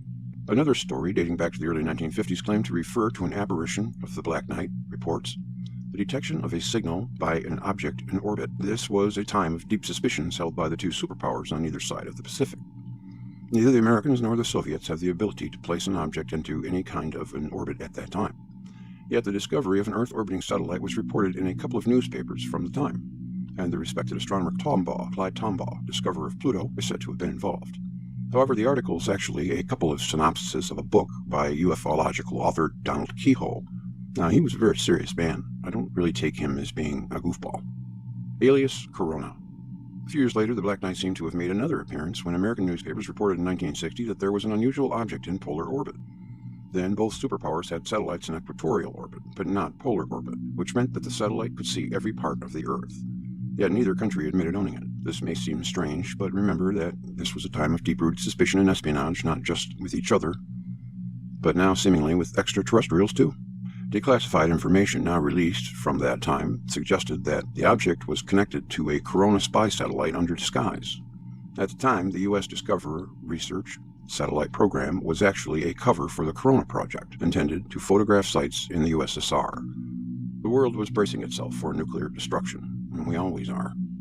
Coming close to a nuclear war in the Cuban Missile Crisis. Thank God for John Kennedy, is all I can say. And how. And that's why I find that period of time in history to be so fascinating. First of all, I was alive. I mean, we had just missiles upon missiles, bombs upon bombs, and two crazy generals who were just itching to burn millions of human beings alive. And their excuse was, it was inevitable, and we might as well do it while we can win. So, who knows? I hope they're never right. It's a miracle that it didn't happen. The more you learn about it, the more you realize that, we're still here. Thanks to one guy, and one guy only, and maybe his brother. In the case of the Black Knight, Project Mercury astronaut Gordon Cooper is a prime example. Cooper announced seeing many UFOs throughout his career. So when it was claimed that he saw green lights belonging to the Black Knight on his pioneering Mercury mission into orbit, with ground control radar, also allegedly picking up something inexplicable. It is often believed to be true. The STS-88 encounter. The most recent, most cited evidence for a mystery satellite from beyond dates from 1998. The crew of the Space Shuttle Orbiter Endeavour photographed an unusual object in low Earth orbit. These images are often labeled as the most definite proof of a satellite. However, on more careful analysis, this strange structure seems to be a piece of space debris. Oh my God, look at it. It's not space debris. I don't know what it is, and I wish I did. I mean, it looks kind of like a ship, doesn't it? The Black Knight rocket. There really was a Black Knight rocket. It was a British rocket used to test the design of a re-entry vehicle for the Blue Streak missile between 1958 and 1965. So they're saying here that it was claimed to be from the star constellation Bootes. And it travels in polar orbit. What are your thoughts? Share them with me. If you have anything interesting for me to read, please put it in the comment section. I guess for the ghost rockets, the apparent explanation is A, unknown, B, the Soviets trying to shoot the Black Knight down, or C, the Germans, but the war had just finished, so it wouldn't be the Germans. It was 46. But we know a lot of Nazis came back to America. Perhaps it was being launched from sea by the U.S., trying to shoot it down. And I remember a while back when the website Secure Team 10 was operating. I don't know if he's back yet or not, but I heard he was. But he had said that the Illuminati were trying to shoot it down, or either that or they did. But it's very enigmatic thing, this Black Knight. Now, Richard Hall has a 4-part series with this fella stating that it's an ancient envoy from Aldebaran. And I'll put the link in the video and the playlist for you to check out if you would like. I would like to know what you think, so let me know. What's this all about? Do you find it as hard as I do to find information that isn't giving it with an agenda? It's really hard. You either go one way or the other, and everyone wants to put out their agenda. I would like to just find a no-nonsense, informative website that isn't trying to arrive at anything except the truth. And that's hard to find. And that's what I try my best to do here on this channel. Thanks for watching.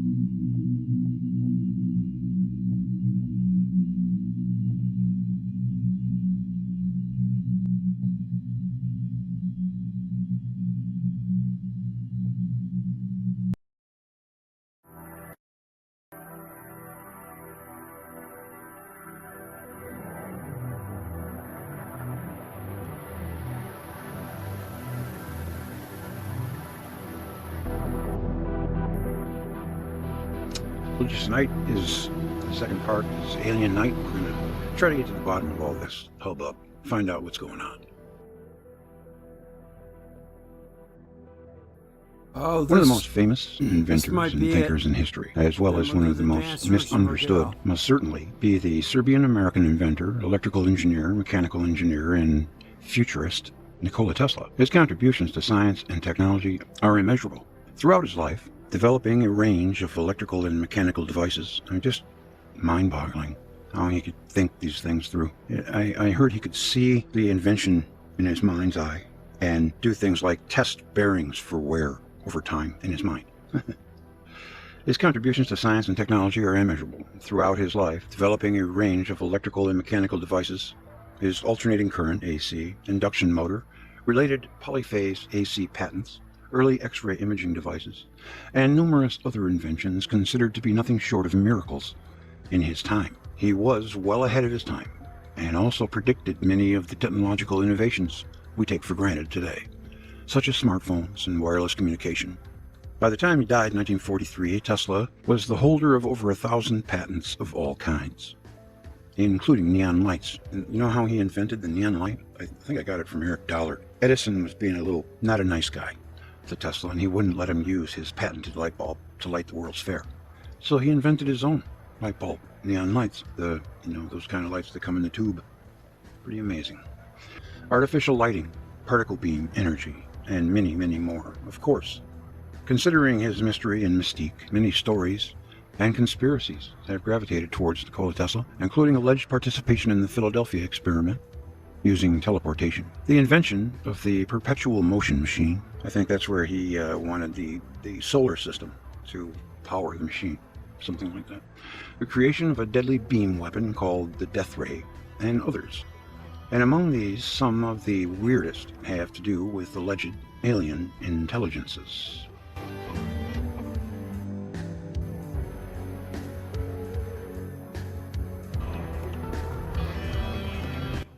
The rumors of Tesla and his connection to aliens have gone deep, with all sorts of conspiracies stating that he was contacted by aliens who helped him along, and even that he was an alien himself. But the most intriguing are the ones that Tesla claimed himself. In an article for Collier's Weekly in 1901, Tesla would make the claim that he had listened in on actual alien communications at his lab in Colorado Springs in 1899. This was an era which both he and Italian inventor Guglielmo Marconi were pioneering the push into radio technology with their groundbreaking discoveries. And one night, Tesla would be testing out a unique radio antenna designed to monitor thunderstorms. He claimed that he had eavesdropped into communications by otherworldly alien intelligences.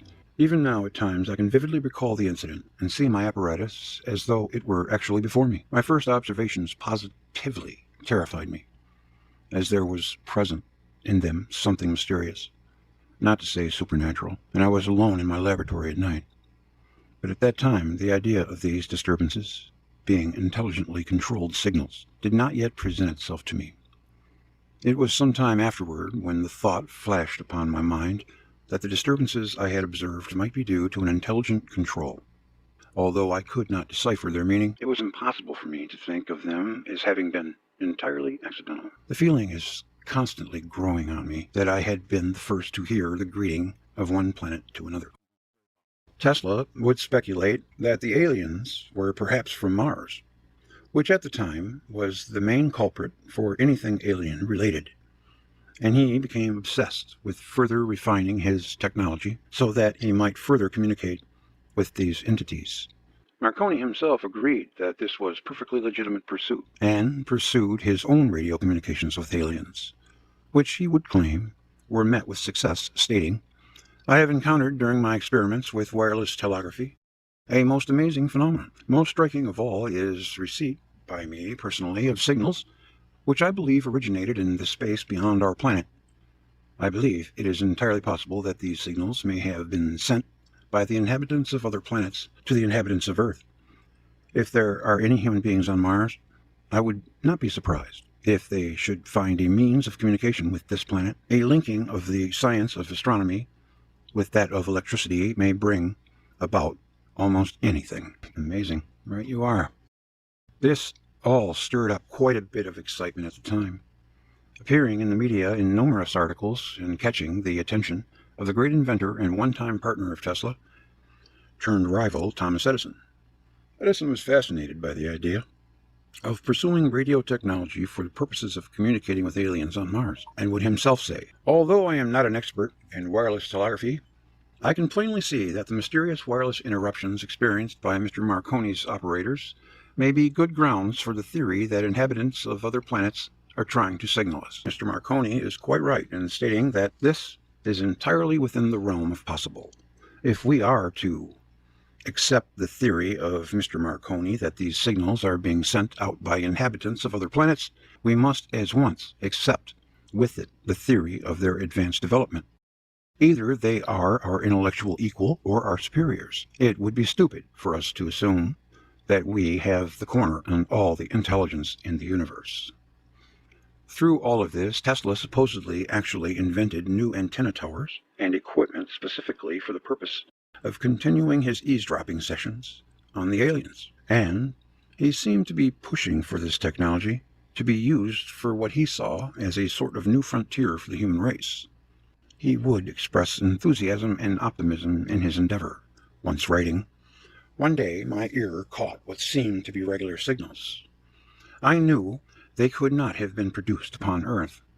Marconi's idea of communicating with the other planets is the greatest and most fascinating problem confronting the human imagination today. To ensure success, a body of competent scientists should be organized to study all the possible plans and put into excitation the best. The matter should be directed probably by astronomers with sufficient backing from men with money and imagination." Supposing that there are intelligent human beings on Mars, success is easily within the range of possibility. Well, you know, that was, they ended up giving it to Hollywood. I mean, everything's gone wrong, right? Even the wrong people became president, and everything's backwards now, but that's another story. Most certainly, some planets are not inhabited, but others are. And among these, there must exist life under all conditions and phases of development. Personally, I base my faith on the feeble planetary electrical disturbances, which I discovered in the summer of 1899, and which, according to my investigations, could not have originated from the sun, the moon, or Venus. Further study, science has satisfied me that they must have emanated from Mars. All doubt in this regard will soon be dispelled. I have observed electrical actions which have appeared inexplicable, faint and uncertain though they were. They have given me a deep conviction and foreknowledge that ere long all human beings on this globe, as one, will turn their eyes to the firmament above with feelings of love and reverence, thrilled by the glad news. Interestingly, although Tesla found so much promise in this, he would suddenly give up his experiments, delving into such matters, spawning conspiracy theories, that he was silenced by those who did not want this knowledge to be known.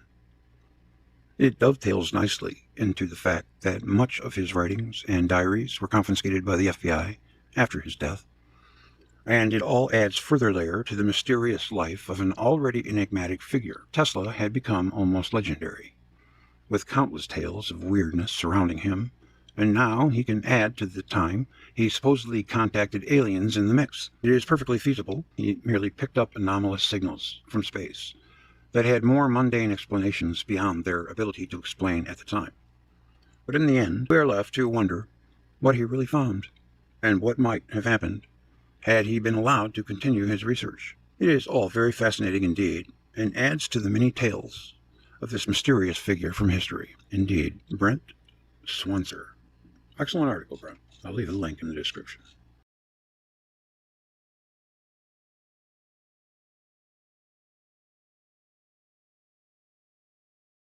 Outside when you throw it down.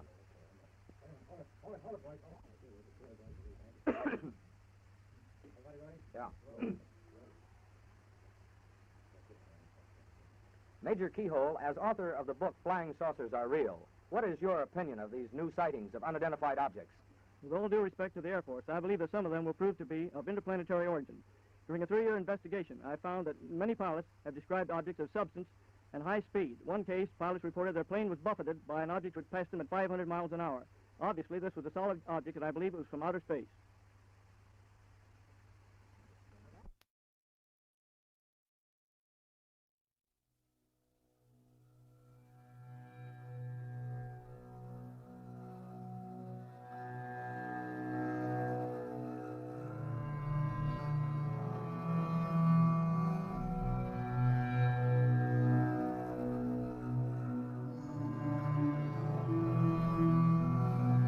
We have this gentleman who was in the Air Force as a younger guy, and I'm sure a lot of you are familiar with his story.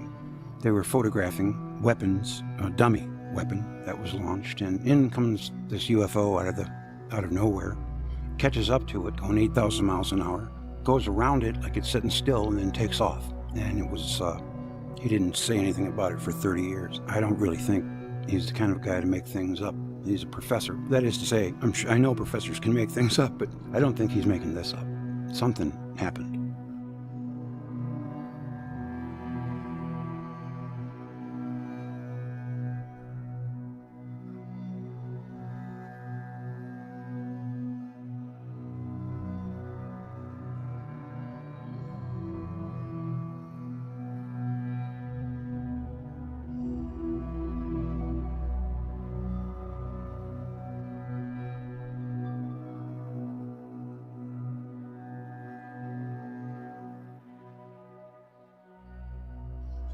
I couldn't resist this one. This guy's last name is Tompkins, and he tells one of the weirdest stories I think I've ever heard. He's also the guy who tells the story of Neil Armstrong and Buzz Aldrin running into giant ships on the moon. Has this guy just been maybe hitting the gas a little bit too much? Or is he for real? extraterrestrials over Los Angeles. Most people were told it was Japanese, but it wasn't. Tell us what you know, Bill, what you saw. No, actually, we were living in Long Beach at that time, and around 7 o'clock, my brother and I were reading the newspaper on the floor. My dad called us and told us to come out onto the deck. We were on the second floor of a very large house that was broken up into 4 apartments.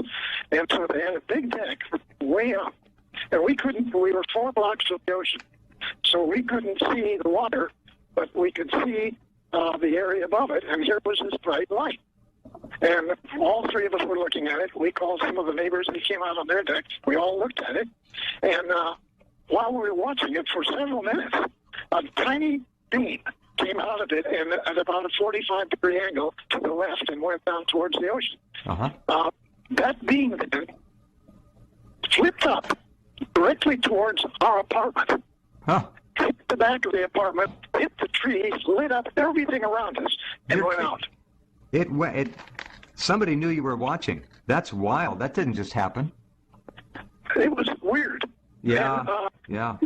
Was this Bill? Excuse me. Was this before or after the anti-aircraft had unloaded? Was it 4,000 rounds or something at this object, or is this a second object? What do you think? No, this was before, because later in the evening the anti-aircraft started firing. Okay. And incidentally, what has not been published is the number of U.S. Navy anti-aircraft guns. We had the whole fleet at that time, and they used up all of their 20 millimeter, 40 millimeter, and 5-inch guns. Firing out of where were they anchored? L.A. Harbor? Long Beach? They were in Long Beach Harbor. And they were shooting at this? Wow. Nobody talks about that. The Coast Artillery was firing at them. And, of course, searchlights, we had 8 searchlights on this one big one that came in and it parked. And it was there for over an hour. Right, yeah. Different ones came above it, came beside it, came underneath it.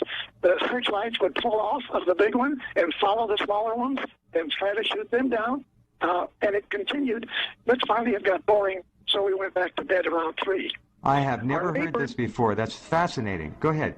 Our neighbors stayed the whole night, and they said that it really didn't stop till around almost 5 o'clock.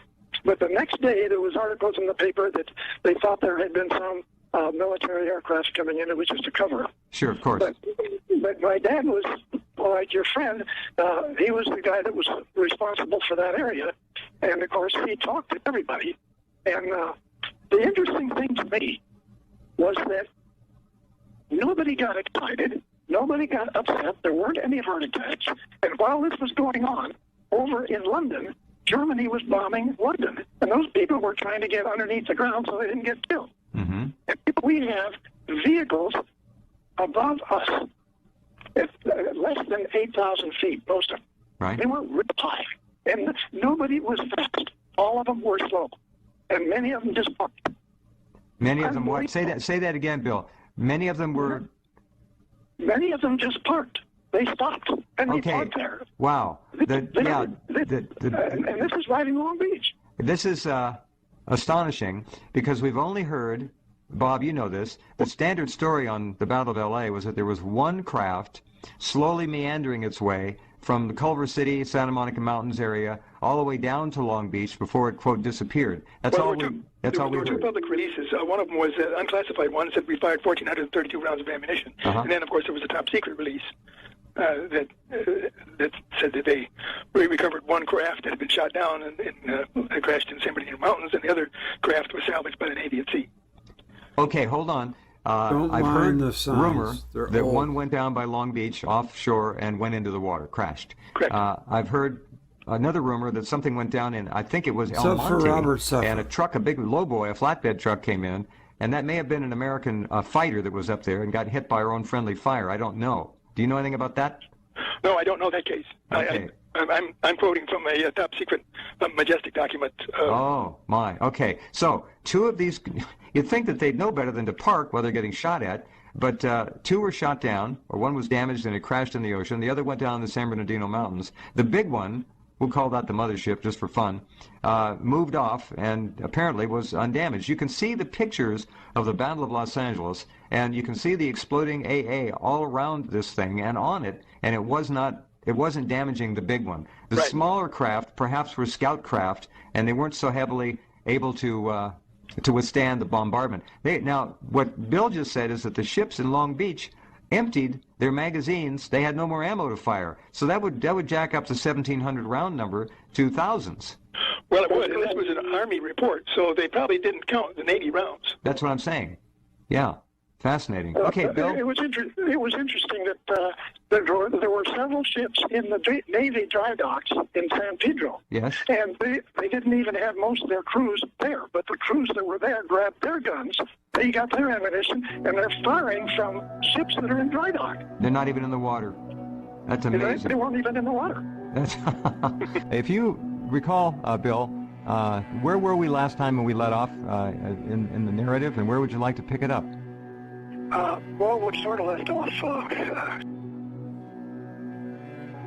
There are very many famous pictures, very intriguing indeed. Let's have a look at a few of my favorite.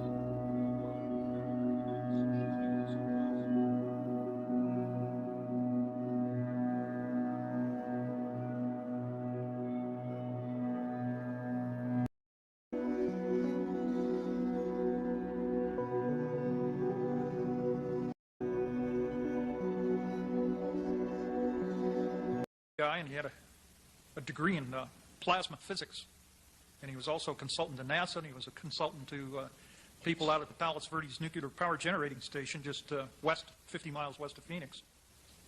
The other thing he said was there was a base on the moon. I find that quite astounding.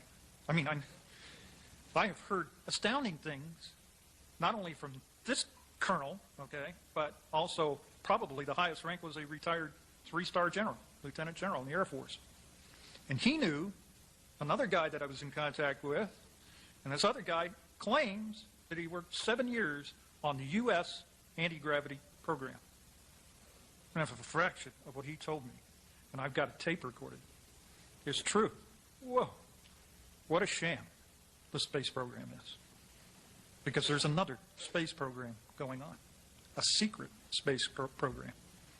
And that's what I was attempting to find. In fact, you don't have to go too far to find that there is some secret space programs going on, because they had their own shuttles and their own astronaut crews right out here at Vandenberg Air Force Base, unbeknownst to everybody, and they scuttled a $5 billion facility that was housed there at one time. That was back in the 80s. But the kind of space program he was talking about is using a spacecraft that can leave the bounds of our atmosphere and travel to the planet Mars at 0.8 C, 0.8 the speed of light. And I said, how do you know that? I've been there, he said. All right, now we might ask the question, well, what the hell is NASA all about if this stuff is going on? What are NASA doing? Well, I'm going to show you a clip of Barack Obama speaking at the Kennedy Space Center.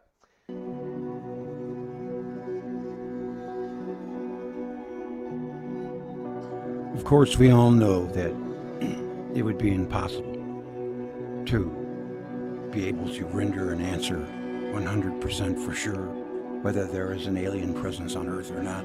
I'm not prepared to believe it at this time. However, the evidence is gathering, and if there were, I wouldn't be the least bit surprised. Take care. Good night.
I'll see you in a bit. Live now.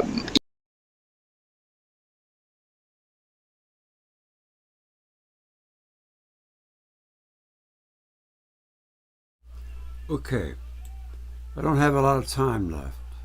I gotta get out of here in less than 40 minutes, so I'm gonna read a little bit more of that, book 2, and then I'll put on some Dancing Girls for Jared, and we'll get out of here. Okay, let me make sure I have my mic on. Yes, I do. I hope everyone can hear me. I'm going to look at my phone to see if anyone's saying it sounds like shit.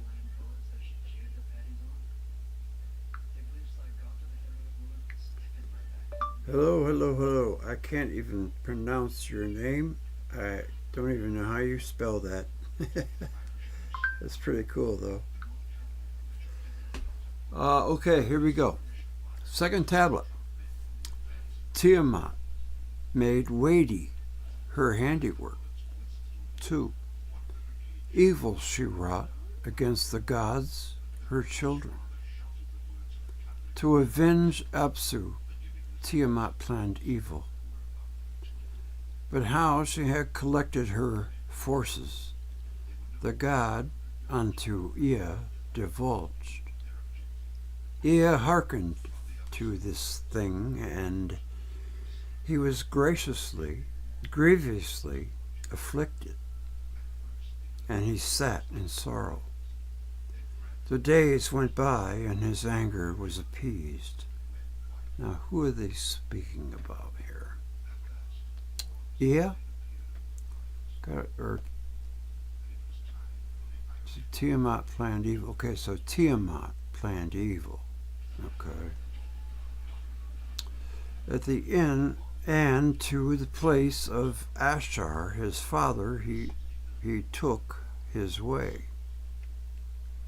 He went, and standing before Ashtar, the father who begat him, all that Tiamat had plotted,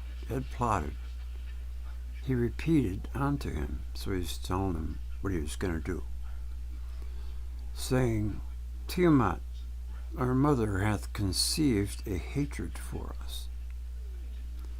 With all her force she rageth full of wrath. Now who is his mother?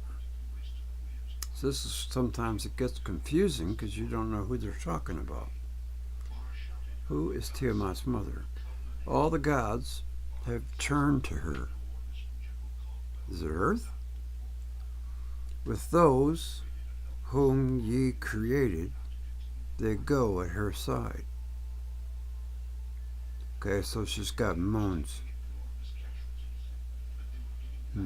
Jupiter? Saturn, maybe? Interesting. They are banded together, and at the side of Tiamat they advance. They are furious. They devise mischief without resting night and day. They prepare for battle, fuming and raging. Must have been just a bunch of bodies just kind of zipping around back and forth, but maybe some collisions. Lots of thunderbolts. They have joined their forces and are making war.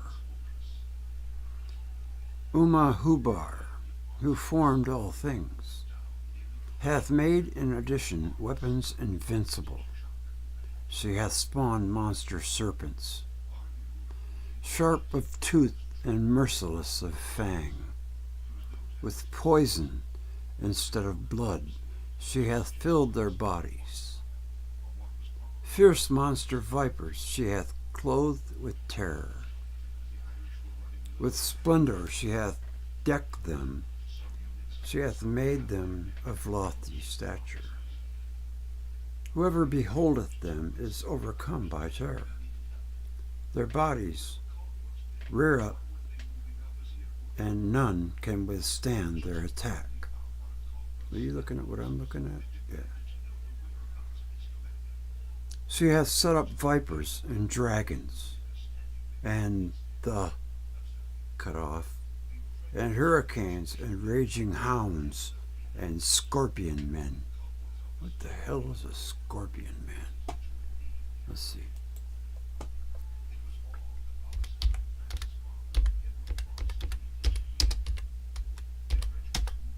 What does a scorpion man look like? It looks like a scorpion and a man, I guess.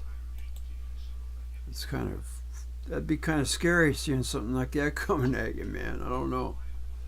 Like I'd run if I didn't have a 50 cal. Alright, so where are we at here? Okay. And mighty tempests and fishmen and rams. They bear cruel weapons without fear of the fight.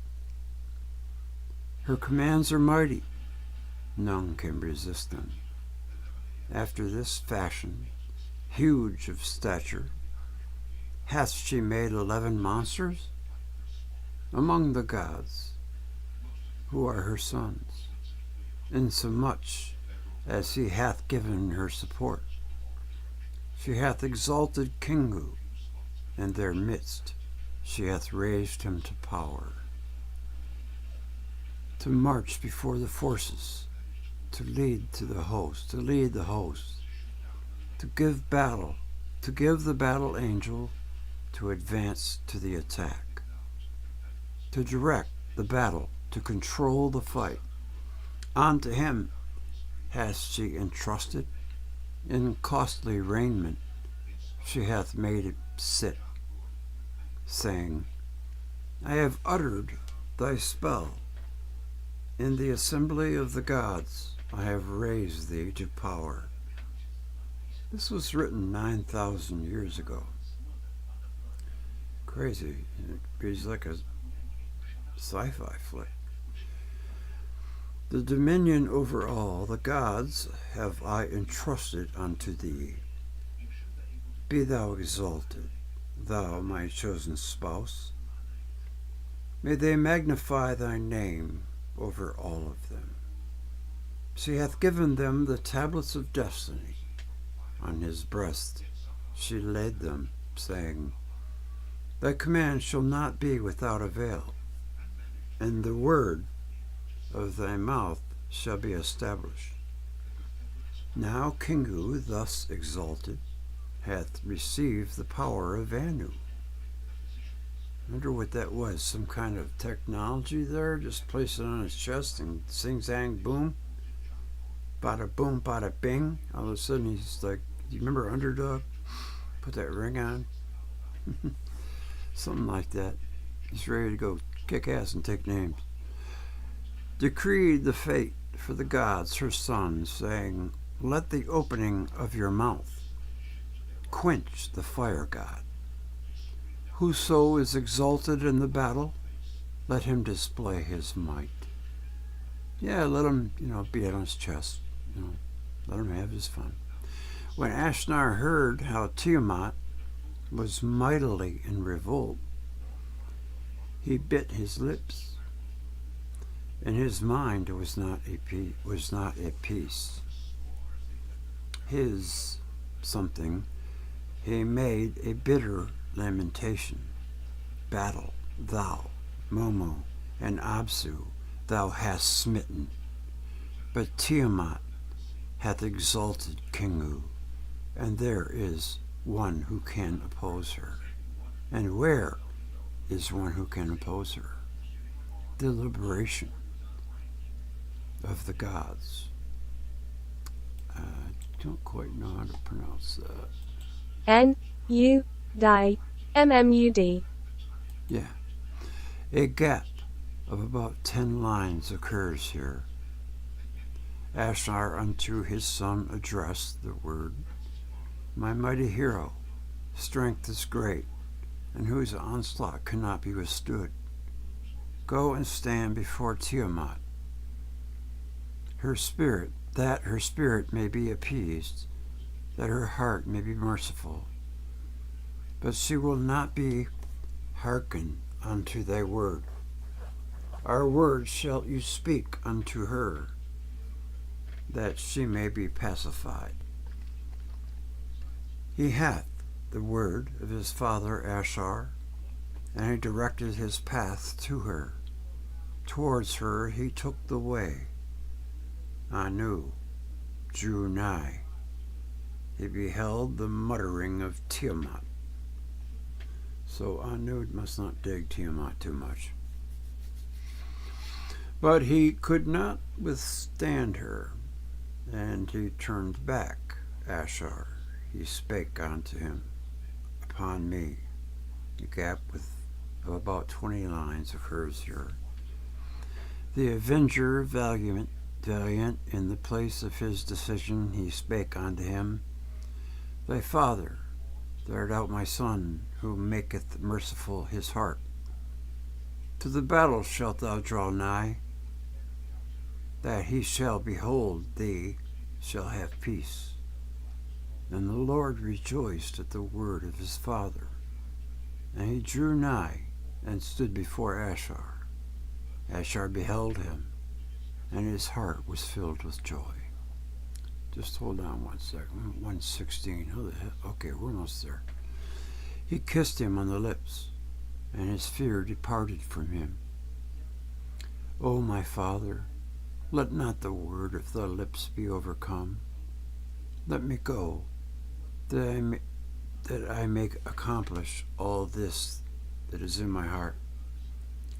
O Ashar, let not the word of thy lips be overcome.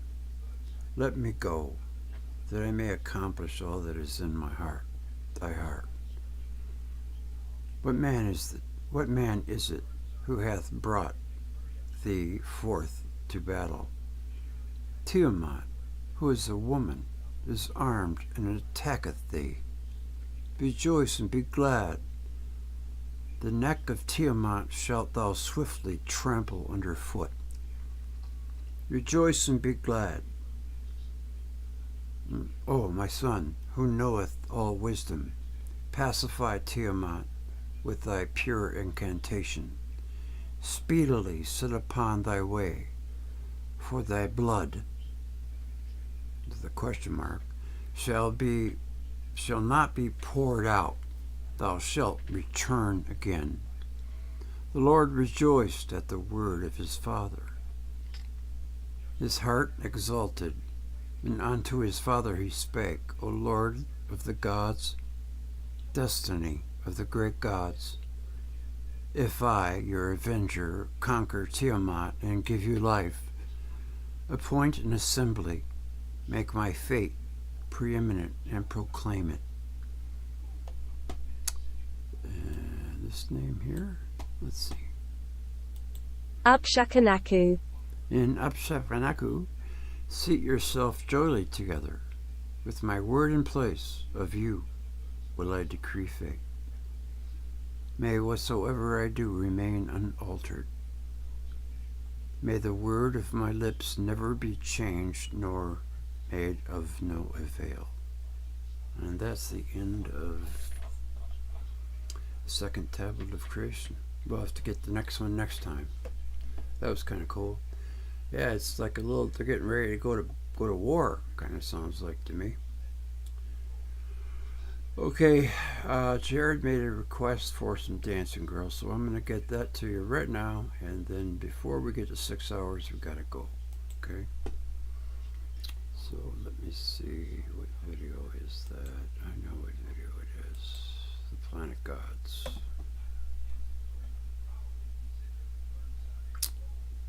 Right here, play on. Oh, wait a minute, I know how to do it. See, I can do it faster. I get that to you right now, and then, whoopsie, what's that? That's the live stream, buddy. Oh, jeez. All right, hold on. My channel, okay. And videos. I'll just go here and do this, and put Planet Gods.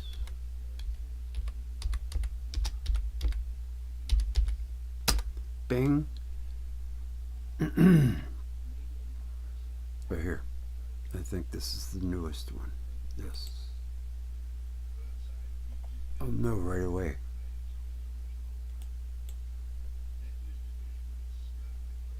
I've wondered many times. Yes. Okay. So let's see what we're at. Where we at here with time? We got less than a half hour. Let me just get right to the point. Understand these tumultuous historical events from the standpoint of physics. F. Cochran. We've seen that before, and we're going to see it again. Don't worry. It's an excellent article. All right, enjoy. The one biggest hurdle for me is how could the ancients worship these bloodthirsty killers they got when it would be a speck in the sky that takes 29 years to orbit the sun? As they say, that dog don't hunt. That is the biggest conundrum of all. And also all the worldwide iconography, and it's all still with us today. It's amazing how much Saturn is in our culture.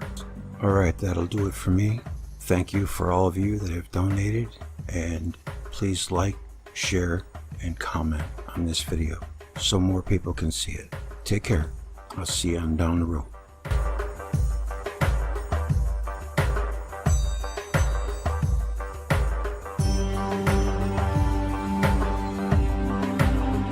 This is for Jared.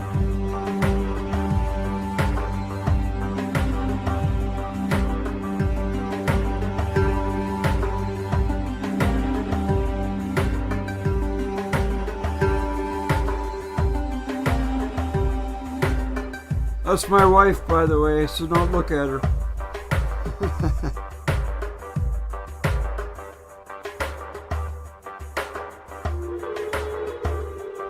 I wish.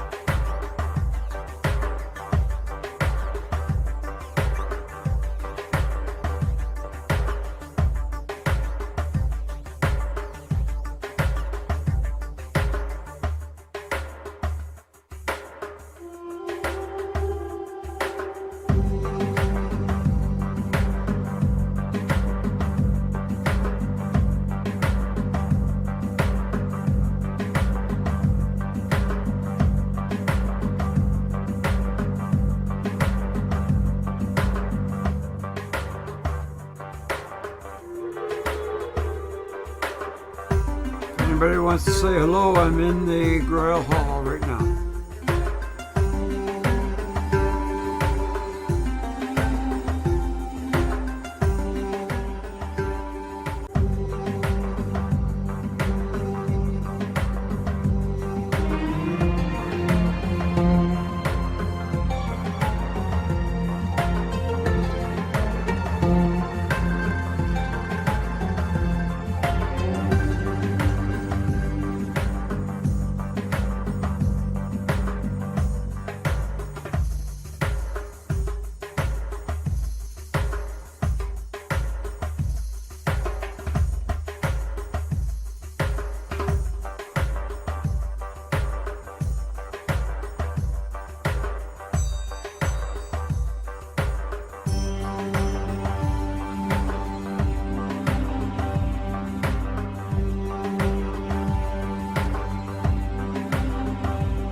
Too young for me. I might like her mom.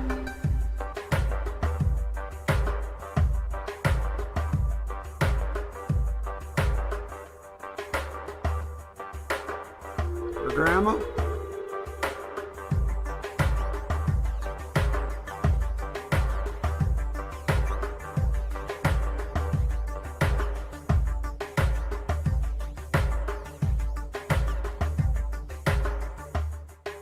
I hate to leave, I really do, but it always comes to this, and I always blow it. I think I got a good one for a change here, folks. What do you think?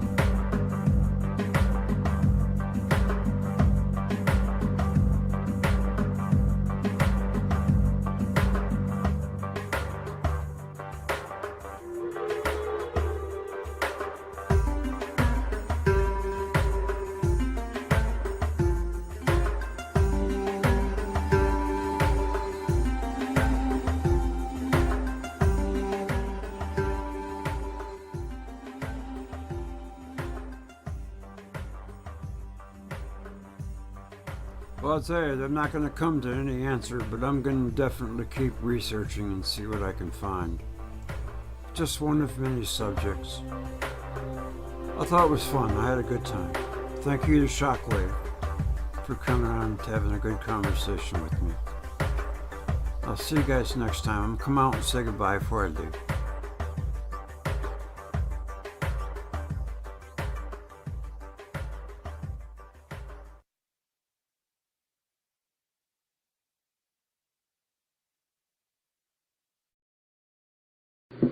Thus, as you see, we read with different eyes, with different minds. We are in a state of a victim of amnesia. Humankind is a victim of amnesia. And a victim of amnesia does not act responsibly. He acts irrationally.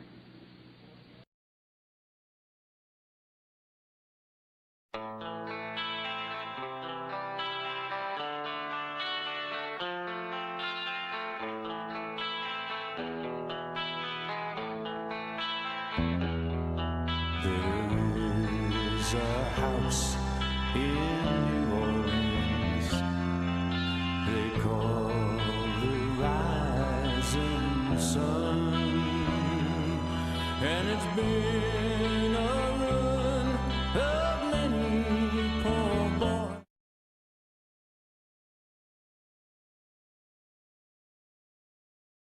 Andy, are you out there? Medusa? Anybody? If he comes into conjunction with Saturn, it means the holy books, that is, Judaism, which is older than the others, just as Saturn is the father of the planets. If Jupiter comes into conjunction with Mars, it means the Chaldean law, which teaches the worship of fire. If it is with the Sun, it means the Egyptian law, which means that one worships the celestial army led by the sun. If with Venus, it means the law of the Saracens, which is pleasure-loving and lascivious, and if it is with Mercury, the mercurial law, which is Christianity, until, at last, the law of the moon will come to disturb it, and that is the sect of the Antichrist. It should be mentioned that this theory would later be explicitly rejected by Ficino on account of its overly deterministic character. In Picatrix, however, each of the planets have their own respective religions to govern, but the planet-to-religion breakdown differs somewhat from that of Abu Mashar's Great Conjunction scheme. Picatrix's breakdown is as follows: Saturn, Judaism; Jupiter, Christianity; Mars, heresy and apostasy; the Sun, paganism or Sabaeanism; Venus, Islam; Mercury, philosophy, materialism and skepticism; and the Moon, those who worship idols and images. What the theory of great conjunctions and Picatrix do have in common, however, is the fundamental association between Saturn and the Jews. Here, by virtue of their mutual antiquity, both the Hebrew and Chaldean tongues are kept under Saturn's jurisdiction. Astrology was no mere tabloid trifle or isolated discipline during this era. To use the words of Eugenio Guérin, the Middle Ages were greatly concerned with, quote, astrology and religion, astrology and politics, astrology and propaganda, but also astrology and medicine, astrology and science, a philosophy of history, a conception of reality, a fatalistic naturalism, and an astral cult. Astrology was all these and more. End quote. What came to a head in the Italian Renaissance was the sheer volume of all these different astrological ideas, with all their internal contrasts and contradictions, building up to what Thomas Kuhn would describe as the crisis preceding the paradigm shift. And all this was happening precisely while the Studia Humanitatis began remapping these astral deities with imagery drawn up from the classics. One curious element of this fascination with astrology and culture was what Moshe Idel called the Saturnization of Judaism, and in turn the Judaization of Saturn. By the end of this process, in the late 15th and 16th centuries, even European Jewish Kabbalists like Yohanan Alamano, working from earlier Spanish or Sephardic sources, were expressing the astromagical link between ancient history, the land of Israel, Moses, the temple, the Torah, prophetic inspiration, the Sabbath, and esoteric knowledge with Saturn. I will read you a fairly extensive quote by Yohanan Alamano right here. This is from an untitled treatise on the Sephirot of Binah. And the third sphere, that of Saturn, is a supreme and noble one, higher than all the other planets, which is the reason that the ancient sages said about it that it generated all the other planets. And they say that Saturn is the true judge and the planet of Moses, peace be with him. The angel of Saturn is Michael, the great minister, so called because of his great power in divine matters, and he is the ministering angel of Israel. And the astrologers who have described Saturn say that it endows man with profound thought, law, and the spiritual sciences, the Chokmot Ruhaniot, prophecy, Nevuah, sorcery, Kishuf, prognostication, and the Shemitot and Yovelot. The Jewish people and the Hebrew language and the temple are under its jurisdiction. Saturn's major conjunction is with Jupiter in the dominion of Pisces, and occurs to assist the nation and the Torah and its prophets. This planet endows the people with perfection in sciences and divine matters such as the Torah and its commandments, out of its sublimity because it is spiritual. It is concerned only with thought, understanding, and design, esoteric knowledge, and divine worship, and his Torah, and the Sabbath day is in its sway, because its nature causes material existence to cease, and all the operations that do not correspond to it are forbidden, because it corrupts and destroys all destructions. And lightning, that is fire, should not be done under its aegis, that is, during the Sabbath, because it is cold. And if they keep its spiritual rules and laws, it will impart a spiritual influx abundantly.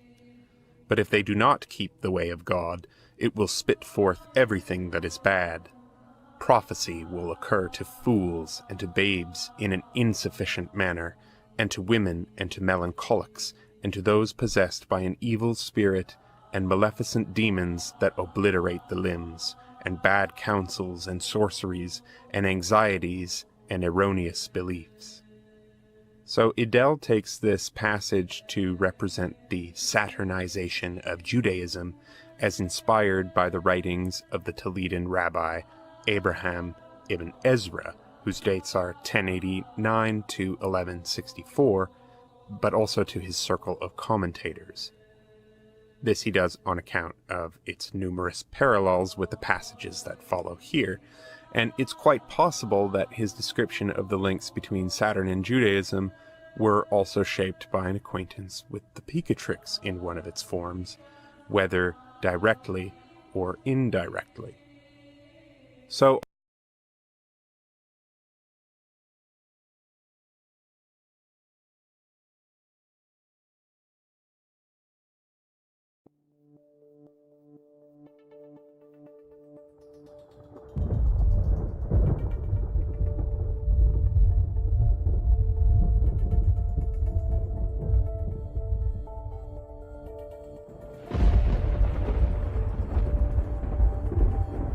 This is it for this one, folks. I think I'm going to just maybe make a part 2. I kind of want to hang out with you.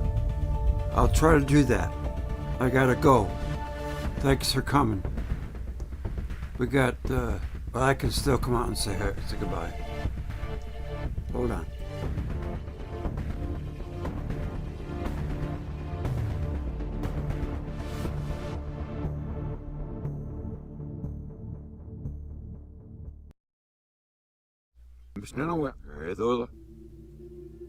Okay, let's stop it here. Come out and find you first. Where is you? Hey, Greg. Hey, what's going on, Nick? Wow, you just get here? Yeah. I just got the last hour of the show. Oh, you did? Blimey. Well, Yeah. You must have heard me then. Hey, Gargoyle, what's up, buddy? Gerard, good to see you. Aquarius Helix, sorry. Patrick. SpongeBob. Hey, get out of there. Jared, of course, my man. And this dude's 7 stars. A1, Daniela Johnson. Hello, Daniela. Good to see you. So what's up, man? How have you been? I just wanted to say hello to everybody. How's it going? Oh, just getting through the winter mainly, Greg, and we seem to have got through that crap now and see what happens for the rest of the year, I guess. Yeah, Bit of an open book for me. You got a little bit of a head cold, huh? Yeah. Yeah. Couple of weeks. I had my share this winter. It was Yeah, I don't often get them. But I've had it for about 2 or 3 weeks now. Mm-hmm. Neither do I. That was strange, but I knocked it out pretty quick. I only had it for a couple days. My sons got it really bad. They were sick for like over a week. Right. Yeah. So they'll. Go ahead.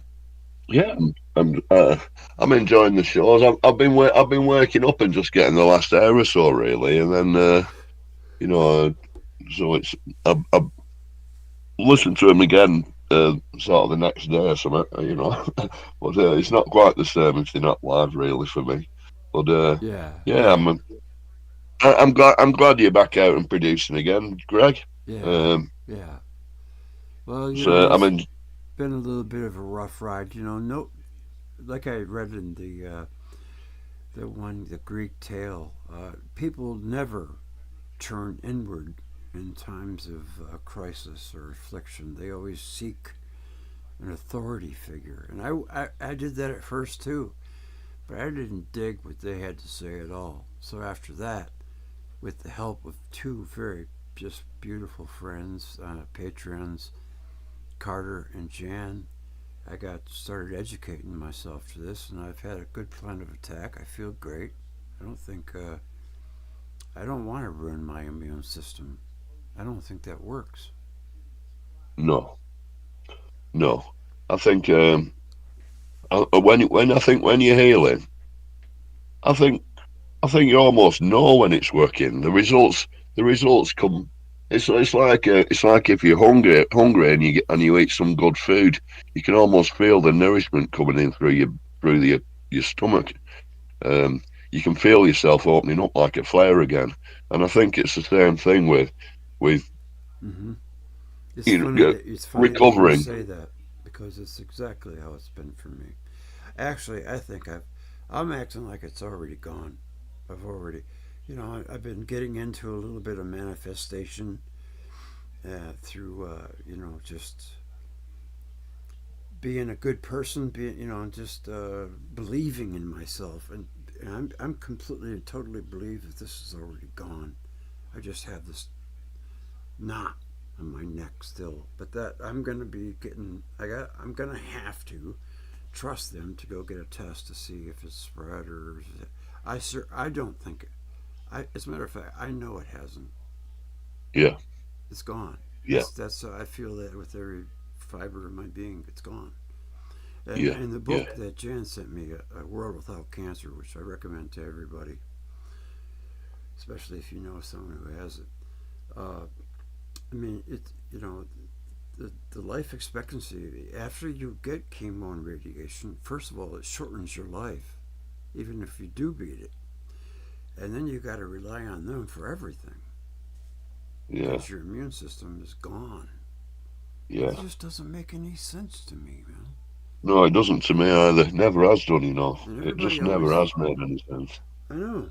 It's just well, you know, the chemo and radiation didn't help my mom, and it didn't help my sister, and it won't help me. So this is the way I've chosen to attack it. I've turned within, growing myself and getting consciousness, higher consciousness, trying to, utilize the things like affirmations. I was telling the folks earlier, you probably weren't around, but scientists have proven this to be a fact, that if you speak positive affirmations 3 times a day out loud, within 30 days it will begin to change your DNA. Yeah. Yeah, I think it's makes these your responses, your automatic responses. If you can affect those which your body make, I suppose, by making habits of them. And I think basically the DNA in our bodies reflects what we require in our day-to-day lives from our environment. You know, on how we interact with our environment, switching those genes on and off that we require for certain conditions. Learning to not be a reactionary. Sometimes it's hard, especially when someone does something that makes you really angry. I've yelled many times and got angry, This is positive affirmations for making the world a better place. Of course, we all want to do that. So let's just try it. I'm going to try it. I've been doing it for a while now, about a week. Every action I take has a positive impact on the world. I can spur a ripple of positive change. Yes, indeed. I have the power to make a difference in someone's life.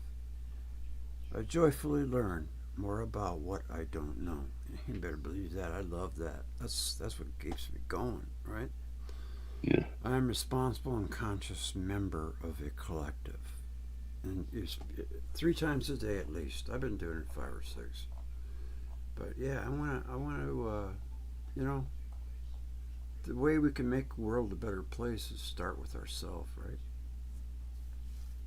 Yeah, I think ultimately that's our only toolkit, really. Yeah. We've got to work on ourselves. It's not pointless working on other people. It's yeah. I spread light wherever I go. I am capable of balance. I am grateful for all the love and support I experience. I alone am enough. That's pretty good. Yeah, and it does kind of put you in a positive kind of mode, Yeah. It does. You read that stuff, yes. It makes you feel better. I got 2 minutes to get out of here. I'm going to redo a new one, so just hang tight.